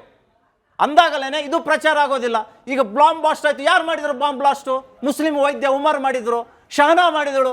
ಇದು ಒಂದು ಧರ್ಮದ ವಿರುದ್ಧ ಪ್ರಚಾರ ಅಪಪ್ರಚಾರ ಆಗುವಂಥದ್ದು ನಡೀತಾ ಇದೆ. ಅದನ್ನು ತಡಿಬೇಕು ಅನ್ನುವಂಥದ್ದೇ ನಮ್ಮ ಆಗ್ರಹ. ಈಗ ಬಾಂಬ್ ಬ್ಲಾಸ್ಟಿಂಗ್ ಆಯಿತು, ಇಷ್ಟು ದಿನನೂ ಎಲ್ಲ ನಡೀತೈತೆ, ಕೆಫೆಲಿಯೂ ನಡೀತು. ಈಗ ಆದ್ಮೇಲೆ ಮುಂದಕ್ಕೆ ಏನು ತಗೋಬೇಕು ಅಂತ ನೀವು ತಗೊಂಡಿದ್ದೀರಾ ಸರ್? ಅಂದ್ರೆ ಟೆರರಿಸಮ್ ಅಲ್ಲಿ ಮತ್ತೊಂದು ಈ ರೀತಿಯ ಕೃತ್ಯ ಆಗಬಾರ್ದು ಅಂದ್ರೆ ಏನ್ ಮಾಡ್ಬೇಕು? ಆ ಹೆಣ್ಮಗಳ ಪ್ರಶ್ನೆ ಏನಿದೆ, ಅವಳಷ್ಟು ವಯಸ್ಸಲ್ಲಿರುವಾಗ ಅದು ನಂದೂ ಪ್ರಶ್ನೆ ಆಗಿತ್ತು. ನನಗನ್ಸುತ್ತೆ ಆ ಹೆಣ್ಮಗಳ ಕಾಳಜಿ ಏನಿದೆ ಆ ರೀತಿಯಾಗಿ ನಡಿಬಾರ್ದು. ಅದಕ್ಕೆ ನಮ್ಮ ಆಡಳಿತ ವ್ಯವಸ್ಥೆ, ಕೇಂದ್ರ ಸರ್ಕಾರಗಳು, ರಾಜ್ಯ ಸರ್ಕಾರಗಳು ಬದ್ಧತೆಯಿಂದ ದುಡಿಬೇಕು. ನಮ್ಮ ದೇಶದ ನೆಲದೊಳಗೆ RDX ಅಷ್ಟು ಸುಲಭದಲ್ಲಿ ಬರಬಾರ್ದು. ನಮ್ಮ ದೇಶದ ಸೀಮಾದ ಒಳಗಡೆ ಪಾಕಿಸ್ತಾನ ಪ್ರೇರಿತ ಭಯೋತ್ಪಾದಕರು ಅಷ್ಟು ಸುಲಭಕ್ಕೆ ಬರಬಾರ್ದು. ನಮ್ಮ ದೇಶದ ನೆಲದೊಳಗೆ ಅದೇನೋ ಅಮೋನಿಯಂ ನೈಟ್ರೇಟು ಎಲ್ಲ ಇದೆಯಲ್ಲ, ಅದು ಅಷ್ಟು ಸುಲಭದಲ್ಲಿ ಸಿಕ್ಕಬಾರ್ದು. ಆ ರೀತಿಯಾಗಿ ನಮ್ಮ ಕೇಂದ್ರ ಸರ್ಕಾರ ನೋಡ್ಕೋಬೇಕು ಅಂತ ವಿನಂತಿಸ್ತೀನಿ, ಪ್ರಾರ್ಥಿಸ್ತೀನಿ. ಸರ್ ಹಂಗೆ ಆ ಸರ್ ಹೇಳಿದ್ರು, ಇವಾಗಿನ ಮಕ್ಕಳು ಫ್ಯೂಚರಲ್ಲಿ ಇಂಡಿಯನ್ ಆರ್ಮಿಗೆ ಸೇರ್ಕೋಬೇಕು, ಪೊಲೀಸ್ ಸೇರ್ಕೋಬೇಕು ಅಂತ. ಇವಾಗ ಅಲ್ಲಿ ಜಮ್ಮು ಕಾಶ್ಮೀರಲ್ಲಿರೋ ಹಿಂದೂಗಳಿಗೆ ಮತ್ತು ಇಂಡಿಯನ್ ಆರ್ಮಿಯವ್ರಿಗೆ ಅವ್ರಿಗೆ ಏನೂ ರೆಸ್ಪೆಕ್ಟ್ ಕೊಡ್ತಿಲ್ಲ, ಅವ್ರ ಮೇಲೆ ಕಲ್ಲೆಸೀತವ್ರೆ. ಅವ್ರನ್ನ ಕೇಳಿದ್ರೆ ಅವ್ರು ಅನ್ಎಜುಕೇಟೆಡ್ಡು, ಅವ್ರು ಹಂಗೆ ಹಿಂಗೆ ಅಂತಾರೆ. ಮತ್ತು ಈ ಡಾಕ್ಟ್ರುಗಳು ಮಾಡಿರೋದೇನು, ಅವ್ರು ಎಜುಕೇಟೆಡ್ ಆಗಿ ಅವ್ರು ಈ ಥರ ಮಾಡೋರಲ್ಲ, ಅವ್ರಿಗೇನಂತ ಹೇಳಬೇಕು? 100ಕ್ಕೆ 100 ಆತನ ಪ್ರಶ್ನೆ ತುಂಬ ಚೆನ್ನಾಗಿದೆ, ಒಳ್ಳೆ ಪ್ರಶ್ನೆ ಕೇಳಿದ್ಯಾ. ನಮ್ಮ ದೇಶದ ಕಿತ್ತು ತಿನ್ನುತ್ತಿರುವ ಸಮಸ್ಯೆಗಳಲ್ಲಿ ಕೋಮುವಾದ, ಭಯೋತ್ಪಾದನೆ, ಮತೀಯವಾದ, ಭ್ರಷ್ಟಾಚಾರ ಅನ್ನುವಂಥದ್ದು ವಿಶೇಷವಾಗಿದೆ. ಈ ಇಷ್ಟೂ ಕೃತ್ಯಗಳಲ್ಲಿ ನೀನು ಹೇಳಿದಂತೆ ಬರೀ ಬಡವರು, ಕೂಲಿ ಕಾರ್ಮಿಕರು, ಅಶಕ್ತರಿಲ್ಲ, ಅಲ್ಲೆಲ್ಲ ಕೃತ್ಯಗಳಲ್ಲೂ ಸಹಿತ ವಿದ್ಯಾವಂತರು, ವೈದ್ಯರು, ವಕೀಲರು, ಡಾಕ್ಟರ್ಸ್ಗಳು ಅಥವಾ ಉದ್ಯಮಿಗಳು ಅಥವಾ ಧರ್ಮದ ರಕ್ಷಕರು ಅಂತ ಕರೆಸ್ಕೊಳ್ಳೋರು, ರಾಜಕಾರಣಿಗಳು, ಇವರೆಲ್ಲರೂ ಸಹಿತ ಇದ್ದಾರೆ. ನಾನು ನೀವು ಎಲ್ಲರೂ ಕೂಡಿ ಈ ದೇಶದಲ್ಲಿ ಭಯೋತ್ಪಾದನೆಗೆ ನಮ್ಮ ಬೆಂಬಲ ಇಲ್ಲ, ಕೋಮುವಾದಕ್ಕೆ ನಮ್ಮ ಬೆಂಬಲ ಇಲ್ಲ, ಮತೀಯವಾದಕ್ಕೆ ನಮ್ಮ ಬೆಂಬಲ ಇಲ್ಲ, ಭ್ರಷ್ಟಾಚಾರಕ್ಕೆ ನಮ್ಮ ವಿರೋಧ ಇದೆ ಅಂತ ಹೇಳಿದ್ರೆ ಈ ದೇಶ ಉಳಿಯುತ್ತೆ. ಸ್ವತಂತ್ರ ಬಂದಾದ್ಮೇಲೆ ಭಾರತ ಮತ್ತು ಪಾಕಿಸ್ತಾನ ಡಿವೈಡ್ ಆಯಿತು. ಡಿವೈಡ್ ಆದಮೇಲೆ ಗಾಂಧೀಜಿ ಅವರು ಹೇಳಿದ್ರು, ಹಿಂದೂ ಅವರು ಮುಸ್ಲಿಮ್ಸ್ ಅವರು ಇಲ್ಲೂ ಇರ್ಬೋದು, ಪಾಕಿಸ್ತಾನದಲ್ಲೂ ಹೋಗ್ಬೋದು ಅಂತ. ಅವಾಗ ನೀವು ಹೇಳಿದ್ರಿ ಏನಪ್ಪ, ಇಲ್ಲ ಈ ಮುಸ್ಲಿಮ್ಸ್ ಅವ್ರು ಇಲ್ಲೇ ಇರ್ತೀವಿ ಅಂತ. ಸರ್ ಅವಾಗ ಇಲ್ಲೇ ಇದ್ರಿ ತಾನೆ ಸರ್, ನಮ್ಮಿಂದ ನೀವು, ನಿಮ್ಮಿಂದ ನಾವಲ್ಲ, ಸರಿನಾ ಸರ್? ಅದು ಏನು ಹೇಳ್ತೀನಿ ಅಂದರೆ, ಅದು ಇನ್ನೊಂದು ಮಾತು, ಅದು ರಿಪೀಟ್ ಆಗಿಲ್ಲ ಸರ್. ಅದು ನಮ್ಮಿಂದ ನೀವು, ನಿಮ್ಮಿಂದ ನಾವಲ್ಲ. ಭಾರತ ಒಂದು ಹಿಂದೂ ದೇಶ, ಸರಿನಾ ಸರ್? ನೀವು ಪಾಕಿಸ್ತಾನಕ್ಕೆ ಹಂಗನ ಹೋಗ್ಬೇಕಾಯ್ತು. ಏಂತಕ್ಕೆ ಹೋಗಿಲ್ಲ ಪಾಕಿಸ್ತಾನಕ್ಕೆ ಅಂದರೆ ನೀವು? ಹಿಂದೂ ದೇಶ. ಭಾರತ ಹಿಂದೂ ದೇಶನೇ.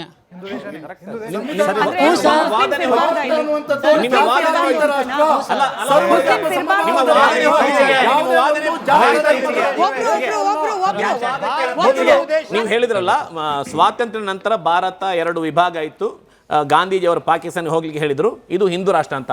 ಆ ತಪ್ಪು ಕಲ್ಪನೆ ನೀಗಿಸಬೇಕು. ಇದು ಹಿಂದೂ ರಾಷ್ಟ್ರ ಅಲ್ಲ, ಇಸ್ಲಾಂ ರಾಷ್ಟ್ರನೂ ಅಲ್ಲ.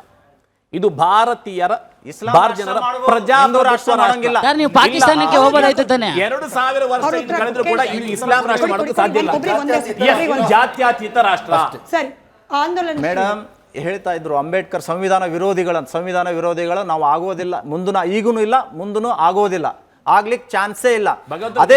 ಅದೇ ಅಂಬೇಡ್ಕರ್ ಅವರು ಬರೆದಂತಹ ಥಾಟ್ಸ್ ಆಫ್ ಪಾಕಿಸ್ತಾನ್ ಅಲ್ವಾ, ಥಾಟ್ಸ್ ಆಫ್ ಪಾಕಿಸ್ತಾನ್ ಪುಸ್ತಕದಲ್ಲಿ ಸ್ಪಷ್ಟವಾಗಿ ಹೇಳಿದ್ದಾರೆ, 1947 ನಂತರ ಭಾರತದಲ್ಲಿರುವಂತಹ ಮುಸಲ್ಮಾನರು ನಿಶ್ಚಿತವಾಗಿ ಪಾಕಿಸ್ತಾನಕ್ಕೆ ಹೋಗ್ಬಿಡಿ, ಅವ್ರನ್ನ ಇಟ್ಕೊಂಡ್ರೆ ಅವ್ರು ಜಿಹಾದ್ ನಡೆಸ್ತಾರೆ, ಹಿಂದೂ ರಾಜಕೀಯವನ್ನು ಅವರು ಒಪ್ಪೋದಿಲ್ಲ, ಥಾಟ್ಸ್ ಆಫ್ ಪಾಕಿಸ್ತಾನ್ ಬರೆದಿದ್ದಾರೆ.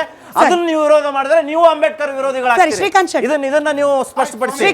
ನೋಡಿ, ಸ್ವಾತಂತ್ರ್ಯ ಸಿಗುವುದಕ್ಕಿಂತ ಮೊದಲು 1946 ಅಲ್ಲಿ ಸಾರ್ವತ್ರಿಕ ಚುನಾವಣೆ ನಡೆಯುತ್ತೆ. ಆಗ ಇದು ಮದ್ರಾಸ್ ಪ್ರಾಂತ. ಇಲ್ಲಿ 28 ಮುಸ್ಲಿಂ ಇದು ಏನು ಅವರಿಗೆ ಮೀಸಲು ಕ್ಷೇತ್ರಗಳು ಅಂತ ಇತ್ತು. 28ರಲ್ಲಿ 27 ಇವತ್ತು ಹೋಗಿ ಹುಡುಕಿ ನೋಡಿ, 27 ಮೀಸಲು ಕ್ಷೇತ್ರಗಳಲ್ಲಿ ಗೆದ್ದದ್ದು ಮುಸ್ಲಿಂ ಲೀಗ್. ಇದೇ ಮದ್ರಾಸ್ನಲ್ಲಿ. ಪಾಕಿಸ್ತಾನ ರಚನೆ ಆಗಬೇಕು ಅನ್ನುವಂಥ ಪಕ್ಷದಲ್ಲಿದ್ದವರು ಇಲ್ಲೆಲ್ಲ. ಈಗ ಯಾರೆಲ್ಲ ಭಾಳ ಸಂವಿಧಾನ ಅಂಬೇಡ್ಕರ್ ಅಂತ ಮಾತಾಡ್ತಾರಲ್ಲ, ಅವರು 2 ತಲೆಮಾರಿನ ಹಿಂದಿನವರು ಒತ್ತಿದ್ದು ಮುಸ್ಲಿಂ ಲೀಗಿಗೆ ಪಾಕಿಸ್ತಾನ ಪ್ರತ್ಯೇಕ ಆಗಬೇಕು ಅಂತ. ಆದರೆ ಪಾಕಿಸ್ತಾನ ಪಟೇಲರ ಶ್ರಮದಿಂದಾಗಿ ಅದು 2 ಆ ಕಡೆ ಸೀಮಿತ ಆಯಿತು, ದೇಶದ ಒಳಭಾಗದಲ್ಲಿ ಎಲ್ಲೂ ಕೂಡ ಆಗಲಿಲ್ಲ. ಎಲ್ಲರೂ ಕೂಡ ಭಾರತದ ಜೊತೆ ವಿಲೀನ ಆದರು. ಇಲ್ಲಿ ಏನೂ ಗೊತ್ತಿಲ್ಲದ ಹಾಗೆ ಸುಮ್ಮನೆ ಇದ್ಬಿಟ್ರು. ಈಗ ಭಾರತ ಹಿಂದೂ ರಾಷ್ಟ್ರ ಅಲ್ಲ, ಹಿಂದೂಸ್ತಾನ ಅಲ್ಲ ಅಂತ. ಇವರು ಸೌದಿ ಅರೇಬಿಯಾಕ್ಕೆ ಹೋದ್ರೆ ಇವರು ಹಿಂದಿಗಳು ಅಂತಲೇ ಹೇಳೋದು, ಮುಸಲ್ಮಾನರು ಅಂತ ಹೇಳಲ್ಲ. ಹಿಂದಿ ಅನ್ನುವಂಥದ್ದು ಅದೊಂದು ಜಾಗತಿಕವಾದೊಂದು ಪ್ರದೇಶವನ್ನು ಸೂಚಿಸುವಂತ ಶಬ್ದ. ಅದನ್ನ ಸಾವರ್ಕರ್ ಅವರು ಹೇಳ್ತಾರೆ, ಅವರ ಹಿಂದುತ್ವ ಅನ್ನುವಂಥ ಒಂದು ಸಣ್ಣ ಕೃತಿ ಇದೆ, ಅದರಲ್ಲಿ ಹೇಳ್ತಾರೆ, ಯಾರು ಭಾರತವನ್ನು ಮಾತೃಭೂಮಿ, ಪುಣ್ಯಭೂಮಿ, ಪಿತೃಭೂಮಿ ಅಂತ ಒಪ್ಕೊಳ್ತಾನೆ ಅವರೆಲ್ಲರೂ ಕೂಡ ಅವ ಮುಸಲ್ಮಾನ ಆಗಲಿ, ಕ್ರಿಶ್ಚಿಯನ್ ಆಗಲಿ, ಯಾರಾಗಲಿ ಅವನು ಹಿಂದೂ ಅನ್ನುವಂಥ ಮಾತನ್ನು ಹೇಳ್ತಾರೆ. ಸರಿ, ಸುಧೀರ್ ಸರ್ ಹೇಳಿ. ಯಾವತ್ತಿಗೂ ಸಹಿತ ಒಂದು ಜಾತಿ, ಒಂದು ಭಾಷೆ, ಒಂದು ಧರ್ಮಕ್ಕೆ ಸೀಮಿತವಾಗಬಹುದಾದ ದೇಶ ಅಲ್ಲ.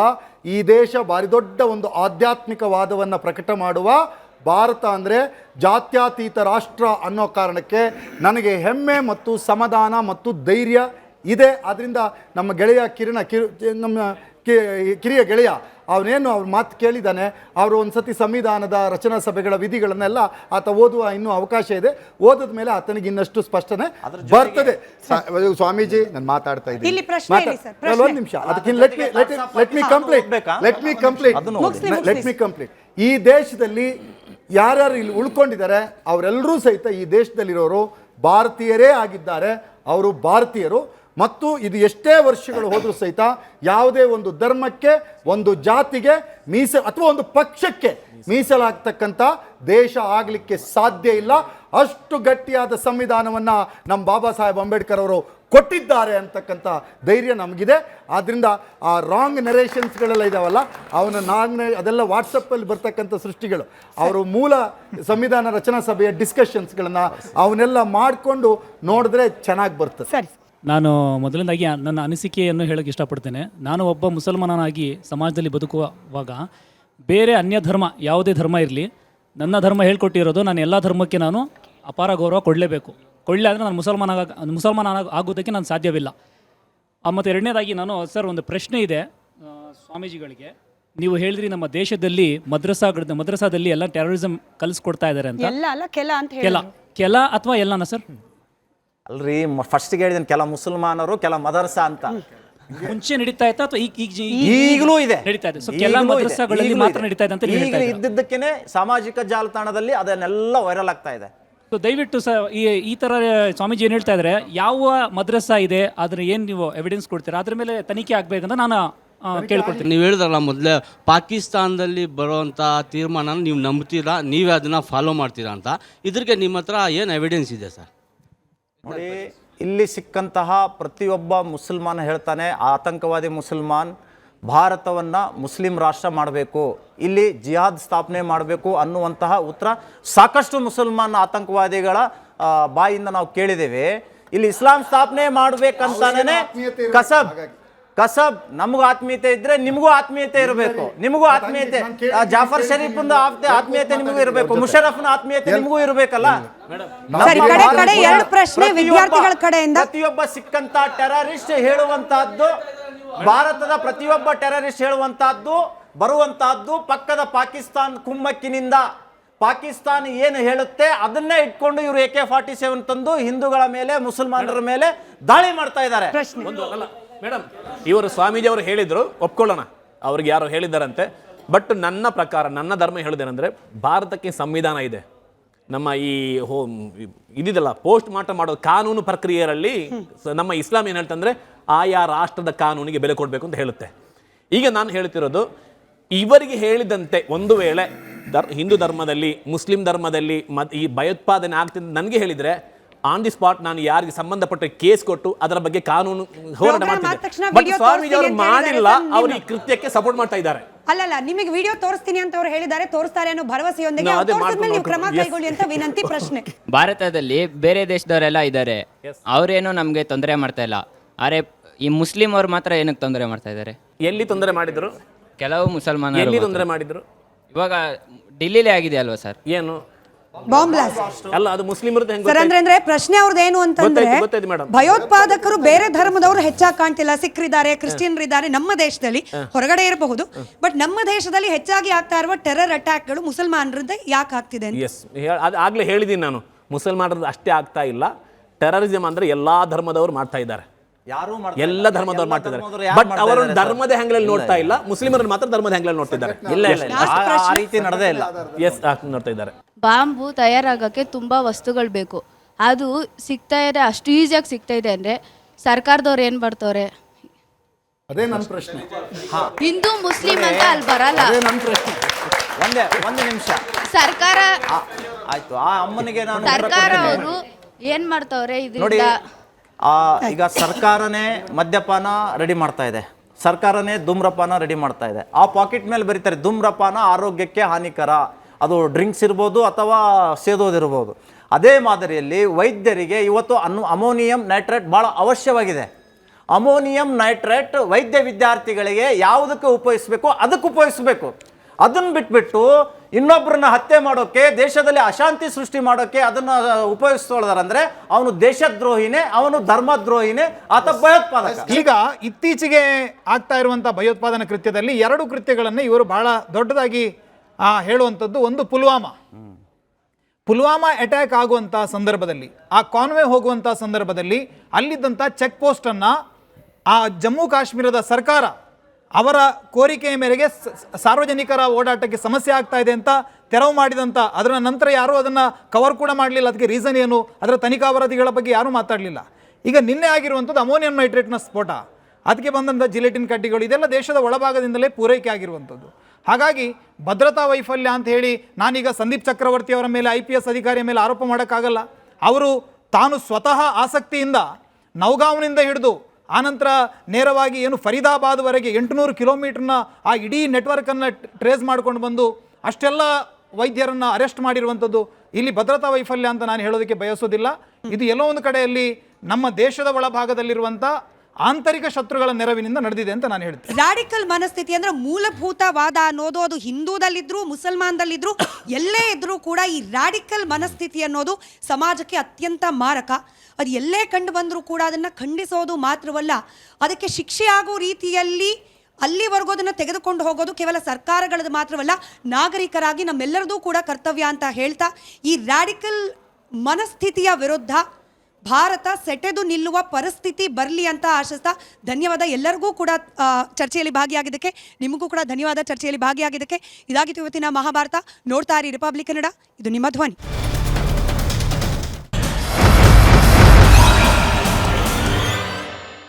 ಚಹಾದ ಅಸಲಿ ಟೇಸ್ಟ್ MDHD+ ನಿಂದಲೇ ಬರುತ್ತೆ. ಗಂಟು ಕಟ್ಟಿಕೋ ಲವಂಗ, ಹಸಿರು ಏಲಕ್ಕಿಯಿಂದ ತುಂಬಿದ MDHD+ ಮಸಾಲೆ.